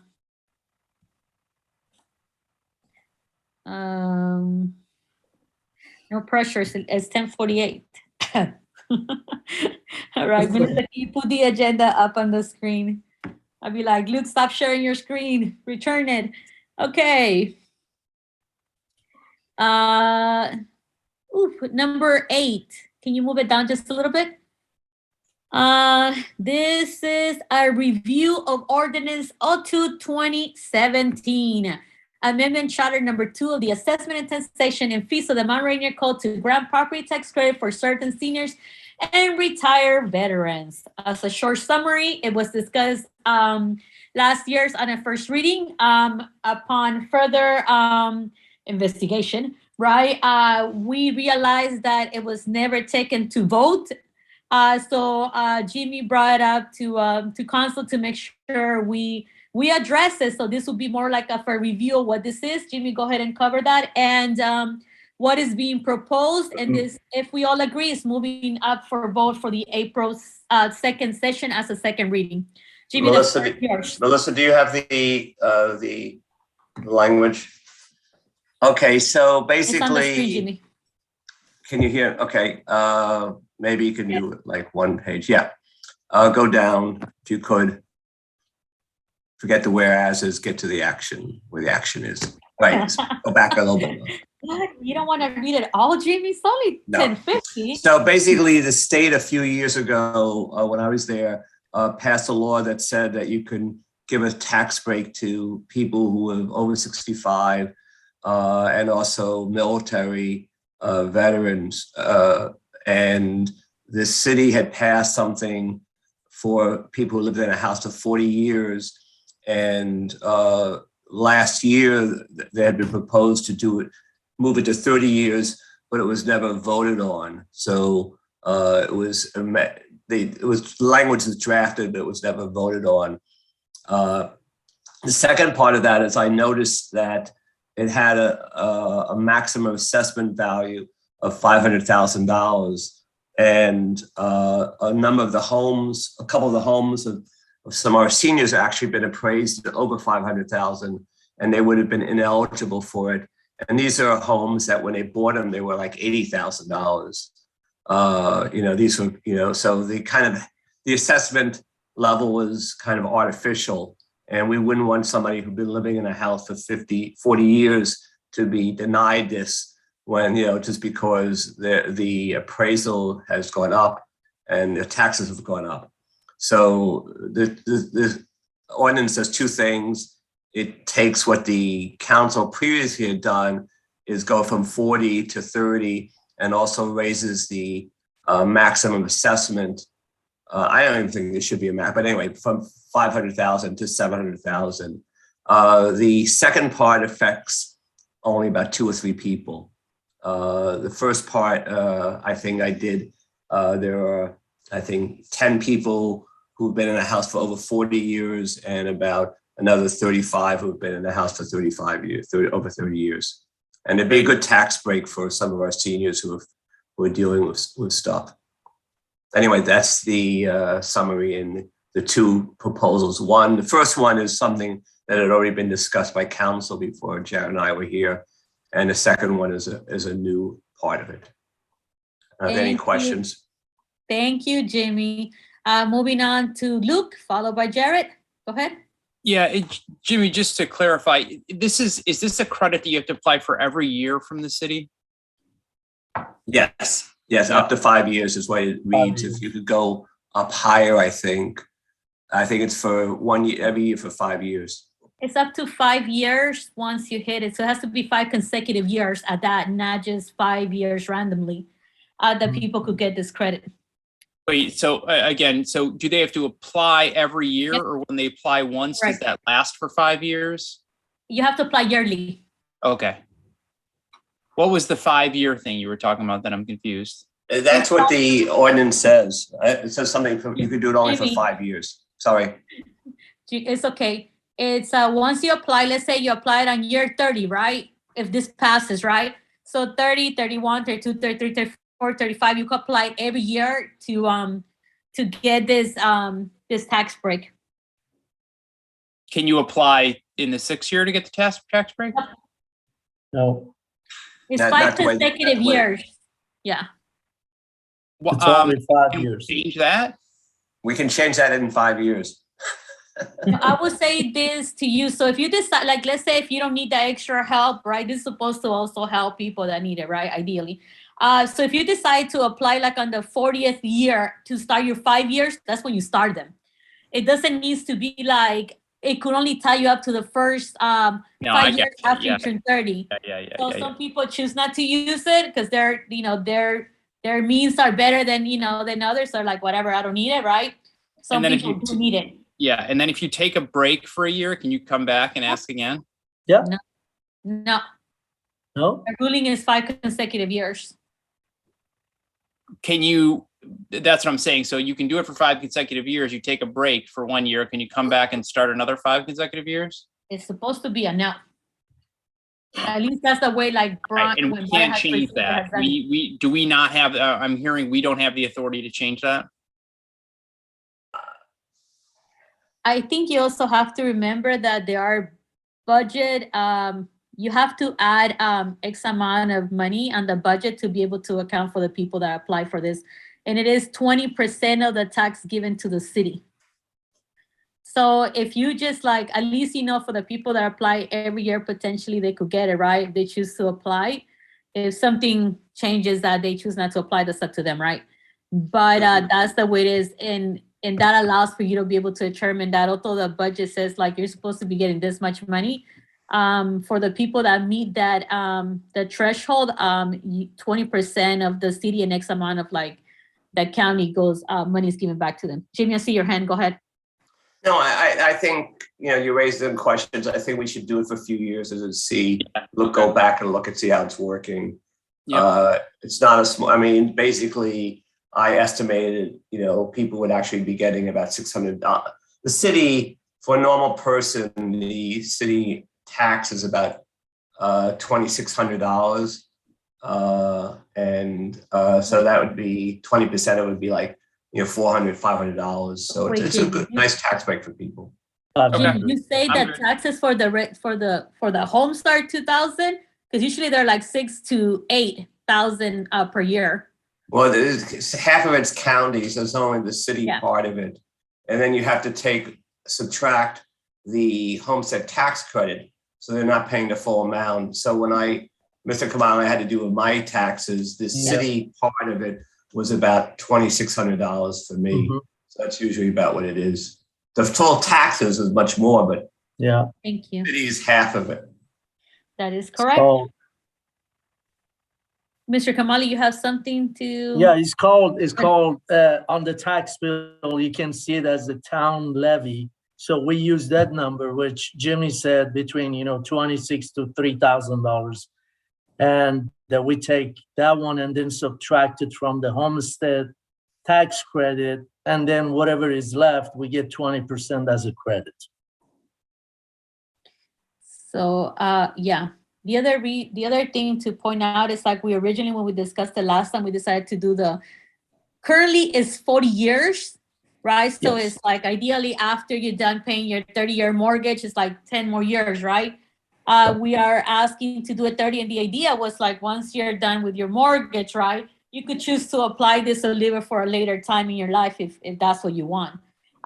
Because the other thing we also need to take into consideration, you have to be the age. So even if you buy your house, let's say when you were 20 and you're done paying it, like your 30 year, you're whatever, 50, right? This will not go into effect until you're 65. So you still have to get to that age of 60, of that retiring age of 65. And if that changes, then on a federal level, like the retiring age, then that will also be changed to like whatever that is. So that's the other thing to keep into mind. So even if you're done paying with it in 30 years, you have to meet the age requirement, which is 65. Thank you, Maeve. Jimmy, and then Jared, go ahead. Somebody asked about why we don't do it as income-based. This is a specific state law that authorizes municipality. We can't just do anything we want with real estate taxes. The state passed a law that basically said that the state lets towns, if they want to, do this for people over 65 and military veterans. Yeah, Yeah, and be aware, it's like, this is not every town does it. There's X amount of towns that does it. We just happen to be one of them. Luke and Jared, and then Luke. Jared. Jared. Oh, I'm sorry. I thought I heard you backwards. I thought you said Luke. No, I mean, again, this is, so there's a motion before I came on, but I'm very supportive of it. I appreciate folks' explanation and background on the details, Jimmy in particular. Thank you, Jared. Luke? No, I was just going to say, just to answer Robin's questions, we're very limited in the kind of like how creative we can get with taxation and sort of the credits and discounts we can do. State law dictates a lot there. But other than that, I support this moving forward. Thanks, Jimmy, for putting the work in. Appreciate it. So just to address, it's like the people that are watching us and cannot see the chat, that was in reference to Robin's comment. Does it make more sense to be income-based and no time limit? And that's the one that Jimmy was answering. Basically, the state law doesn't allow us to do that. It's very limited to what we can do. So, and this is like, so a resident could potentially get this if when it comes to income, low income, they also could get a credit through it's not homestead. What's it called, Jamie? Homeowners. Homeowner tax credit. And there is a renter's tax credit as well. And then if they're doing work on their house, they get the historical credit. So there's various pockets that residents could get help if it's financially to get like, chargeless taxes. And that one is based on income. And if they have homestead, every year you could see in your bill what it looks like when it comes to your reduction. So this will be in top of whatever homestead you will get. And if you need home credit, that's like in top of that. So I think that the best alternative for us is try to definitely continue pushing people to get the homestead. And if people need like the homeowners one, that's based on income, push them towards that direction as well. So that way they could get some help through, is it to the state or the county, Jimmy? Say it again. For the second one, income based, is it the They're county? all state. It's a state. Thank you. State. It enables us to do that. Yeah. Yeah. So they'll be able to get the state. Okay, Council, if there's no other discussion on this, can we move forward? I will direct staff to add this to the April 2nd agenda for a vote of the next April legislative agenda, correct? Shake your head and we'll move forward with this. All right, Jimmy, thank you so much. And thank you for everything you've done even prior to being in council, because this is definitely a big success for us to even be able to have it. And like I mentioned, not all the cities do it, but we happen to be one of them that do take care of it. And I know Mr. Kamali went through a couple these checks that were cut very soon after he became city manager. He addressed that issue of checks that were not that needed to be addressed, and he took care of that as well. So thank you, Mr. Kamali, as well, for moving very fast and efficiently when it came to making sure this funding was available for those that qualify. All right. Moving on to item number 9, Mount Rainier event calendar. So in the past, we always have talked about, like, the city has various events and we like to be prepared. Something that I've been working very closely with when I was city manager and also with Mr. Kamali and the team is to make sure that we are putting an information out ahead of time to make sure that we address the various holidays and stuff like that. But more importantly than anything, right, that this information is in our city calendar and we're working in a 2-year calendar, which means that some of the days that for certain events are on the calendar for 2 years on dates, which will allow us for every year to review the information and put it out, to be able to plan accordingly. As an example, I'll give you like egg hunt, right? For egg hunt, we already purchased various items. We make the reservations. The flyers for Save the Day have already been done. The flyers for the event have already been done. And this is an event that happens in April. But we've been working on it since February to make sure that we're not doing, Luke and I guess use this word a lot. When we first came in, it was a lot of the walkable approach. Like something's coming and we will sit there and go, every single year you have Easter egg hunt, right? Why are we so surprised that this thing is coming? And it seems like, last minute things are being put together. This allows for that to happen. The other thing, we are going to be working with the various committees to make sure they submit to us. And this is where you guys come in and handy, council, to make sure that they submit to us their yearly calendar. So it could be added to the city calendar. The other thing is, like, we have various weekends where sometimes we have 4 events and the following weekend we have absolutely nothing. And it will allow for us to be able to stretch it. And it's easier for us to direct as a city and council to the members when it comes to, you could find it in the calendar. So that way they could also be guided, not just in our meeting, but all the events, with the idea that it becomes the place for people to go see if something's happening on their day or their week or their month, or even quarterly. So Melissa, can you move it up? So as you see, like right there, stop right there. You see for March, you have Women History Month, right? You have the CTR Social Security Workshop, Daylight Savings Budget Presentation, St. Patrick's Day, Social Security Workshop. That's a couple of the things that you see. For April, you see the various things, including the budget, the egg hunt, the special elections, Arbor Day, Tax Day. And on the side, you'll be able to see, this is just like a smaller version of a, Melissa, can you move your camera over?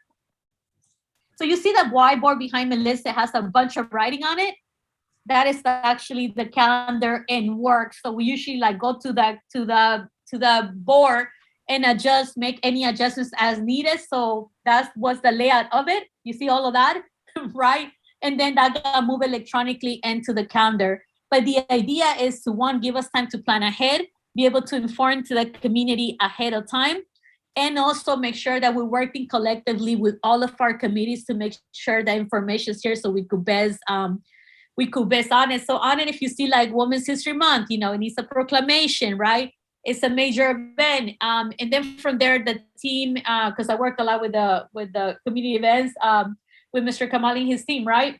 We're able to do a timeline of what is needed to the event, so that we're working on this months ahead, allowing for us to take into account that in April, this is the events we're having, but we're heavily like into the budget hearing, so that we don't have a budget hearing going on with like, there's times where we had an event Thursday, Friday, Saturday, and a big meeting attached to it, right? So that we're able to shift that on it.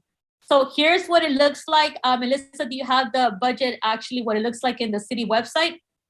And if you see something missing there, please add it. This is like an interactive calendar. So if you already know events because of your committees, ask your committees to submit it so we can add it to the calendar. So like, let's say the food forest is gonna have a cleanup day, right? Add it to there so that we can also help promote it as well. Can you scroll all the way down, Melissa?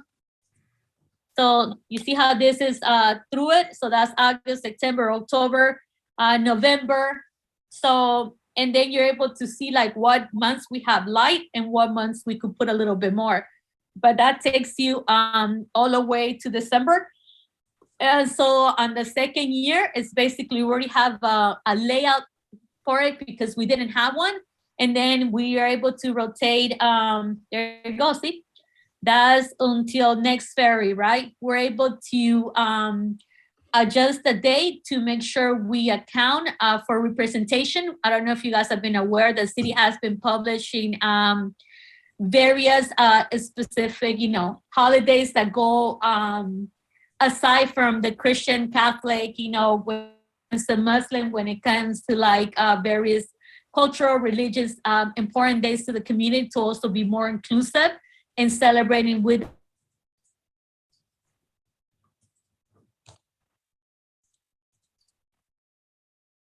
you guys lose Selena? Lost you, Mayor. Was she? Did I miss where this is located, Mr. Kamali or somebody else? It's gonna be on the website, city's website. So there is already a calendar on the website. Is this something different? Yes. So is this, Melissa, maybe you can answer this question. So is this kind of what you have in the background? And then when you add things in here, it automatically populates on the city calendar? Is that the correct understanding? Yes. Okay, so if I email the city committee chairs that I'm a liaison to, I can ask them, Melissa, to give you the and Mayor, we can't really hear you. you guys hear me now? Now we can, I think. Yes. Go ahead, it got lost. I guess it kicked me out. It's too late. Go on, Luke. You were saying? No, I was just confirming with Melissa that it's, you know, she sort of controls it, so I can email the committee chairs and have them give any dates to her moving forward. And I just want to say, Mayor, this is like, we've talked about a lot of stuff tonight. This might be the best thing for improving city operations. The most important thing out of everything we've talked tonight, we've talked about a lot of stuff. Like, this is really great to have. Melissa, thank you so much. Like, we're working with Mayor on this. Like, this is just really great. And Mr. Kamali too, just thank you all. This is just really, really good. The city calendar on the website only goes to June. So I'm a little confused. Is this locate something else, or is this going to be up? It's not on the website. It's what we have internally, and then we can add things to it, and it'll automatically update the calendar. And where do we see it? That's a question for Melissa or Mayor. So I wanted to present it to you guys because it took a lot of time to sit there and build it, right? So the city calendar is in the city website, right? Up to the day that is there. And then forward, you know, just basically like, we'll continue to update and add the extra days that need to be added to the maximum the calendar allows us to add.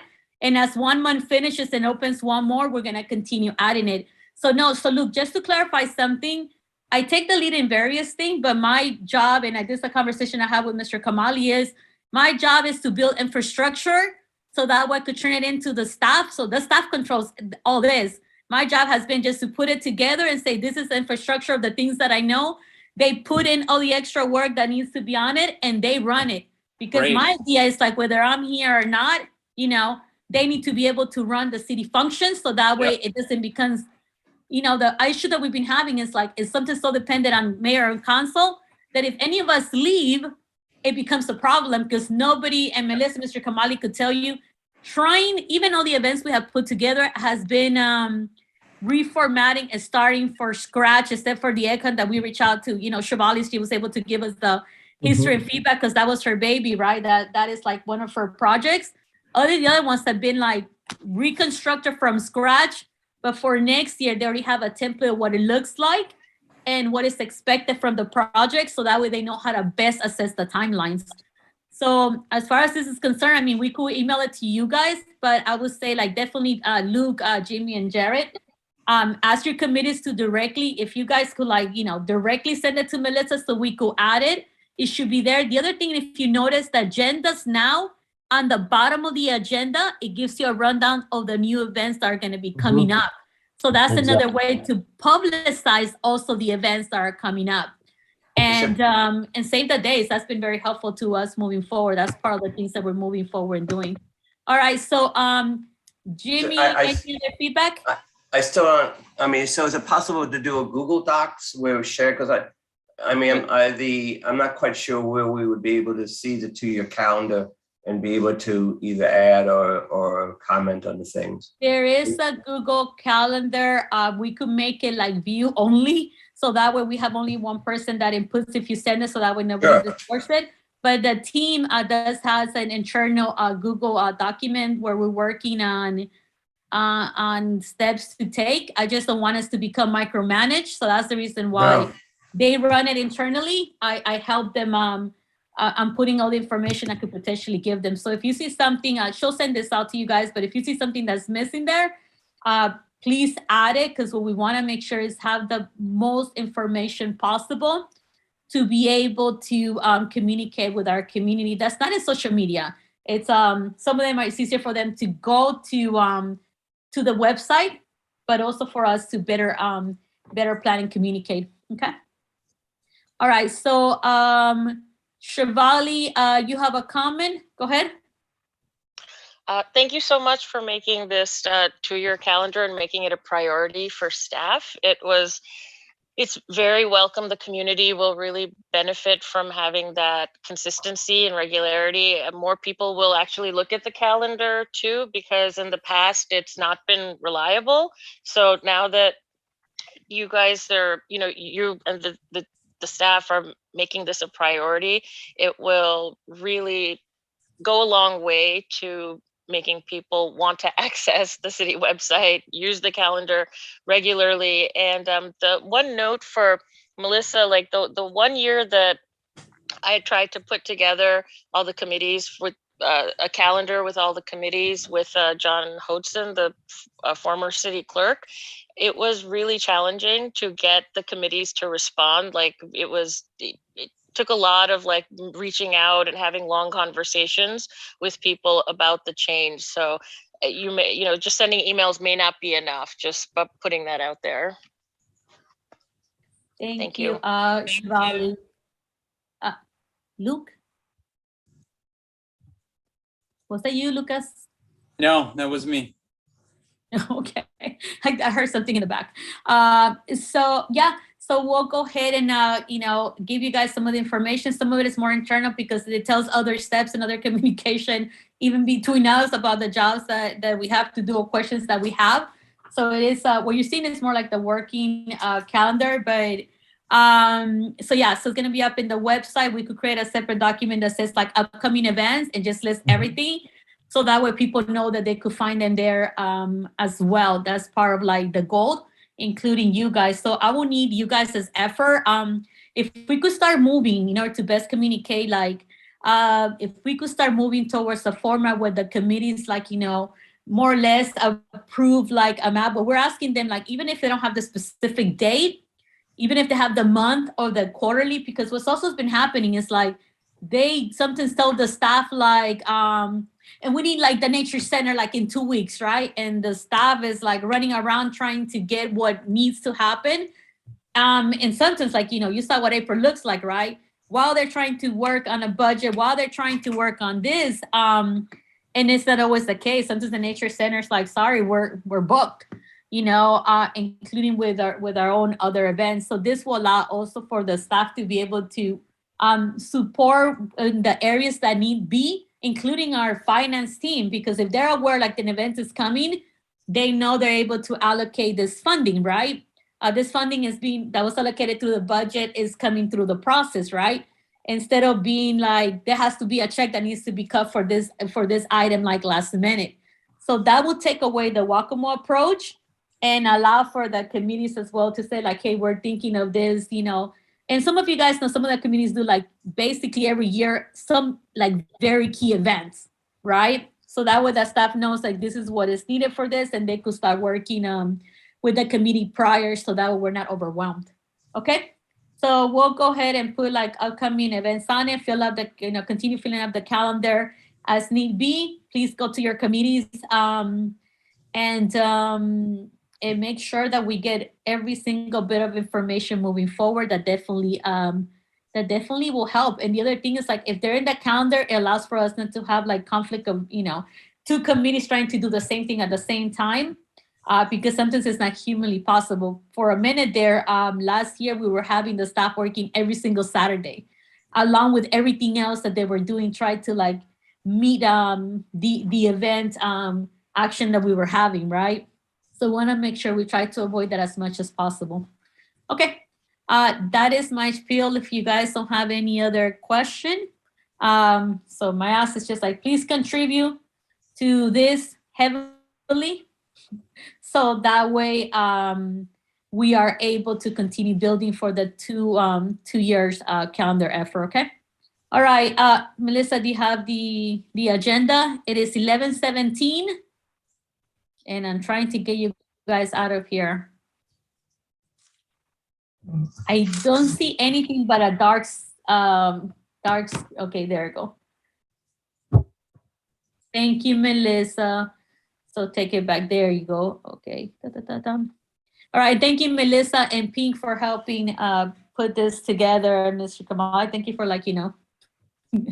opening the space as well. Yeah, Jared as well. So it's been a lot. It's been a lot of time being put all this thoughts into one document. So Consult, we are officially asking you to help us fill out the blanks that are needed. So that way this calendar has more essence, and please start directing people to the calendar, because also the Zoom links to the meetings are also there. So people that don't need to be chasing an old email.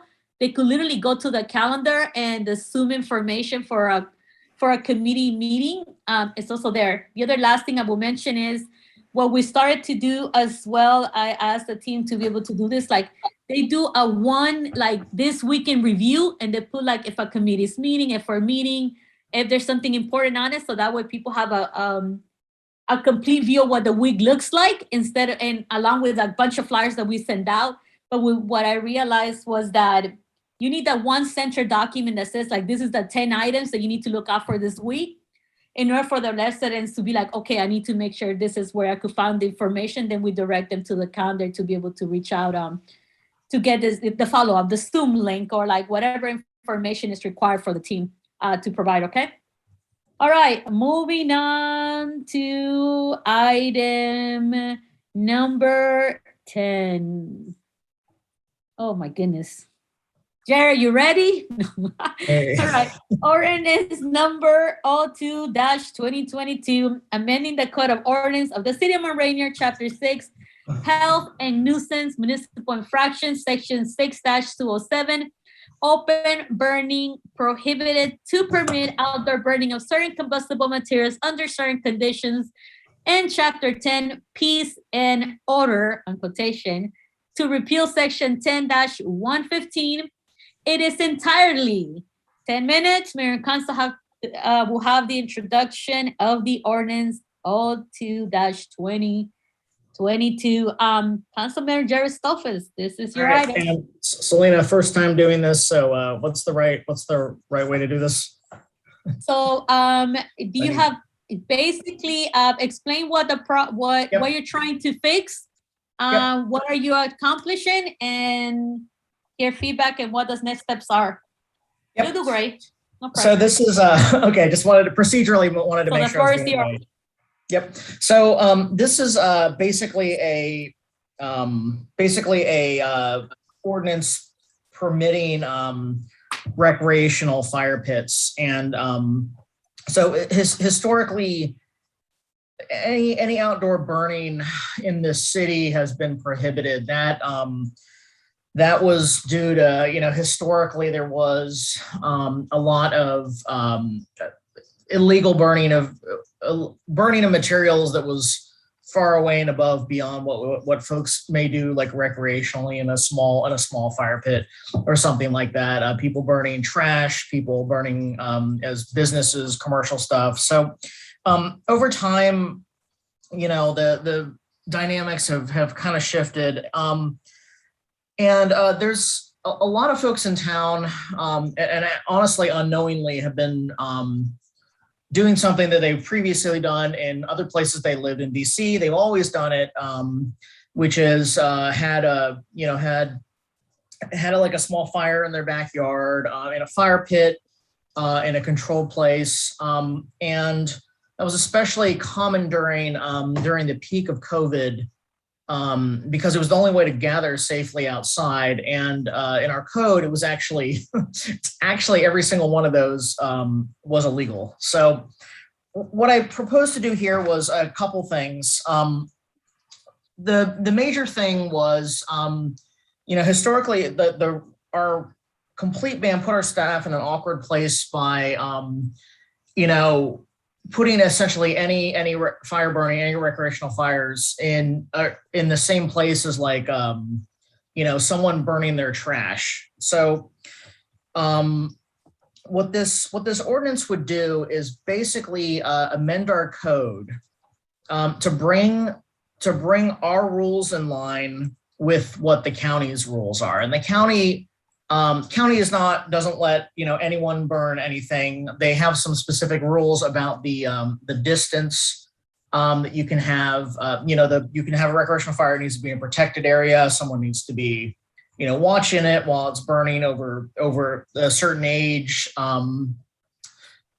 are materials you can burn like wood, but you can't burn like trash or like a battery or something else. So the county's actually established solid rules, and what we would just be doing is actually adopting that, or not adopting the county's rules, but basically copying the rules over, which differentiate between safe and safe recreational burning, and what is really a problem, like illegal burning of illegal construction materials, trash, commercial, like things that you should not be burning, need to be disposing of in other ways. So that's essentially what this ordinance would do, and allows kind of our city staff to focus on the incidents where there is burning of items that is not safe, that is not okay from a health perspective, and allows folks to do this and congregate. The other thing I've also proposed is, this has come up in a number of times, community events. Prohibition also existed to city land. So if in the future there is a time where the city, especially in the winter, we wanted to do an outdoor event, the mayor and council can approve, the use of an outdoor recreational fire, for example, around a county city event.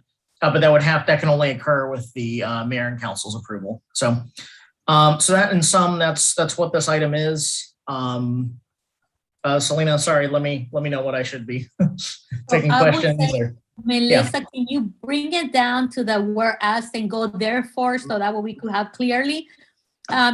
We do, if I'm not mistaken, Alma, I am so sorry. Director of Code Enforcement is here. We also, do you have any feedback on this, Alma, before I open it up to Mayor and Council? Yes, so we actually have gone over all the information with council member Stoltzfus regarding the whole, fire pit and the ordinance that he does want to address.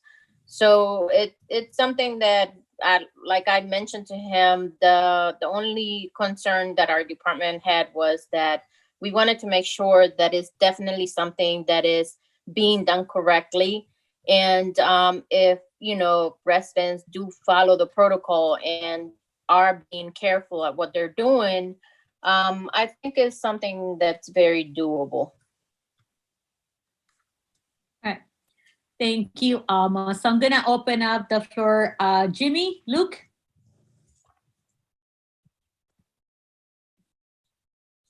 Jimmy? Sorry, I don't have any more comments. Thank you, Jared, for doing all the work on this. I'm supportive. Really, Jim? You sure you don't want to make the meeting a little bit longer? As long as, no comment. Jared, thanks for everything you do. Appreciate it. Total support. Way to go. Yeah, so thanks for bearing with my figuring out the process for the first time. You're good. Trust me. We're all, even if you've been doing this like 4 years, you always get nervous when you present something. At least I feel that way.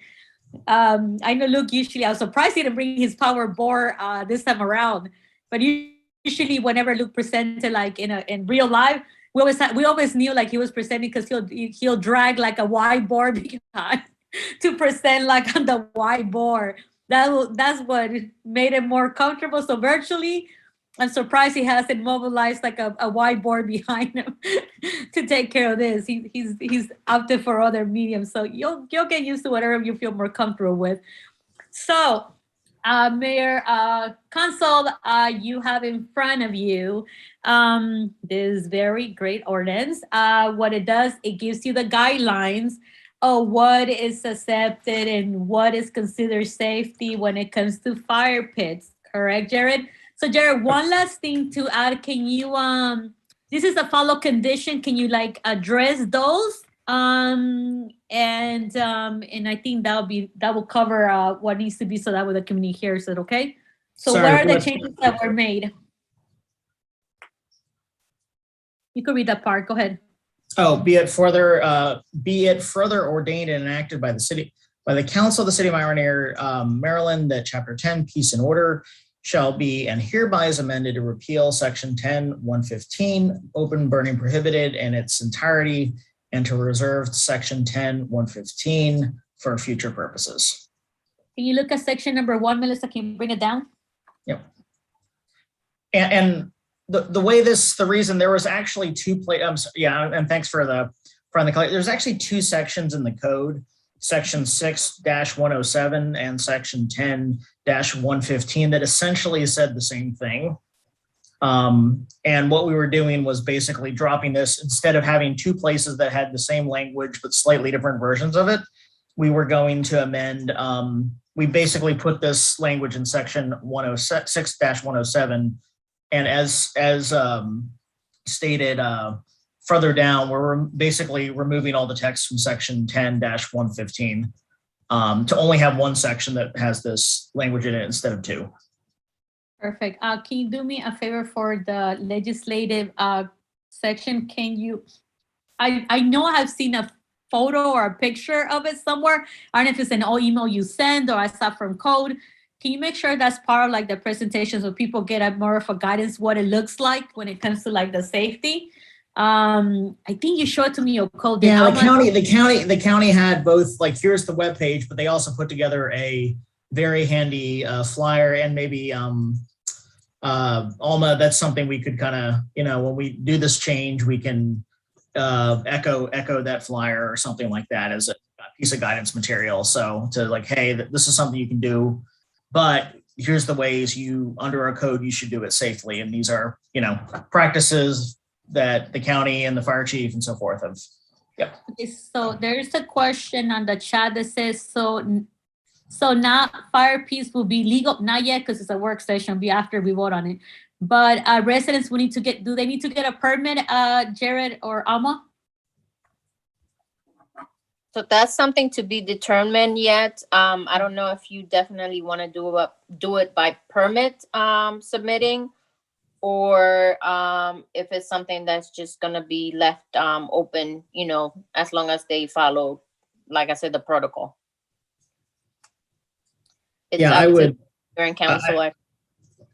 I mean, my opinion, I mean, the county doesn't require a permit. I think it's a lot of bureaucratic, that sounds like a lot of administrative overhead.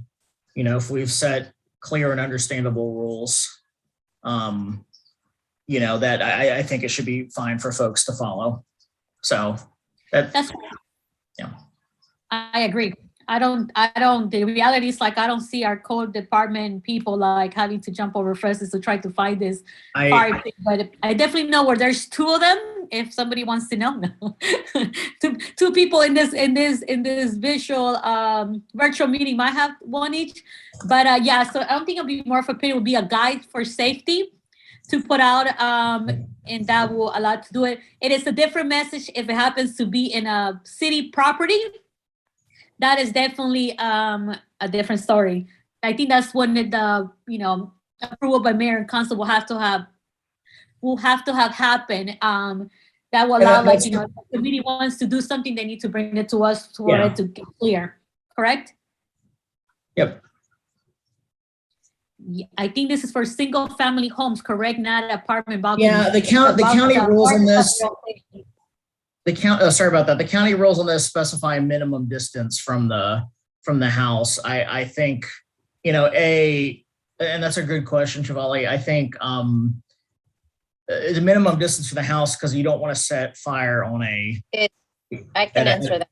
Oh yeah, sorry, Alma. Go ahead. So the county is saying that as long as you're 10 feet from the structure, or also it's important that you're about 10 feet from your neighbor's fence. Okay, so I think that apartment balconies would not fit into this, because that might be like, I don't know if there's any no apartment balcony that's over 10. So that is, I think, for residential homes to be specific. Correct, Alma, Jared? You're correct. Well, and this would not supersede, obviously, if your apartment complex has certain rules. I mean, that's something they set that, residents would have to observe, even if the city's rules are looser. Okay, so let's make sure that's added somewhere here. So make sure we do not get people from the apartment saying like, hey, we're 10 feet away and this is what happened. Can we add this county language to mirror our city ordinance so people know? I think that was what you guys did, right? You mirror a lot of it, Jared? We mirrored the text like 100% from the county. After, obviously reviewing it and going over it in full, but we pulled it over in full. You know what I just realized? I guess I'm so tired. I could have just given Shivali the floor for 3 minutes and she could have asked this. I am sorry, Shivali. My apology. I didn't open it up to the public, but I hope we were able to cover all of your questions on this item. I was like, why am I reading it when she could have just asked like in her 3 minutes? Okay, so the language was mirrored 100% from the county. If you live in an apartment, you have to follow the apartment rules. Right, when it comes to like open fire and X, Y, and Z, right? This is a guidance on how to safely have a fire pit, and if by any chances a committee or the city would like to do a part of their events, a fire pit in in city property, it has to come to mayor and council for approval. County property, you have to go to county. That is not our area of addressing that item. Did I cover everything, Jared, Alma? Good. Okay, perfect. Council, do you have any other questions? Is there any member of community that has anything to add? Let me know. Speak your piece. Okay.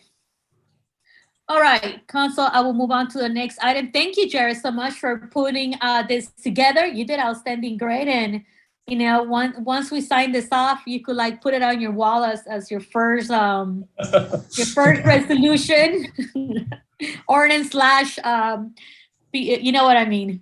All right. Yep. So I better not see it in the what's it called, Mount Rainier gifting page later on. Okay, be like you have the sign original ordinance. So Councilmember Jared Stoff is available to you. All right, ladies and gentlemen, presentation of February 15, 2022 work session and March 01, 2022 legislative meeting by our wonderful city clerk, Melissa. Thank you for being on top, and I keep repeating it because it has always been the case. As you can tell, she is moving fast on making sure we get these documents. Council, please review them. Ideally, give this any changes to Melissa the week before April 2nd, so she could make any changes. And that way they'll be ready so she could address if there was any changes to the minutes for us to vote on the legislative meeting. Okay? Can you move it up for upcoming events, Melissa? Move the agenda up.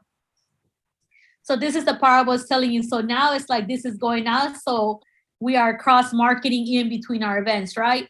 So upcoming hearing proposed for the FY23 budget will be held April 2nd at City Hall for mayor and council and televised virtually.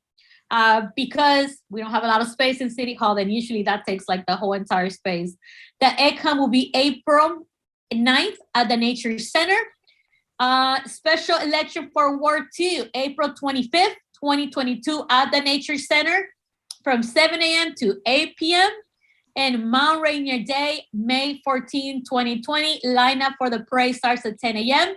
Parade takes off at 11 to land next to City Hall in the kiddie section on Perry side. Okay, and it's gonna go up to 4 p.m. Melissa, go ahead. Jimmy? I was looking for the date that the candidate form is going to be on. I'll send it to you, but I think the MRB is answering a candidate form for Ward 2. To answer your question, they are that this agenda was put before those No, days. yeah, I was saying they are, so I was just sending you the date. No, what I'm saying is like I think Melissa, do you have it with you? Yes, it's April 13 at 7 p.m. Okay. Just And want to it's add gonna that. be virtual. Yeah. And the women leagues are supposed to also have one. So congratulations and good luck to the candidates. There are 2 candidates for Ward 2. And the on April 25th for voting, that is for exclusively Ward 2 residents. Okay. Any questions to follow up with elections? The Board of Elections or City Clerk will be the person to direct it to, and our clerk is our liaison to the Board of Elections. All right. So you saw the upcoming events, you heard them, and we'll be adding for the April meeting, Jimmy, the what's it called? The forum is going to be there, okay, on the upcoming events. Okay. Moving on to item number 12, adjournment. Can I have a motion on the floor? So moved. Seconded. Damn, that took you guys a while. Doesn't seem real. So moved and sorry. seconded. Any Thank you, objection? staff. We haven't voted on it yet, so we'll be celebrating until we vote. Any objection? Any abstentions?